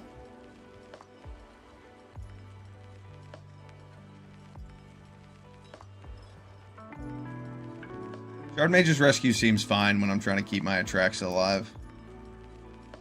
I already have a few free white sources. And we got another dual land. Excellent. Our blue splash is about taking... I'd like a blue X land where I can search. Oh, wow. Wheeling Selvala, last pick. That could find its way into our deck. That card's awesome. I wish we had that Leyline Binding that I took that I did not take early. What did I take over that?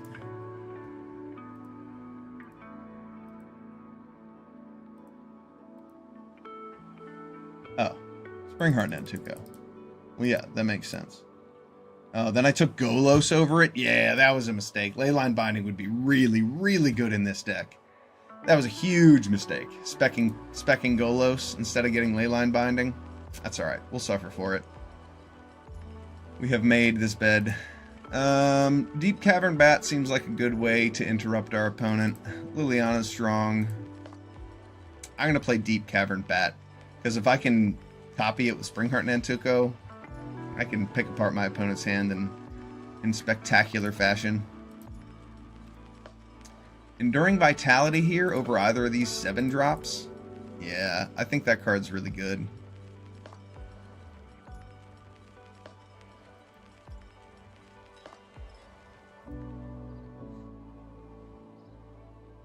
A Triome over this Ulvenwald Oddity. Ulvenwald Oddity is usually quite good in this deck.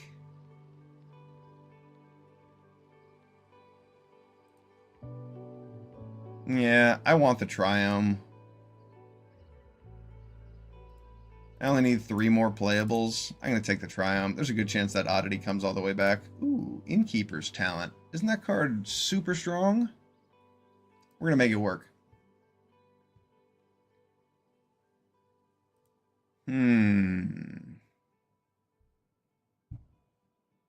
This doesn't seem like the strongest Gix deck, but this seems like a fine place to grab Gix.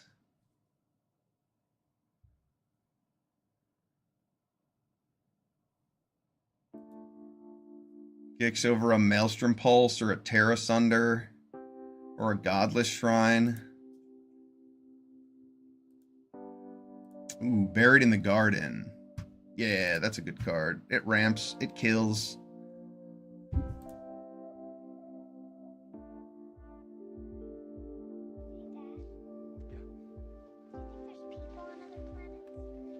This deck looks pretty sweet. We got a bunch of ramp. We've got some good value with our black cards. We've got this Shard Mage's Rescue, which will probably make it in the deck to keep our things alive. Perforator Crocodile. Another land. The Blood Chief's Thirst. This is tough. Cackling Observer. I think maybe this Blood Chief's Thirst. My removal's kind of light. Perforator Crocodile is pretty sweet to ramp into. I'm going to take that. That card's really good. I know it's hard to understand this now. We aren't always meant to know the reasons why things happen the way they do. Blood Chief's Thirst might have been better there. I'm willing to admit.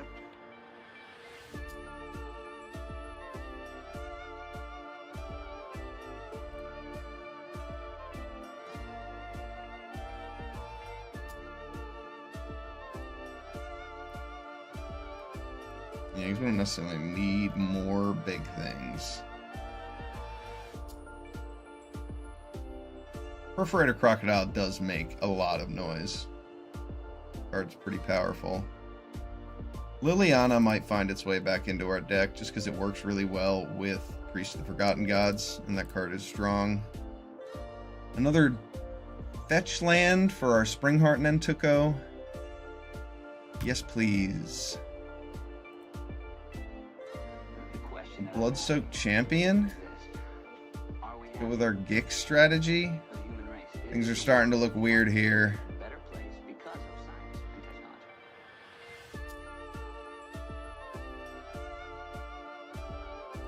Ooh, another Overgrown Tomb. I feel like we got plenty of splash lands. There's a Terra Sunder. Alright, this deck looks pretty good.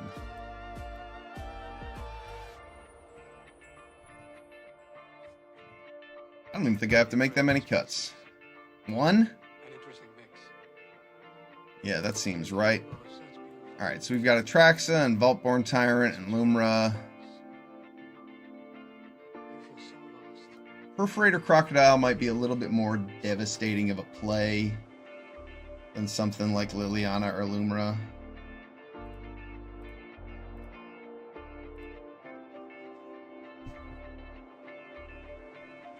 So Vala is quite strong. Perforator Crocodile is kind of weak when you just ramp up into it really fast, though. Unless they have a board to deal with. I guess I'm not doing much to deal with my opponent's board with this deck. So it makes sense that I would ramp into something like that.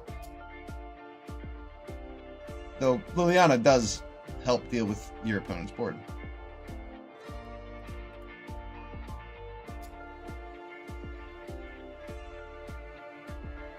Shadowy Backstreet can be found by both of those. Yeah, I don't need any plains in this deck. Just want forests.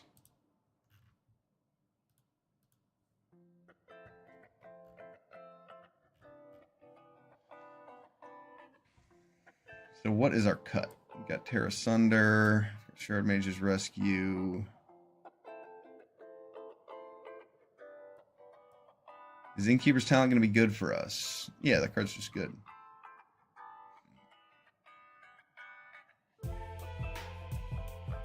Maybe Liliana is the card, or Lumra. I do like the idea of ramping into Liliana and just making 2/2s and drawing myself into my other good cards.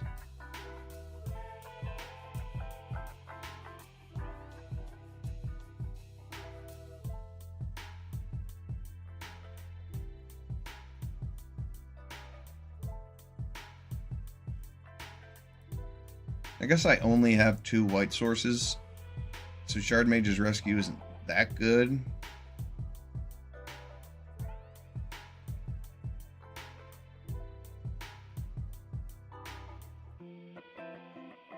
I have 5, but like I only have 2 actual lands that tap for white.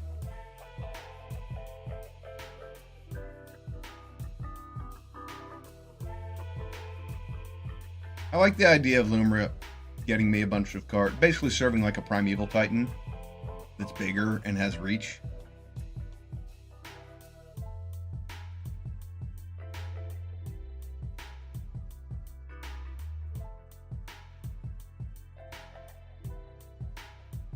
Maybe Selvala isn't as good for me.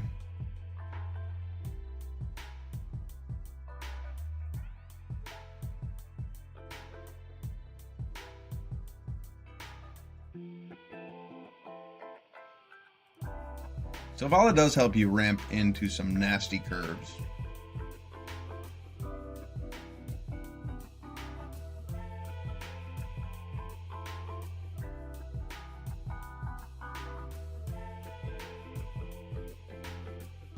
The Blood-Soaked Champion and the Forsaken Miner are looking a little weird, but I do have Gix and Priest of the Forgotten Gods.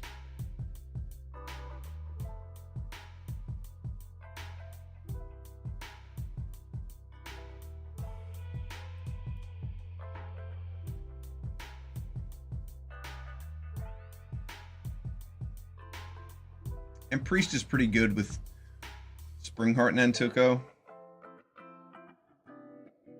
Yeah, I like the idea of having the Gix strategy followed up by ramp. Lumra might be a little weaker than I want it to be. You know what? I think Liliana might. I guess I just choose two of them. I could choose Lumra Liliana or Perforator Lumra, Perforator Liliana. I could also play Kogla. How many humans do I have? 2. Kogla Titan Ape's pretty strong. Yeah, let's play those two. They have the most interaction. This looks pretty sweet. Black-green. Here we go. If the 1-drop black creatures don't make enough sense, then we'll just cut those. Maybe put the Solemn Simulacrum in. And play another 6-drop. I wish I picked up that Guardian Idol. Or that Explorer. All the ramp cards were coming around, so I felt good about them. Though I should have taken one of those 2-drops over Liliana.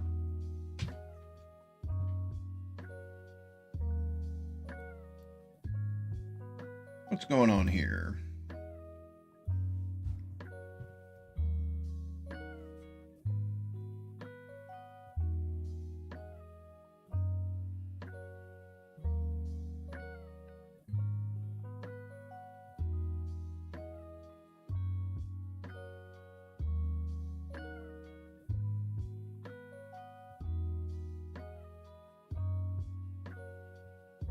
It's going to be a draw. After that long queue. Oh no, we actually started. Nice. Alright, I got a turn 1 Elvish Mystic. Do a turn 2 Innkeeper's Talent. Give it Ward. Oh no. Rude.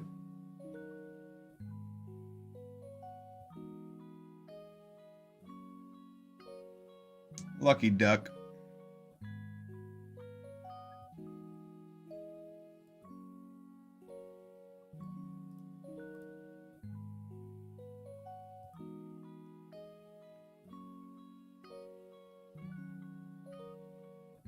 And next turn I can just tick up Innkeeper's Talent and then make my Fanatic a 4/7.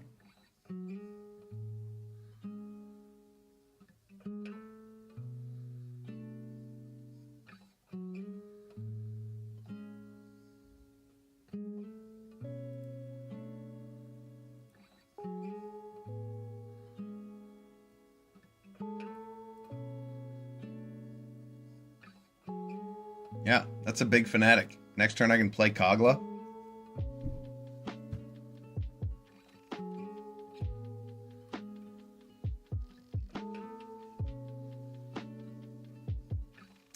My opponent is definitely high rolling with their curve compared to mine. But we've got Fanatic and Innkeeper, so We definitely have threats. He probably wanted to exile that thing instead. Ah, Innkeeper's talent's about to meet its end. It's alright, it's done its job.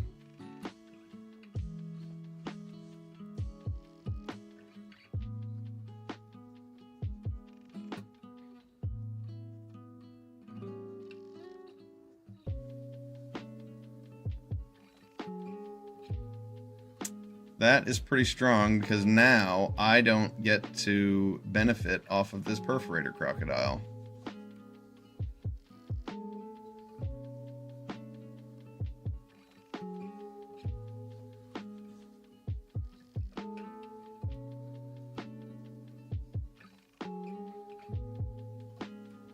I suppose I should not have blocked his 3/3.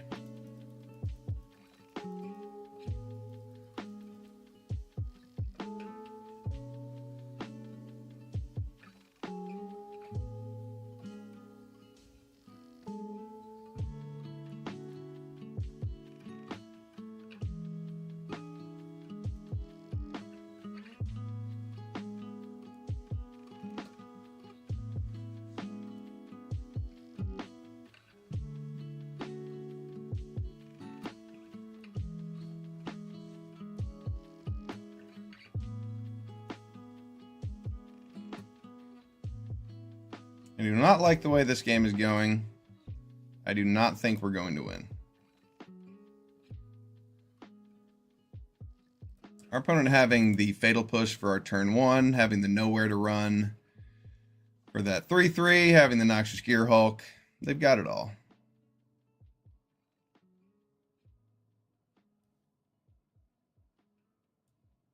Perforator will be fine here.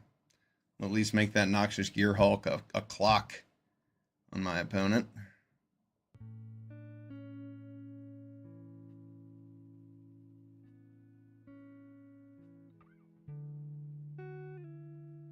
Crabomination will be strong, I hope.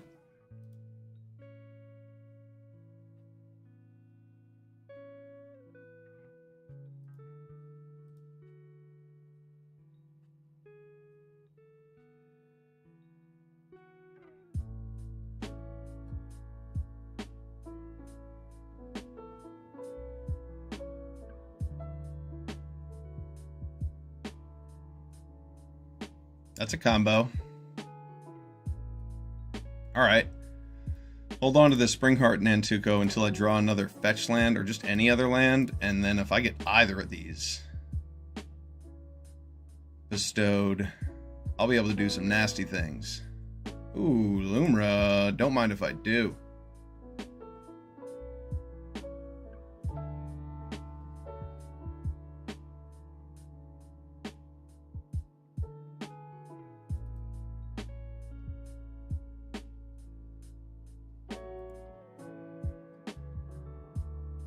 That's fine, because I'm happy to just copy his, the Crabomination and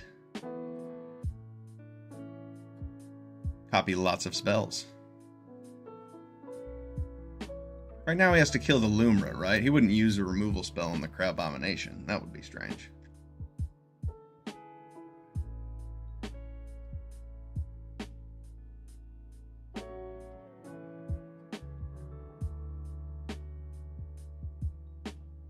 There goes Lumra. As expected.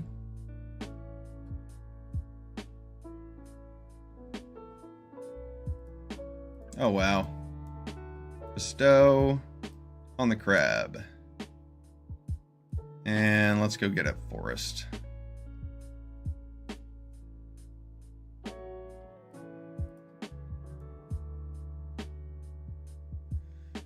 How many Crabominations can I make this turn?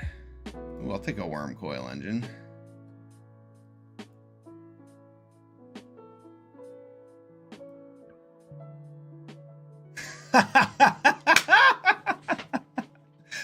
Oh, that was awesome. Got him. Ah.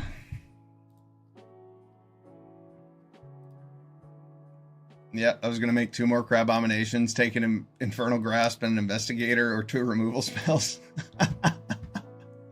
That was awesome. How about getting Lumra off of the first Crabomination to get all those lands back? That was nasty. Alright, 1-0 with this pretty cool ramp deck. Black-green attracts Alicious.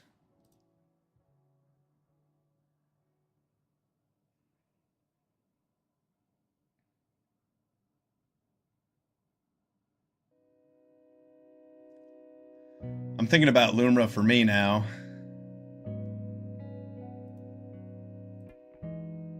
Over Kogla. I mean, Kogla's good.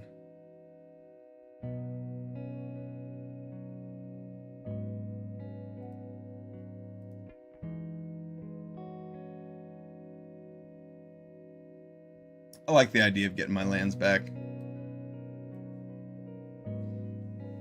Kogla is not as it isn't a good card to hit with Nantuko because it's legendary, so you can't make copies of it. At least not effectively. The fight wouldn't go off before you would sacrifice it. This hand looks solid. I see a Blood-Soaked Champion into an Armored Scrapgorger into an Enduring Vitality.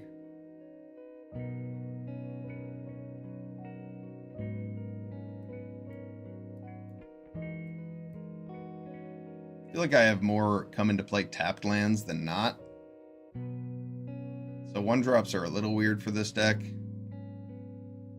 But they work well with Enduring Vitality. I like our game plan here.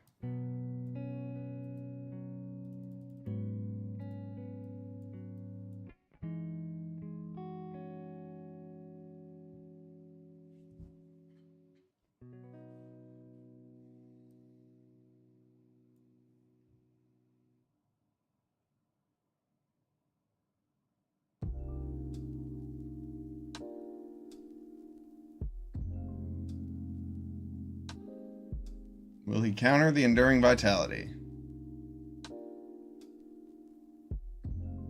It's a mystery. Nobody knows. He won't.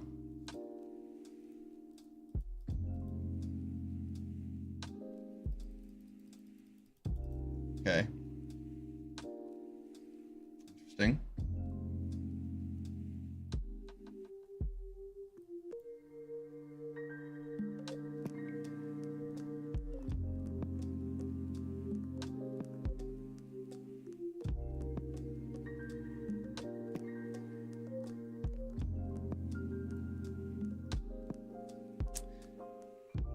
Why didn't he trap in the screen my Enduring Vitality? That's weird.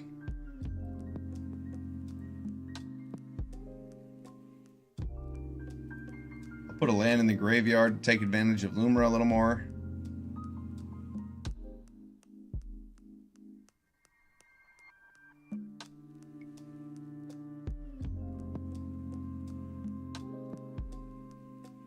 That explains it. Well, I have Buried in the Garden for something. But I think it would be foolish for me to play it to take care of his trapped.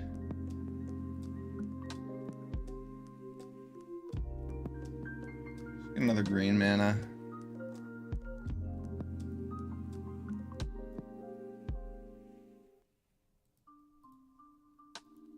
That's not what I want.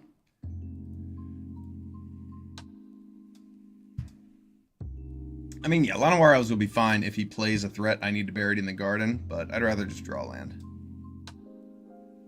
I'd rather just draw land in the first place, yeah. Play a land and Bury It in the Garden, then Bury It in the Garden and play a 1/1.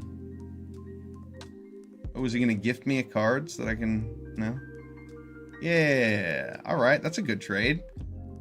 Nice, Enduring Curiosity got me an extra card. What a deal.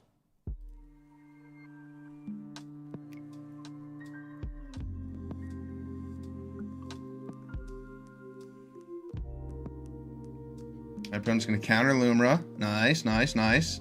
Make the way for our real threats.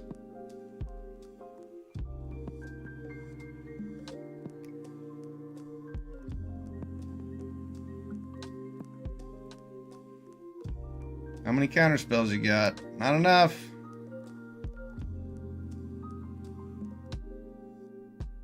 Not enough, I say.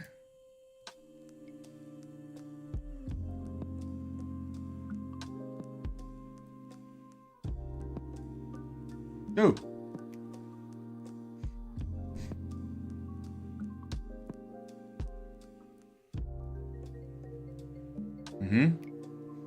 All right. Well played, opponent, I think. What if I do this, though? What if I went like this on here, and then I played a land? What would you say about that? Ooh. Groovy. I'm just going to pass. He'll take 4 instead of being able to chump. Doink, doink. Springheart Nantuko. That's why we first picked it. This card's sick. Especially in a cube with fetch lands.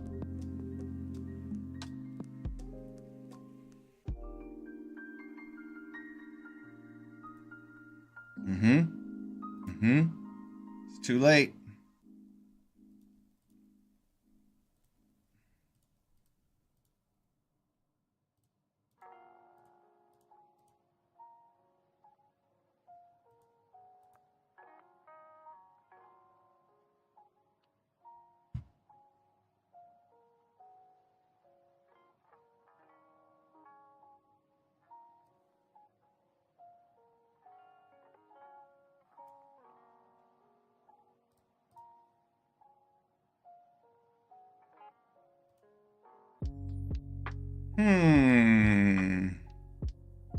One blue mana. Should I just kill him? I guess I should just kill him.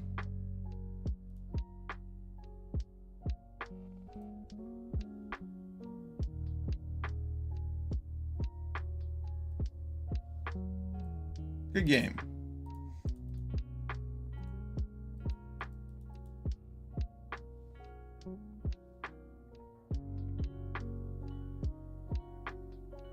Two 2-0. Sweet black green ramp deck. See if we can play Atraxa next turn. Our mana base is hilarious. We have like 13 non-basics. 12. We have 12 non-basics. It's pretty sweet.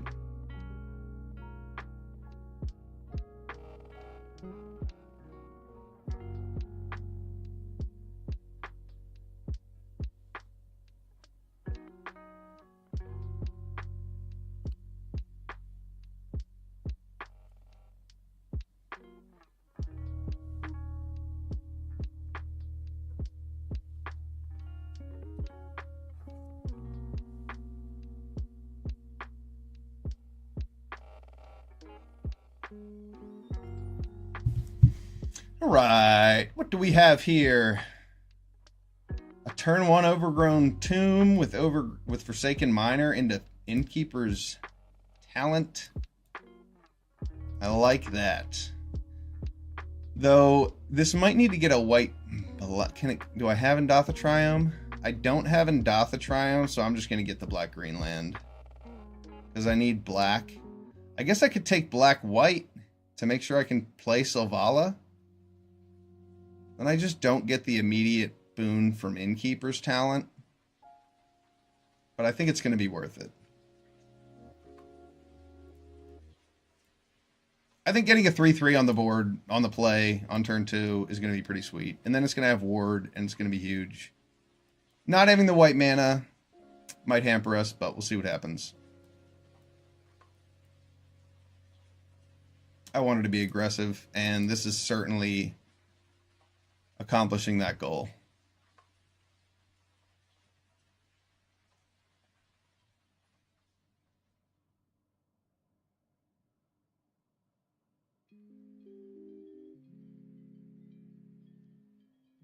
Our opponent must have some kind of 1-mana removal spell. Sure does. Not a very good one, though.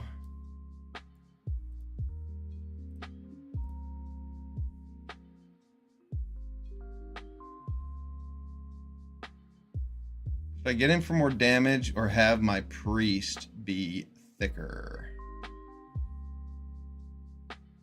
Damage. Giving the priest ward would have been nice, but that's okay. I wanted to apply pressure. The point of this hand, the way I kept it, was so that Innkeeper's Talent could win. And attacking every turn definitely supports that strategy.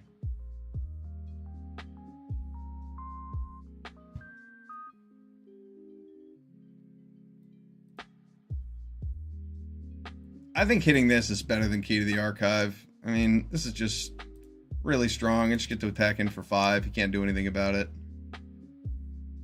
Next turn at 7. Yeah, just keep playing crazy lands. It's like our opponent is doing some sort of similar strategy, but with a less consistent mana base.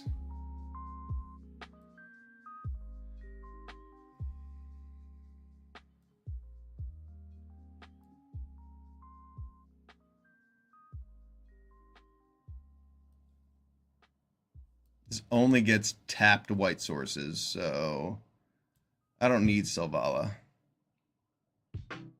Let's see what Key to the Archive finds us.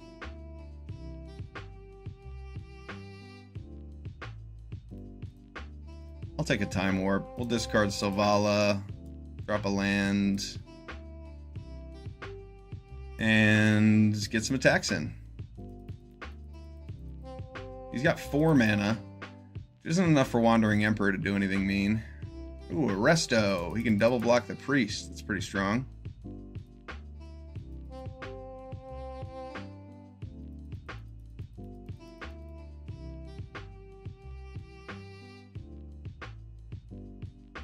Very strong opponent. Wasn't really anything we could do. I guess we could have put the counters on priest instead to make it bigger. And then Forsaken Miner would have been a 2/4. That would have been a 5/6. Oh well. I need more black mana, and I need white mana. So I'm going to take this Backstreet.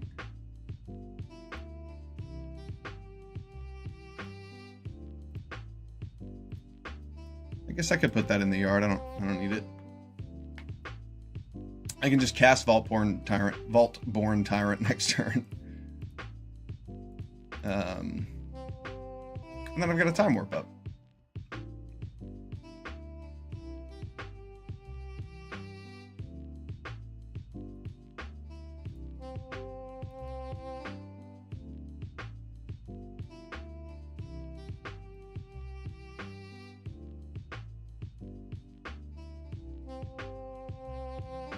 Nice. We even got to resolve it against our opponent's 3 blue pips. Atraxa is pretty strong. I don't think Atraxa is going to be strong enough for our opponent to win here, though. In fact, I know it. Because Time Warp and Innkeeper's Talent wins us this game.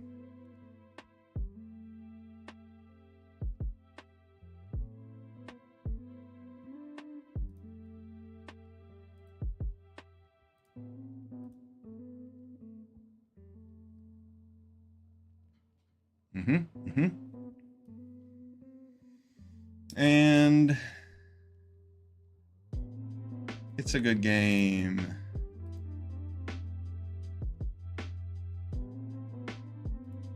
Good game. Ooh, I could emerge from Artifact the Crabomination with this. Oh yeah, totally. That would have just cost double black because this is an artifact. I don't think the Vaultborn is itself, right? The copy is. That's cool. All right, we'll take it.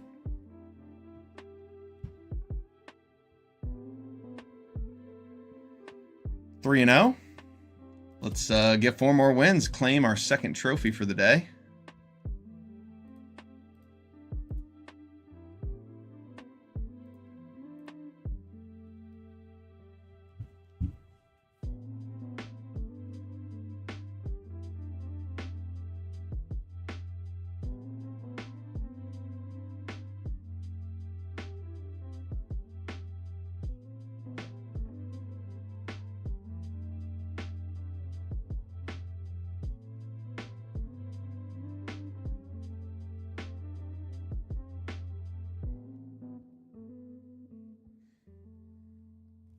Oh, this hand's pretty good.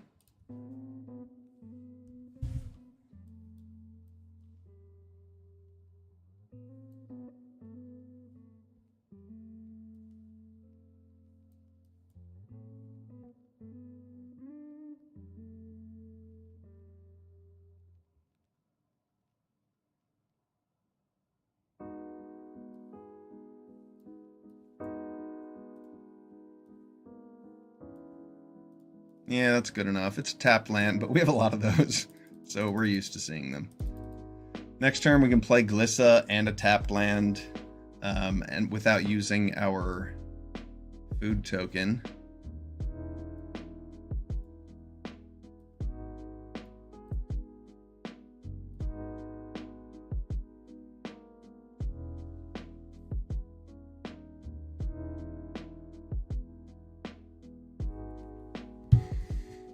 Wingbane Vantasaur.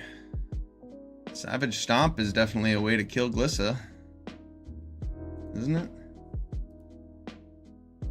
Oh no, it's a fight. No, it's not a very good fight.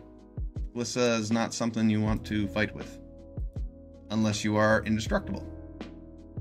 And in that case, probably exactly what you want to fight with.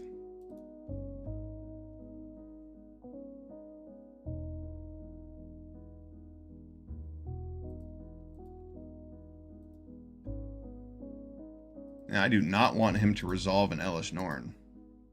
Does not seem like my idea of a good time.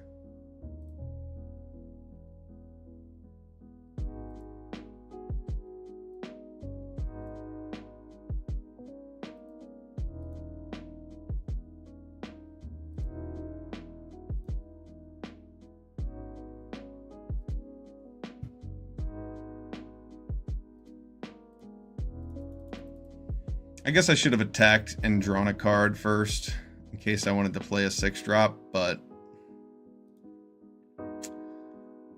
Elesh Norn is going to be annoying. We'll see what happens.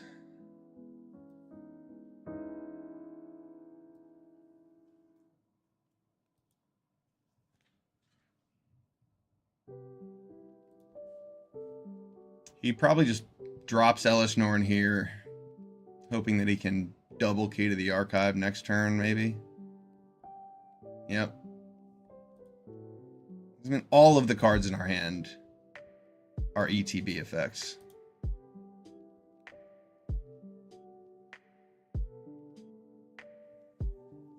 Yeah, it shuts down our entire hand.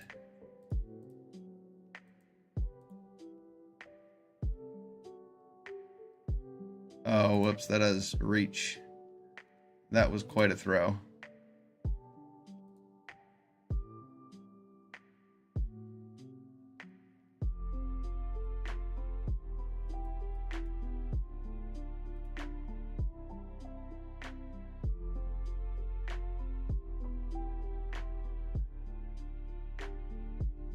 Yeah, I just gave him his Virtue of Persistence back. It would have cost him 1 mana and a card, but that was dumb.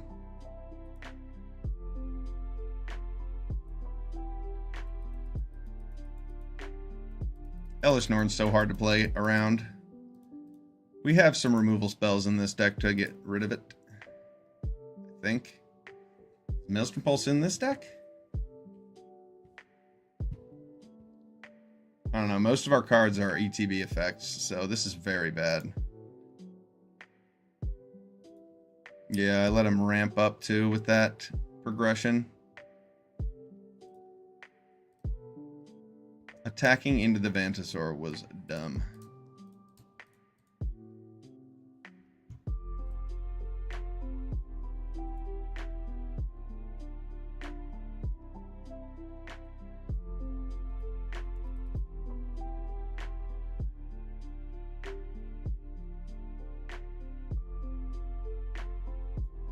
Do I just play Atraxa? Yeah, I just literally play Atraxa. And she's a 7/7 with Death Touch and Lifelink and Flying and Vigilance. And hopefully those 3 cards in his hand aren't removal spells for it. Atraxa doesn't need to draw a bunch of cards to win.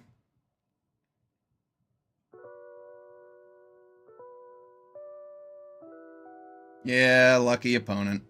One of the 3 cards in their hand, of course, is a removal spell. Yeah, I can't beat Elesh Norn. No, thank you. Just move on before our opponent slow plays us to death.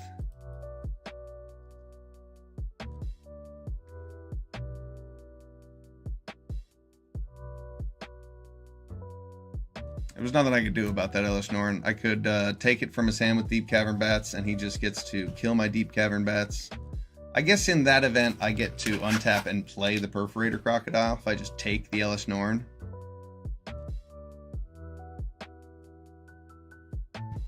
Yeah, that might have been a better play. But I'm not perfect. It's close. Fanatic of Ronas won't ramp us into a 4-drop. Not with this hand.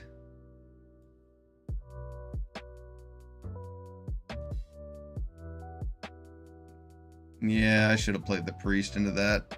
I was hoping it was a burn spell instead of a counter spell, though.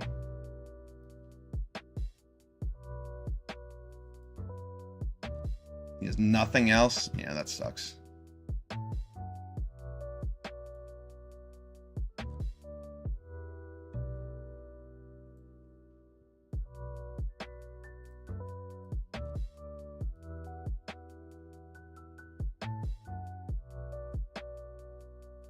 I need more black.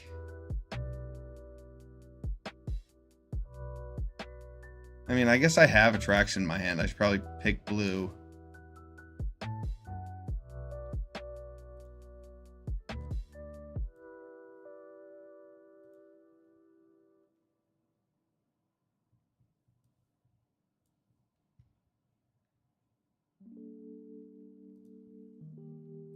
Instead of giving something ward, I wanted to get my Gilded Goose out. If I had made this green, I could have untapped it. I didn't realize I was on the draw, though.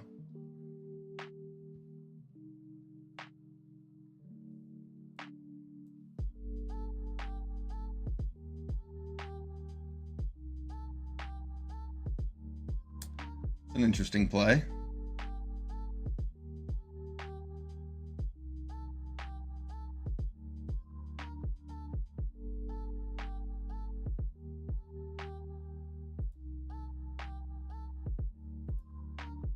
Can I hit them both? No, but I can key to the archive.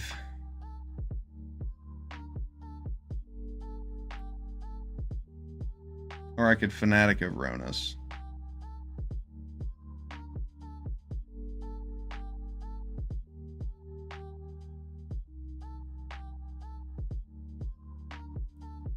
I think I need a key to the archive here just to make sure I don't run out of things. Despark will be good over Selvala.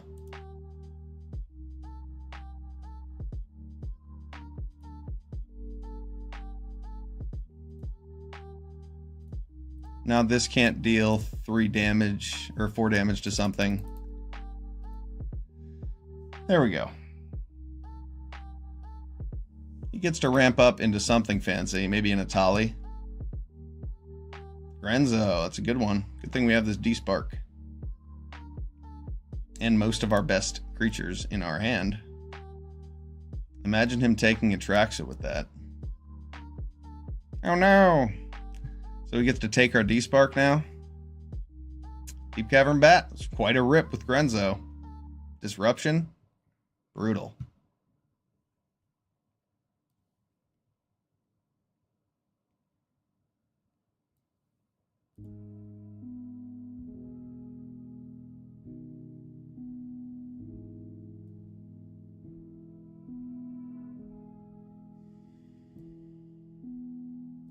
One.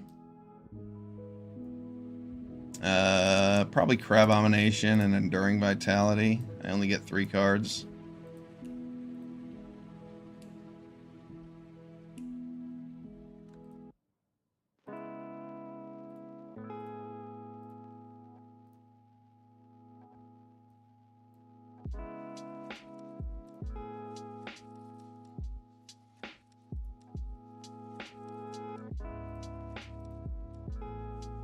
Should I just threaten Chandra? Or should I give Atraxa Ward? Should probably give the Atraxa Ward.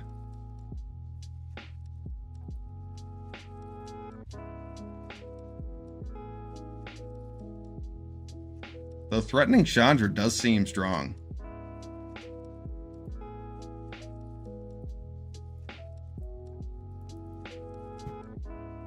Yeah, he has to give me my D-Spark back.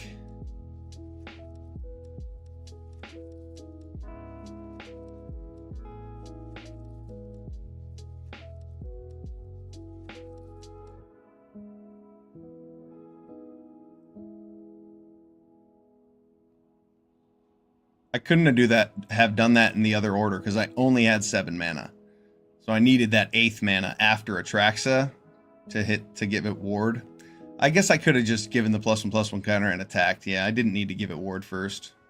That was a mistake. That way I would have the D-Spark, but looks like we're in fine shape. Most of our best cards are already in our hand or on the battlefield, so... Now I have D-Spark to deal with his Grenzo and Crabomination. If he gets rid of Atraxa, so be it. We have some good ways to take care of his board.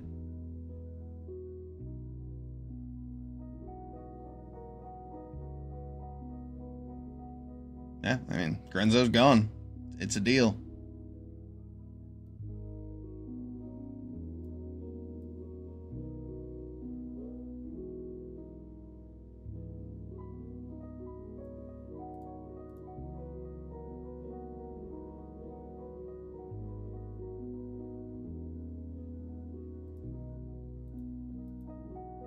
Do I have enough black? Yeah, I don't need to lose any life. White, black, and then 4.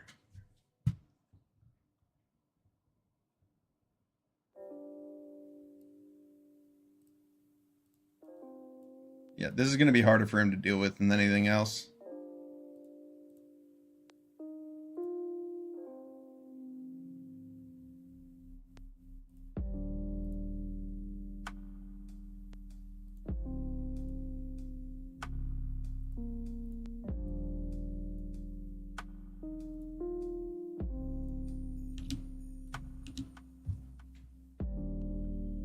Okay, counterspelling my D-Spark.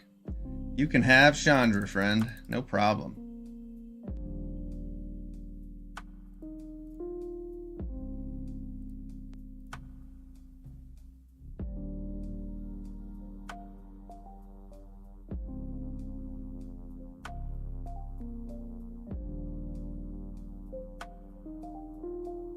We baited out a counterspell to make way for our Crabomination.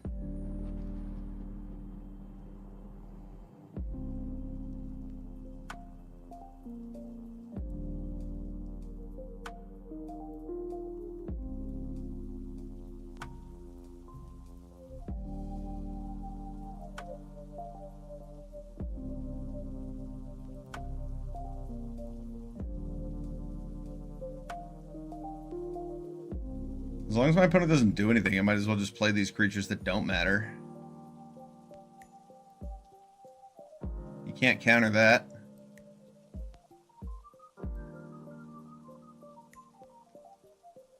Go ahead, counter it. It's not a counter spell. Yeah, he doesn't have any counter spells. He might have another board wipe. An Atali, probably.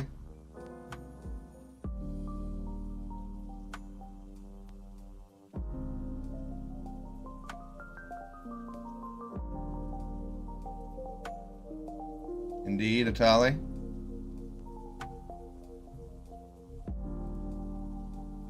Wow, what a high roll.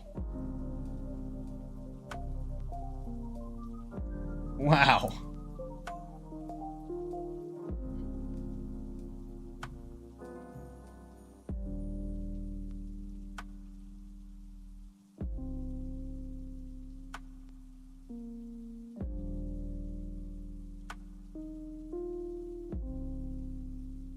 just tear asunder my innkeeper's talent for free? Wow. This guy is rolling high. Oh, he missed. He screwed up pretty badly there. Oops. Oops. Yeah, you can heist it. There's literally nothing left in my deck. It's just ramp.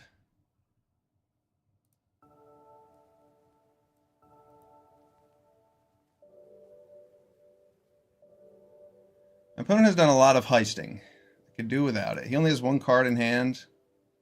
Let's see what it is.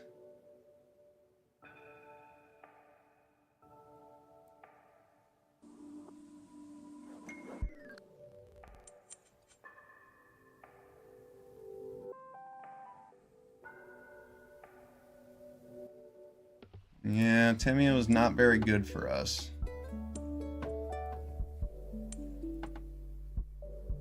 It blocks.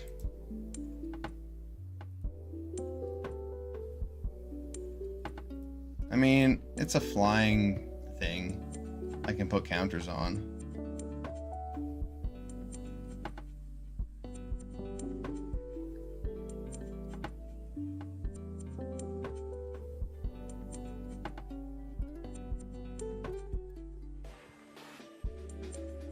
Would have made a lot more sense to play this first.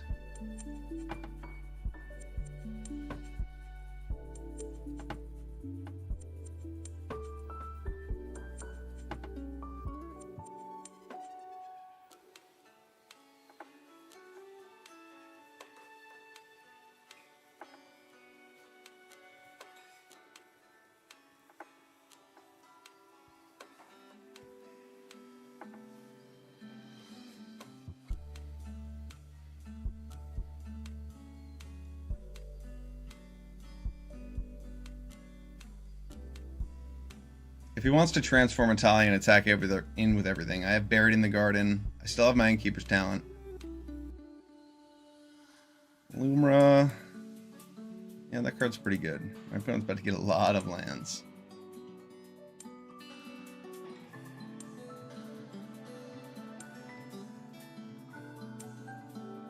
He's not going to ult Atali.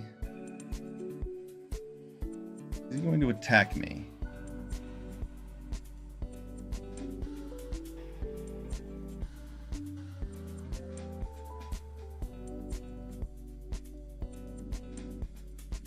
I don't want him removing any counters from my things. So I'm going to get another copy of the Vaultborn Tyrant. I'm going to Bury It in the Garden away the Lumra.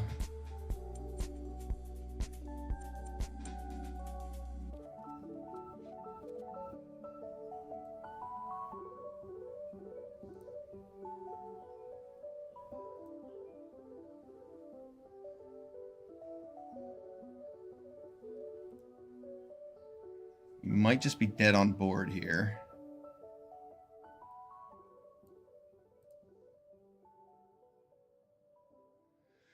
Let's see. 4 in the air, and then he can block 1, 2, 3 things. All right, 1, 2, 3. So it takes 4, 5, 6, 7, 8, 9, 10. I think my math's right.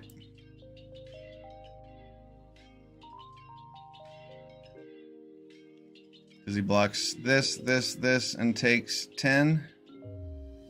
3 blockers. Yeah. Put it on the flyer and attack. 4, 5, 6, 7, 8, 9, 10. He doesn't have any lifelink, right? No foods.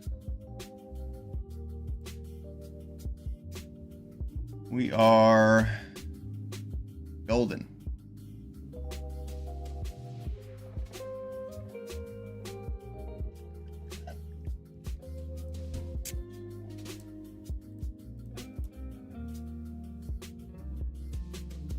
Good game.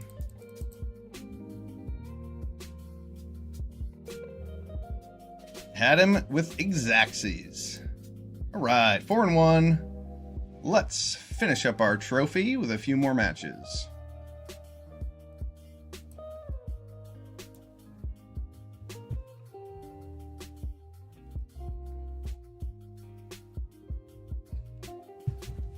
As long as we don't see any turn 4 Elesh Norns, then hopefully we'll be in good shape. That's one way to shut me down, though. This hand is excellent.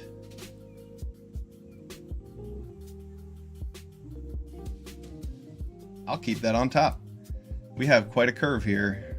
We get to Deep Cavern Bat, into Llanowar Visionary, into Selvala. Ooh.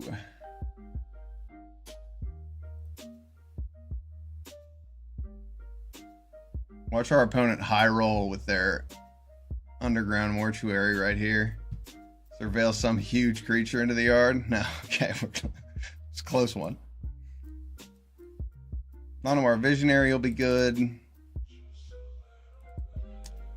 If he kills it, I might not be able to play Selvala since all of our lands come into play tapped.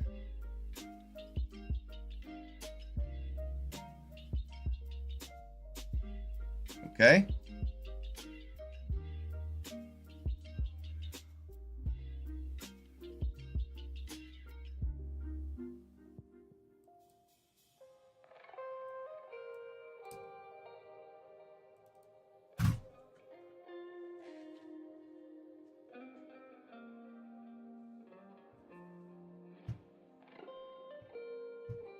He might just pile on Selvala, and that's fine. At least he'll spend most of his turn to do it.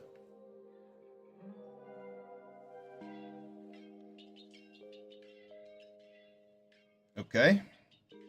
And he's going to reanimate it? Oh, that's so strong.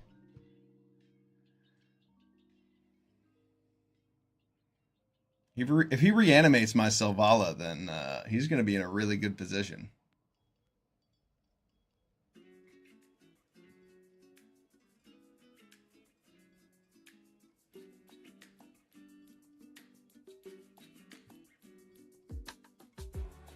Couldn't draw an untapped land to play, but that's okay. We'll just play all of these cards and get in for one. Our opponent might be tempted to kill the Priest of Forgotten Gods. Because if I play something and he tries to kill that, then he gets 2 for 1. But next turn we get to drop this Lumra, hopefully. And hopefully my opponent doesn't have a bunch of mana on tap to get rid of all of our lands.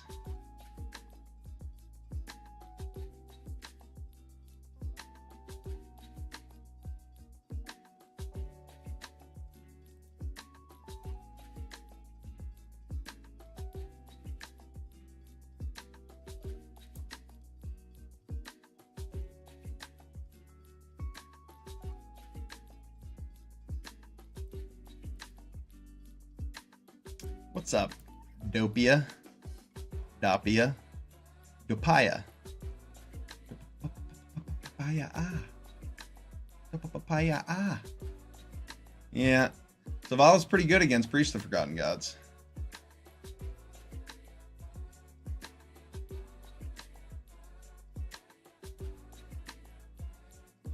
Give me a land so I can play this Vaultborn Tyrant.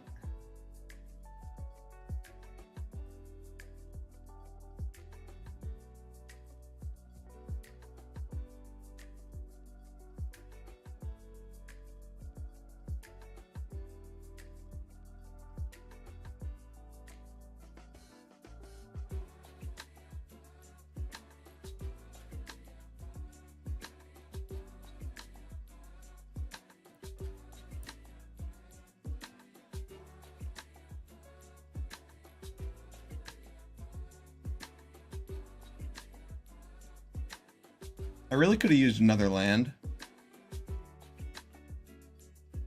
Because he just gets to pile on Lumra now. And he only has to sacrifice a 1/1.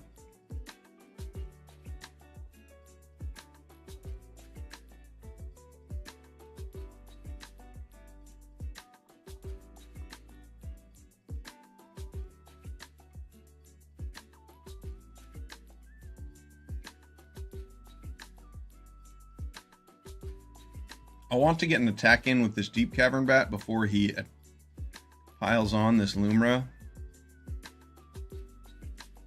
But I didn't want to take the risk that he blows up my Visionary and just completely blanks my turn.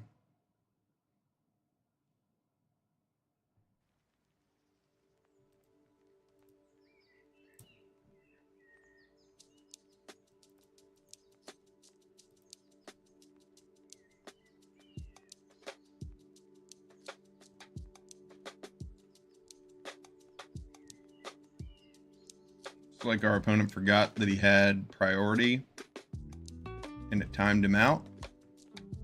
So we lost the opportunity to cast spells. Could be worse. We're not in great shape. Him reanimating that Selvala was really powerful.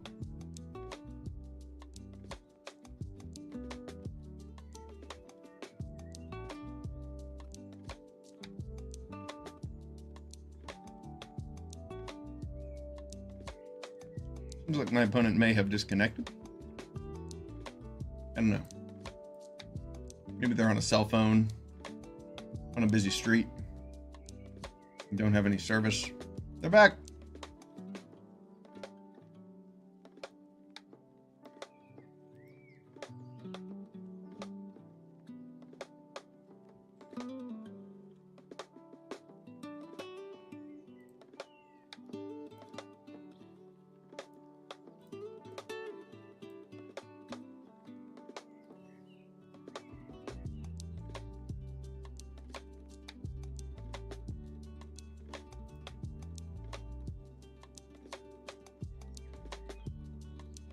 All right, so now I'm going to take 11, go down to 2.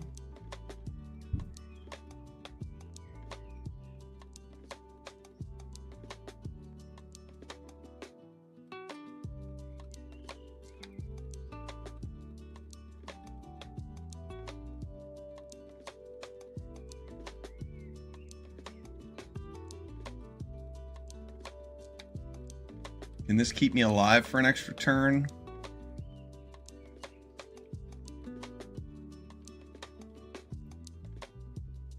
I hope so. Because it has to block Questing Beast. I'll be at 5. Get the block.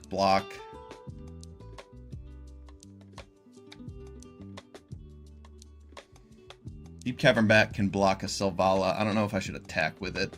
It only puts me to 3, and he has 2. Now, yeah, I'll be at 5, and then I'll be at 6. Yeah, I'll attack with the bat. I don't want to have to block with it. I gotta say, my opponent's roping is quite annoying.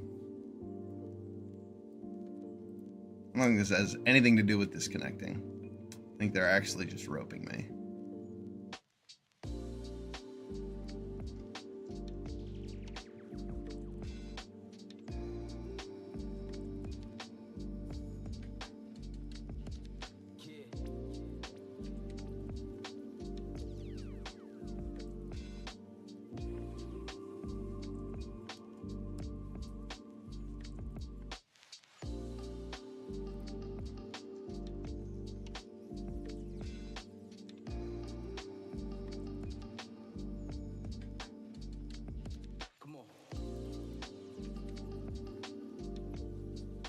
Gain an extra life, because if I have to sacrifice the Vaultborn Tyrant to Priest, then it'll come back. You go to the battlefield? Ooh. One less blocker. Put another creature to sacrifice.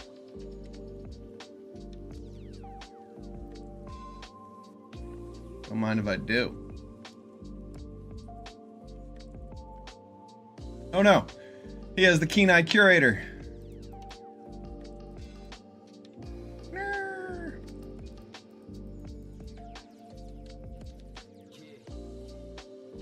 Oh, and he can get another card type with that thing now. Yeah, we're dead.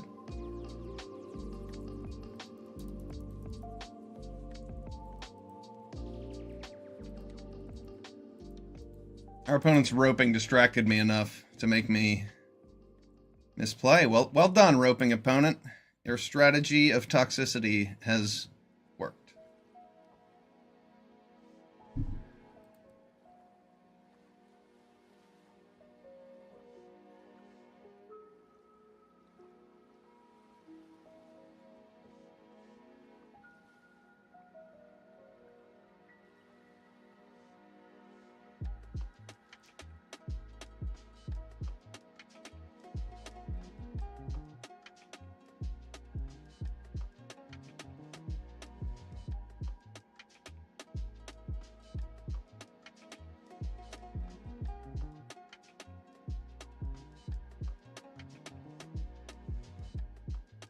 Yeah, I needed another blocker. If he just swings out and pumps up the Keen-Eyed Curator, dead.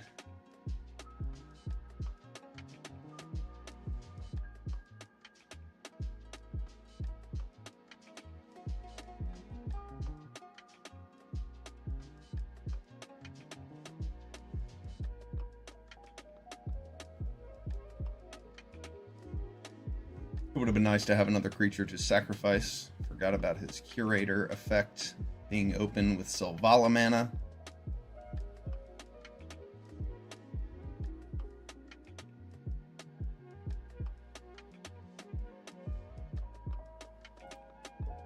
Or my opponent's just going to not do anything again.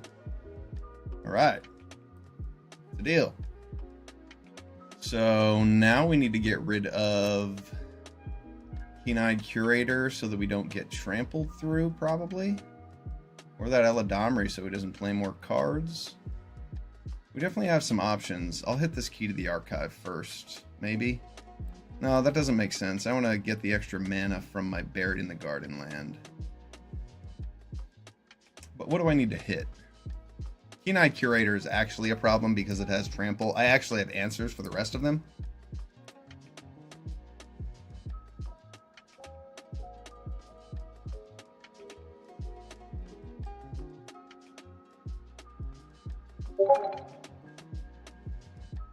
No, Eladamri does let him play free cards. I probably want to turn that off.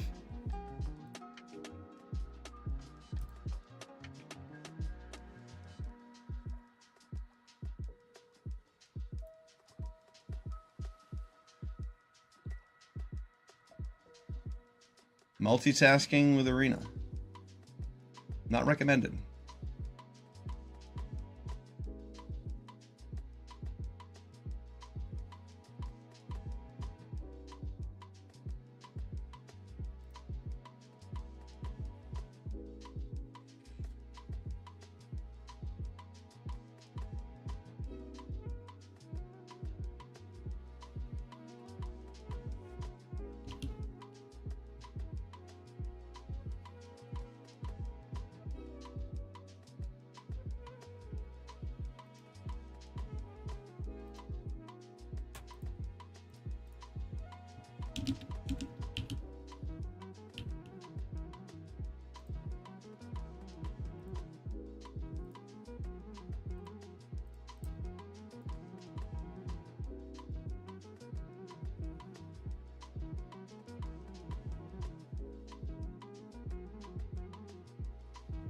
He didn't sacrifice his 1/1.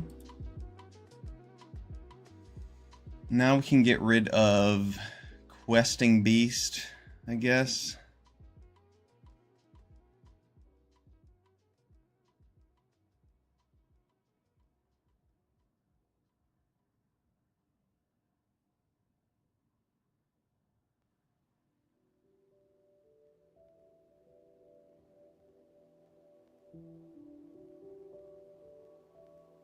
It's my Selvala, isn't it? So if he blows up Buried in the Garden, I'll get it back. I don't think I want him having all that extra mana.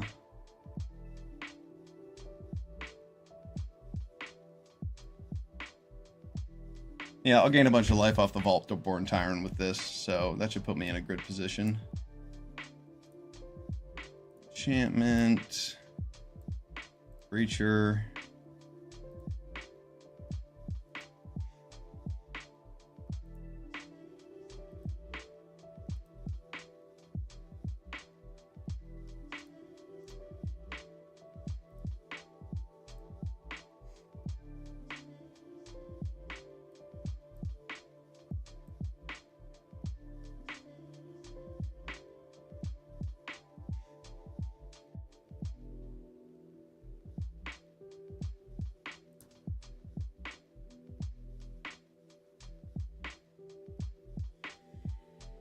Then I'll make him block.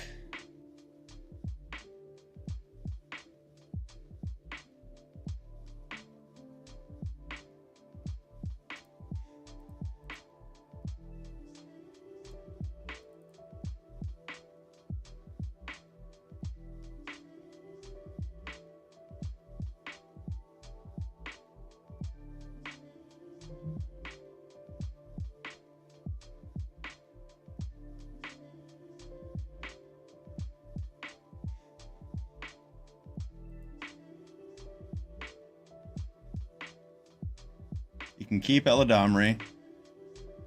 Get rid of his questing beast, and then I get another 3 life, another creature.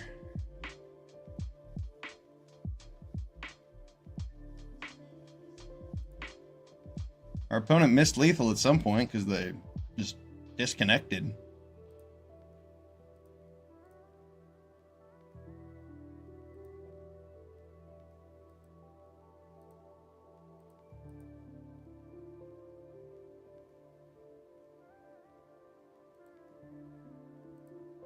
Looks like they've decided they're gonna lose, and they just left. I wonder if I can report this person, because they're clearly just doing something else, like occasionally coming back to the game to check. They're not taking it seriously. I mean, maybe it's just connection issues.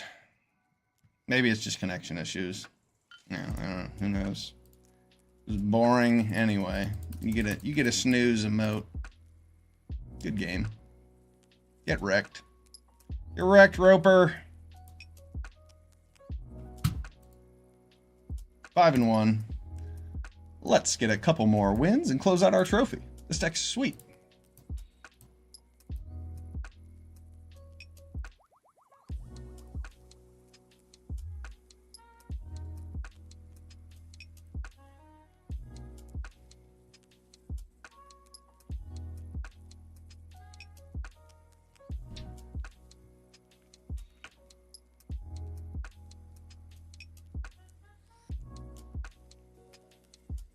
Okay, what do we have here? This hand looks good enough. Doesn't look great.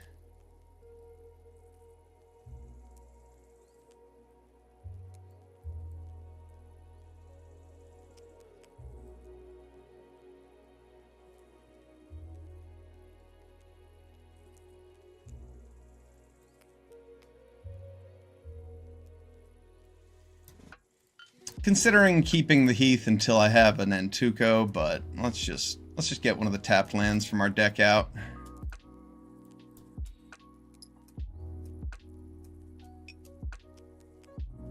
I wish I had an Indatha Triome. Make this choice a little bit easier. But I do already have double green, so I'm going to take this white land that surveils.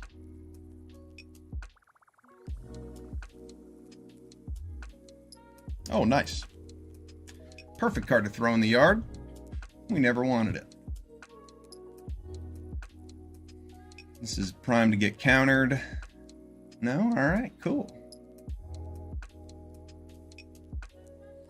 The next turn we'll be at 6 mana to drop this Crabomination. Depending on our opponent's play. Elite Spellbinder. If they don't pass, I'm gonna guess it's, yeah, okay, they passed.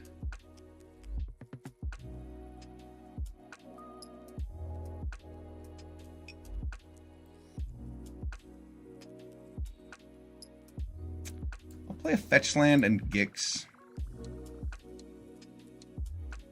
I will play Gix into whatever he has here. Nothing? I had a feeling it was nothing.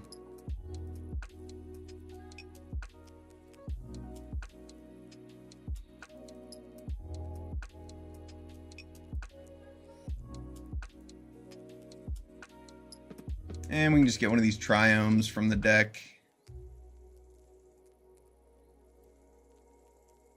There we go.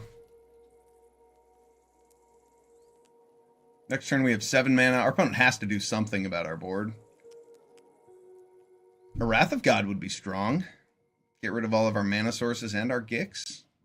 Our opponent would be right back on top with that kind of play.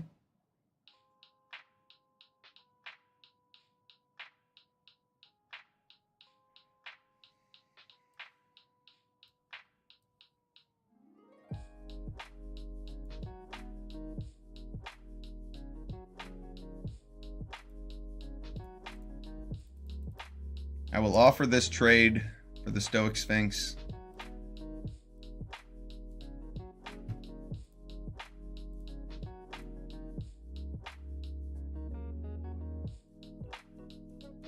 Vaultborn Tyrant isn't going to be as good against a white-blue deck.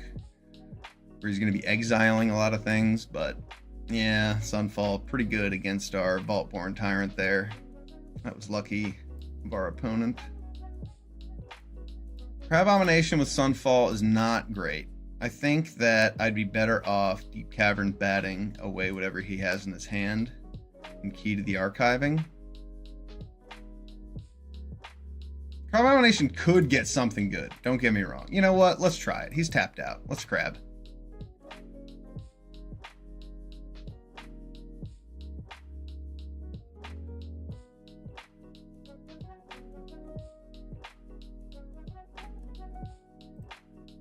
I'm just going to play Stoic Sphinx, which is the card that I wanted, and see if my opponent can do anything about it.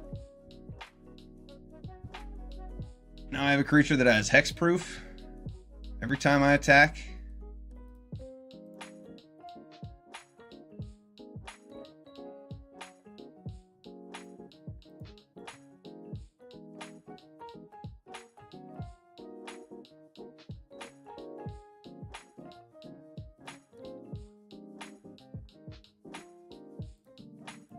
Snapcaster Mage for that Sunfall or Biza. That's tough. Maybe one of the flyers? No.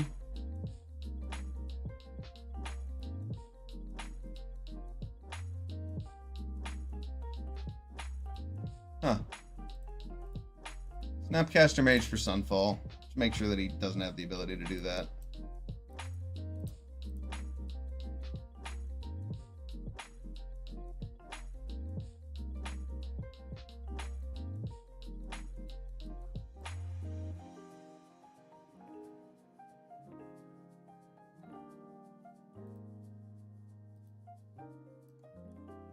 Doomblade works. Alright, get in with our Sphinx. Next turn, we've got all sorts of things we can do. And we don't care that our non-creature spells cost 2 or more. Or cost 2 more.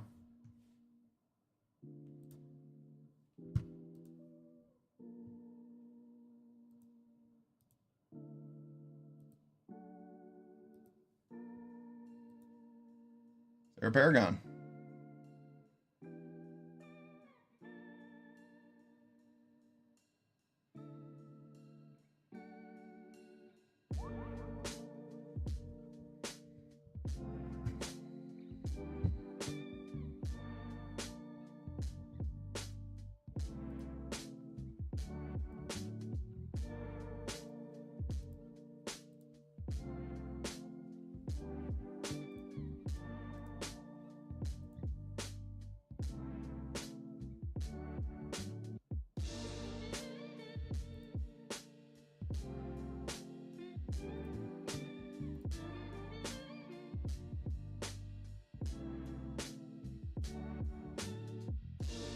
I didn't think about him playing his Sarah Paragon and getting a land back. That was pretty powerful.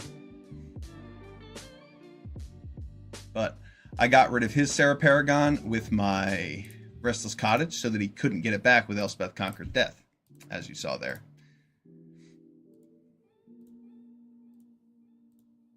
So Elspeth Conquers Death was not very good for my opponent. All it did was get rid of a Crabomination.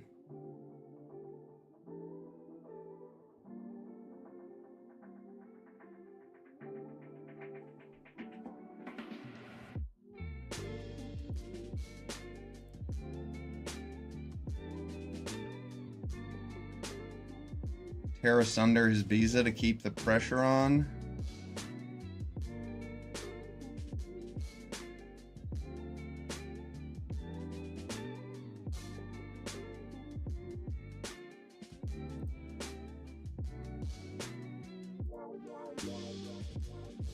Tear asunder his Visa to keep the pressure on. No, because then he just gets to Restless Cottage. He gets to block Restless Cottage with a 3/3 and a 1/1. And then he just gets to play Restoration Angel. And I don't really have a good answer. So I'll just attack for 5.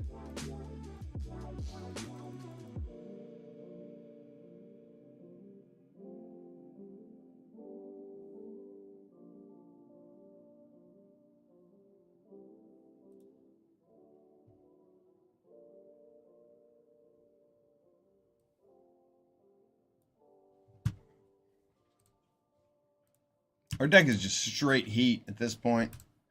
That's not true, but there's a lot of powerful cards left in our deck for us to draw. And we have enough mana to kick the Terra Sunder and animate Restless Cottage.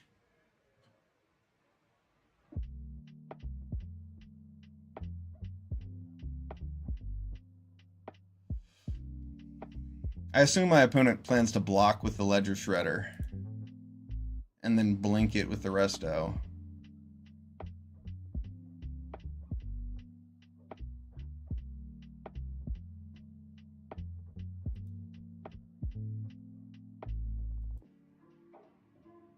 Ah, that's a top deck if I've ever seen one.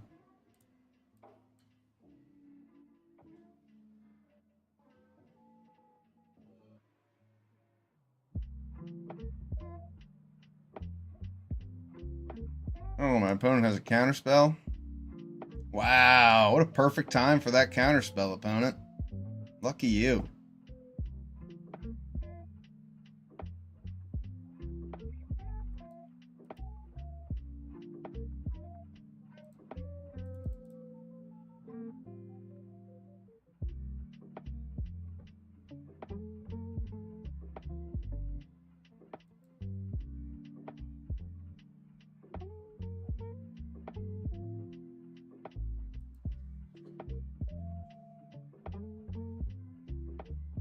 Blink is Biza.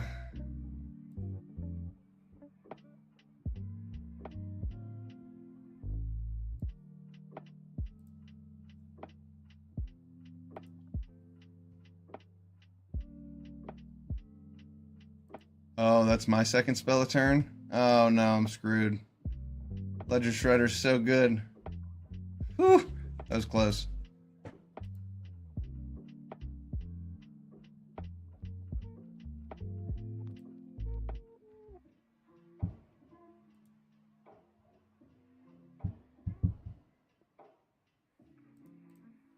Wow, that counterspell for the Innkeeper's talent was way too good.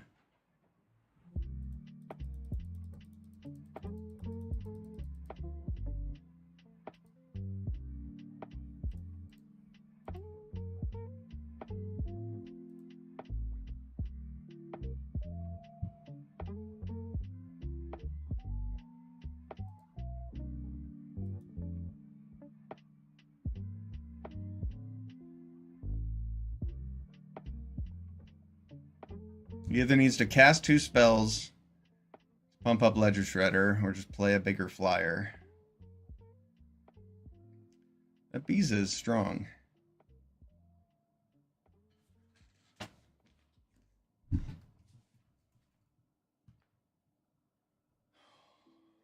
Yeah, Assimilation Aegis. You get to take my Deep Cavern Bat.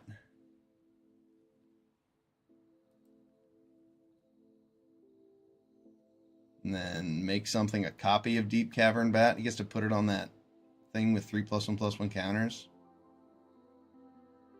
Okay, or not. Yeah, that's about as bad as it gets for us.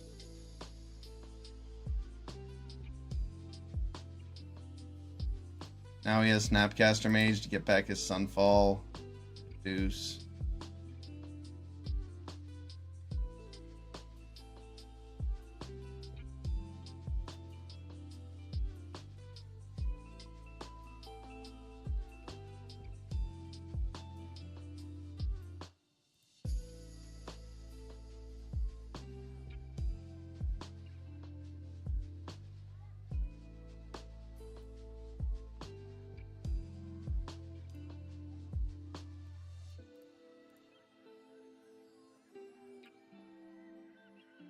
Our opponent has been drawing hot this game. We top decked lands a couple times the past few turns, and that has not been very good for us.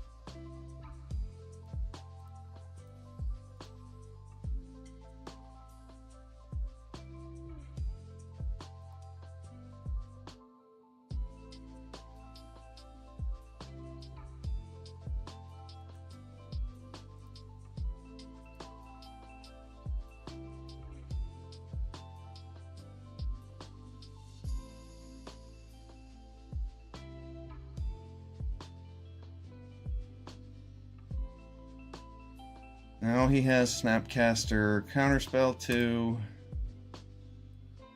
Pretty screwed.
And he has Snapcaster Counterspell.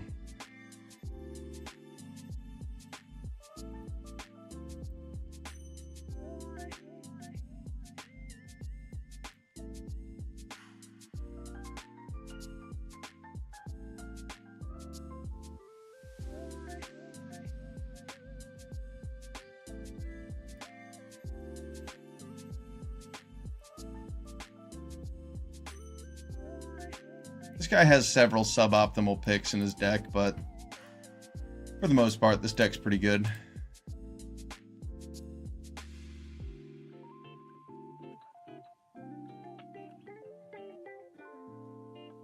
He's got Assimilation Aegis, he has Deduce, he has Elspeth Conquers Death, he has Sarah Paragon and Resto Angel and Warzone Duplicator. There's a lot of expensive, like, B- cards where you could be playing much better cards in a white-blue deck.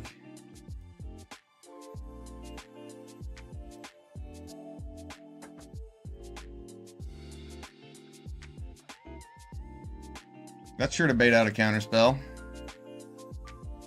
He can't let that resolve, can he?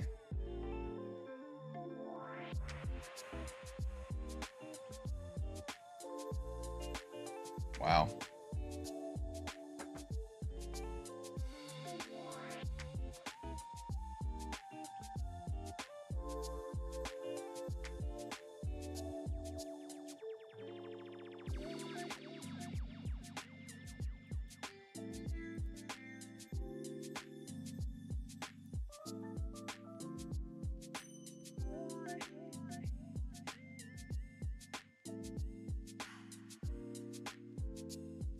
Why didn't he play Stoic Sphinx? He wants to wipe the board, I guess.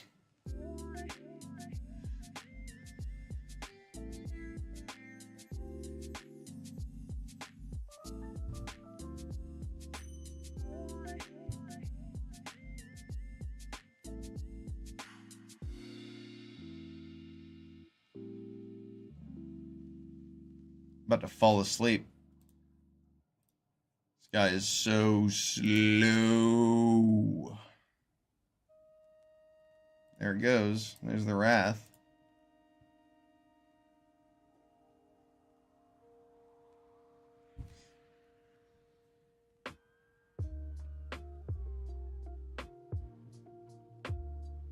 That was weird.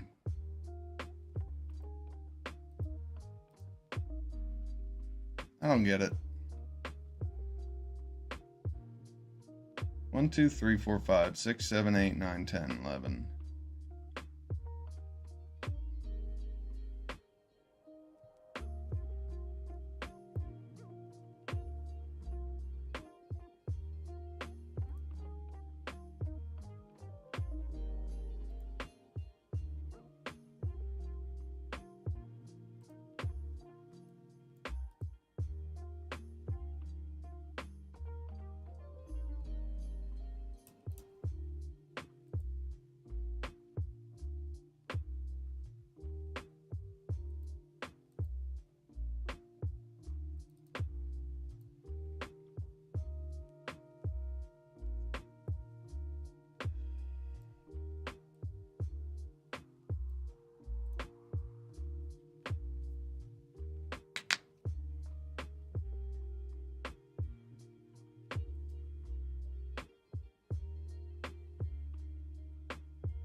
Now he does not have Snapcaster Counterspell.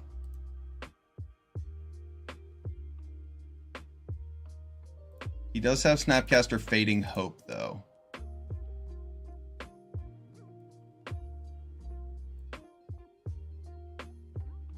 Does it? Yeah, he does.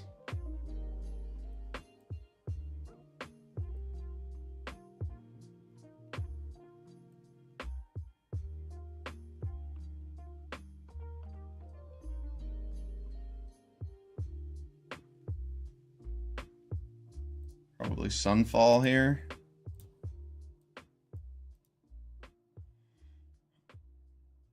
Which hypothetically clears the way for my Atraxa.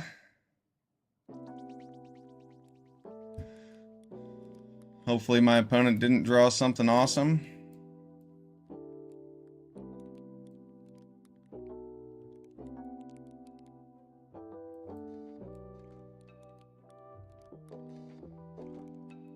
Nice. Nice. Sometimes you gotta outplay that control deck. Let's see. I want this and this.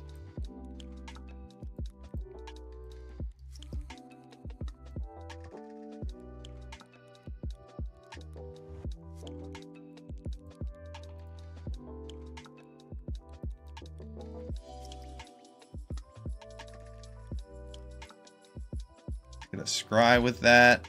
Loomer's on top. That's cool. We don't have that many cards left in our deck.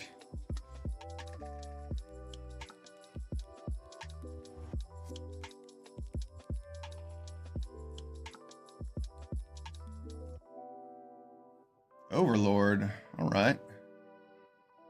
Our opponent looks like they're still in it. They have to answer both of these creatures and have a counterspell.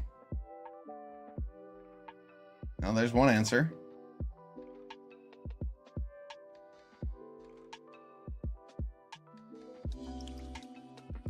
Good game.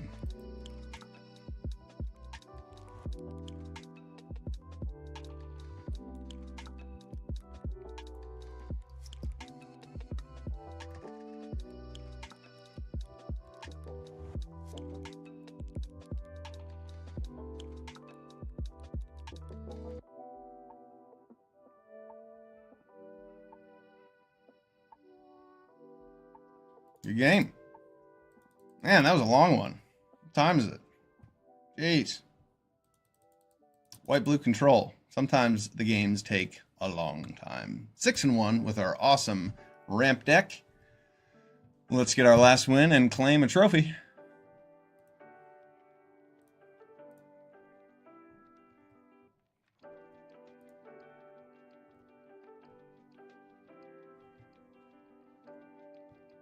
Another good hand.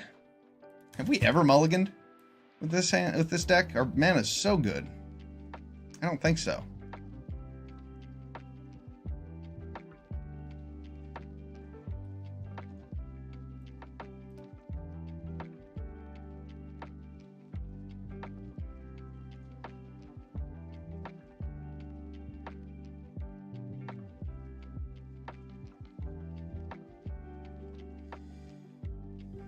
So we can play Priest into Gix, which isn't a great curve, but if he doesn't play a 2-drop creature, it might be alright. Huh. It's kind of awkward. I'd rather play this Forsaken Miner than that Priest, even though it doesn't work as well with my curve. This has a better chance of actually connecting next turn. So I'm going to play it instead.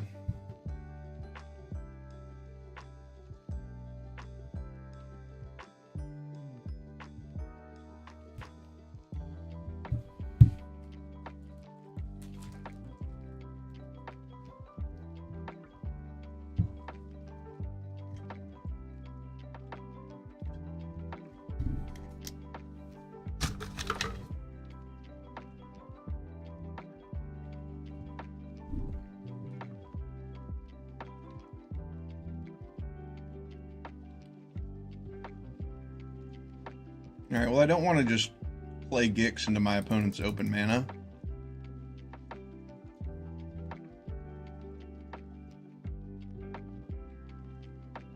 And I don't want to play Llanowar Visionary either, because it doesn't actually advance my game plan.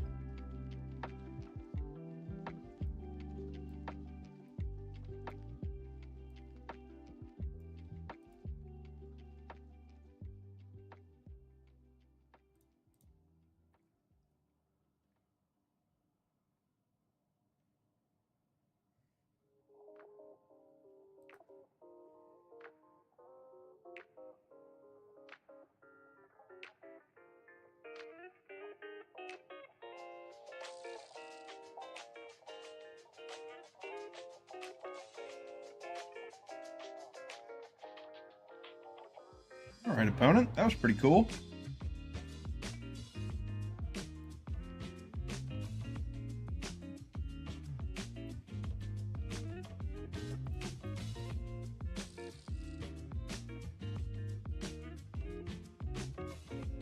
Depending on what my opponent does this turn, we might be able to get him with Gix.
Alright, we baited out a counterspell.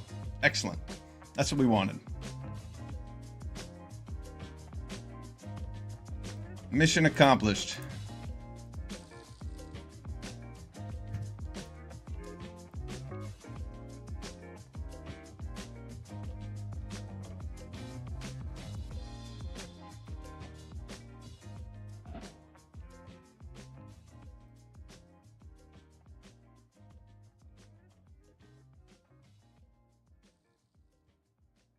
I'll be a little disappointed if my opponent deals 2 damage to everything with like Elder Dragon War. That works for me. I'll just take one of the last 2 cards in my opponent's hand with this Crabomination.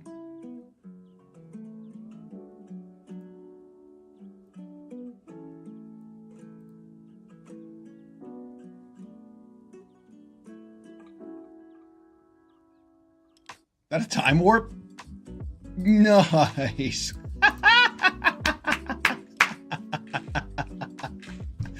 Oh, that was awesome. Oh, what a way to win it. What a way to finish our trophy. Crabomination stealing Time Warp. Don't mind if I do. Excellent. Alright, trophy number 2. This is an awesome ramp deck. We picked green cards early, knowing we would find fine ramp targets. We wheeled an Atraxa pack 1. And then we saw a Glissa sometime in pack 2. And then we picked up Gix. The deck just filled itself out. We took a bunch of dual lands and tri-lands to make sure we could cast our splash spells and to make sure our mana was easy. This deck was awesome.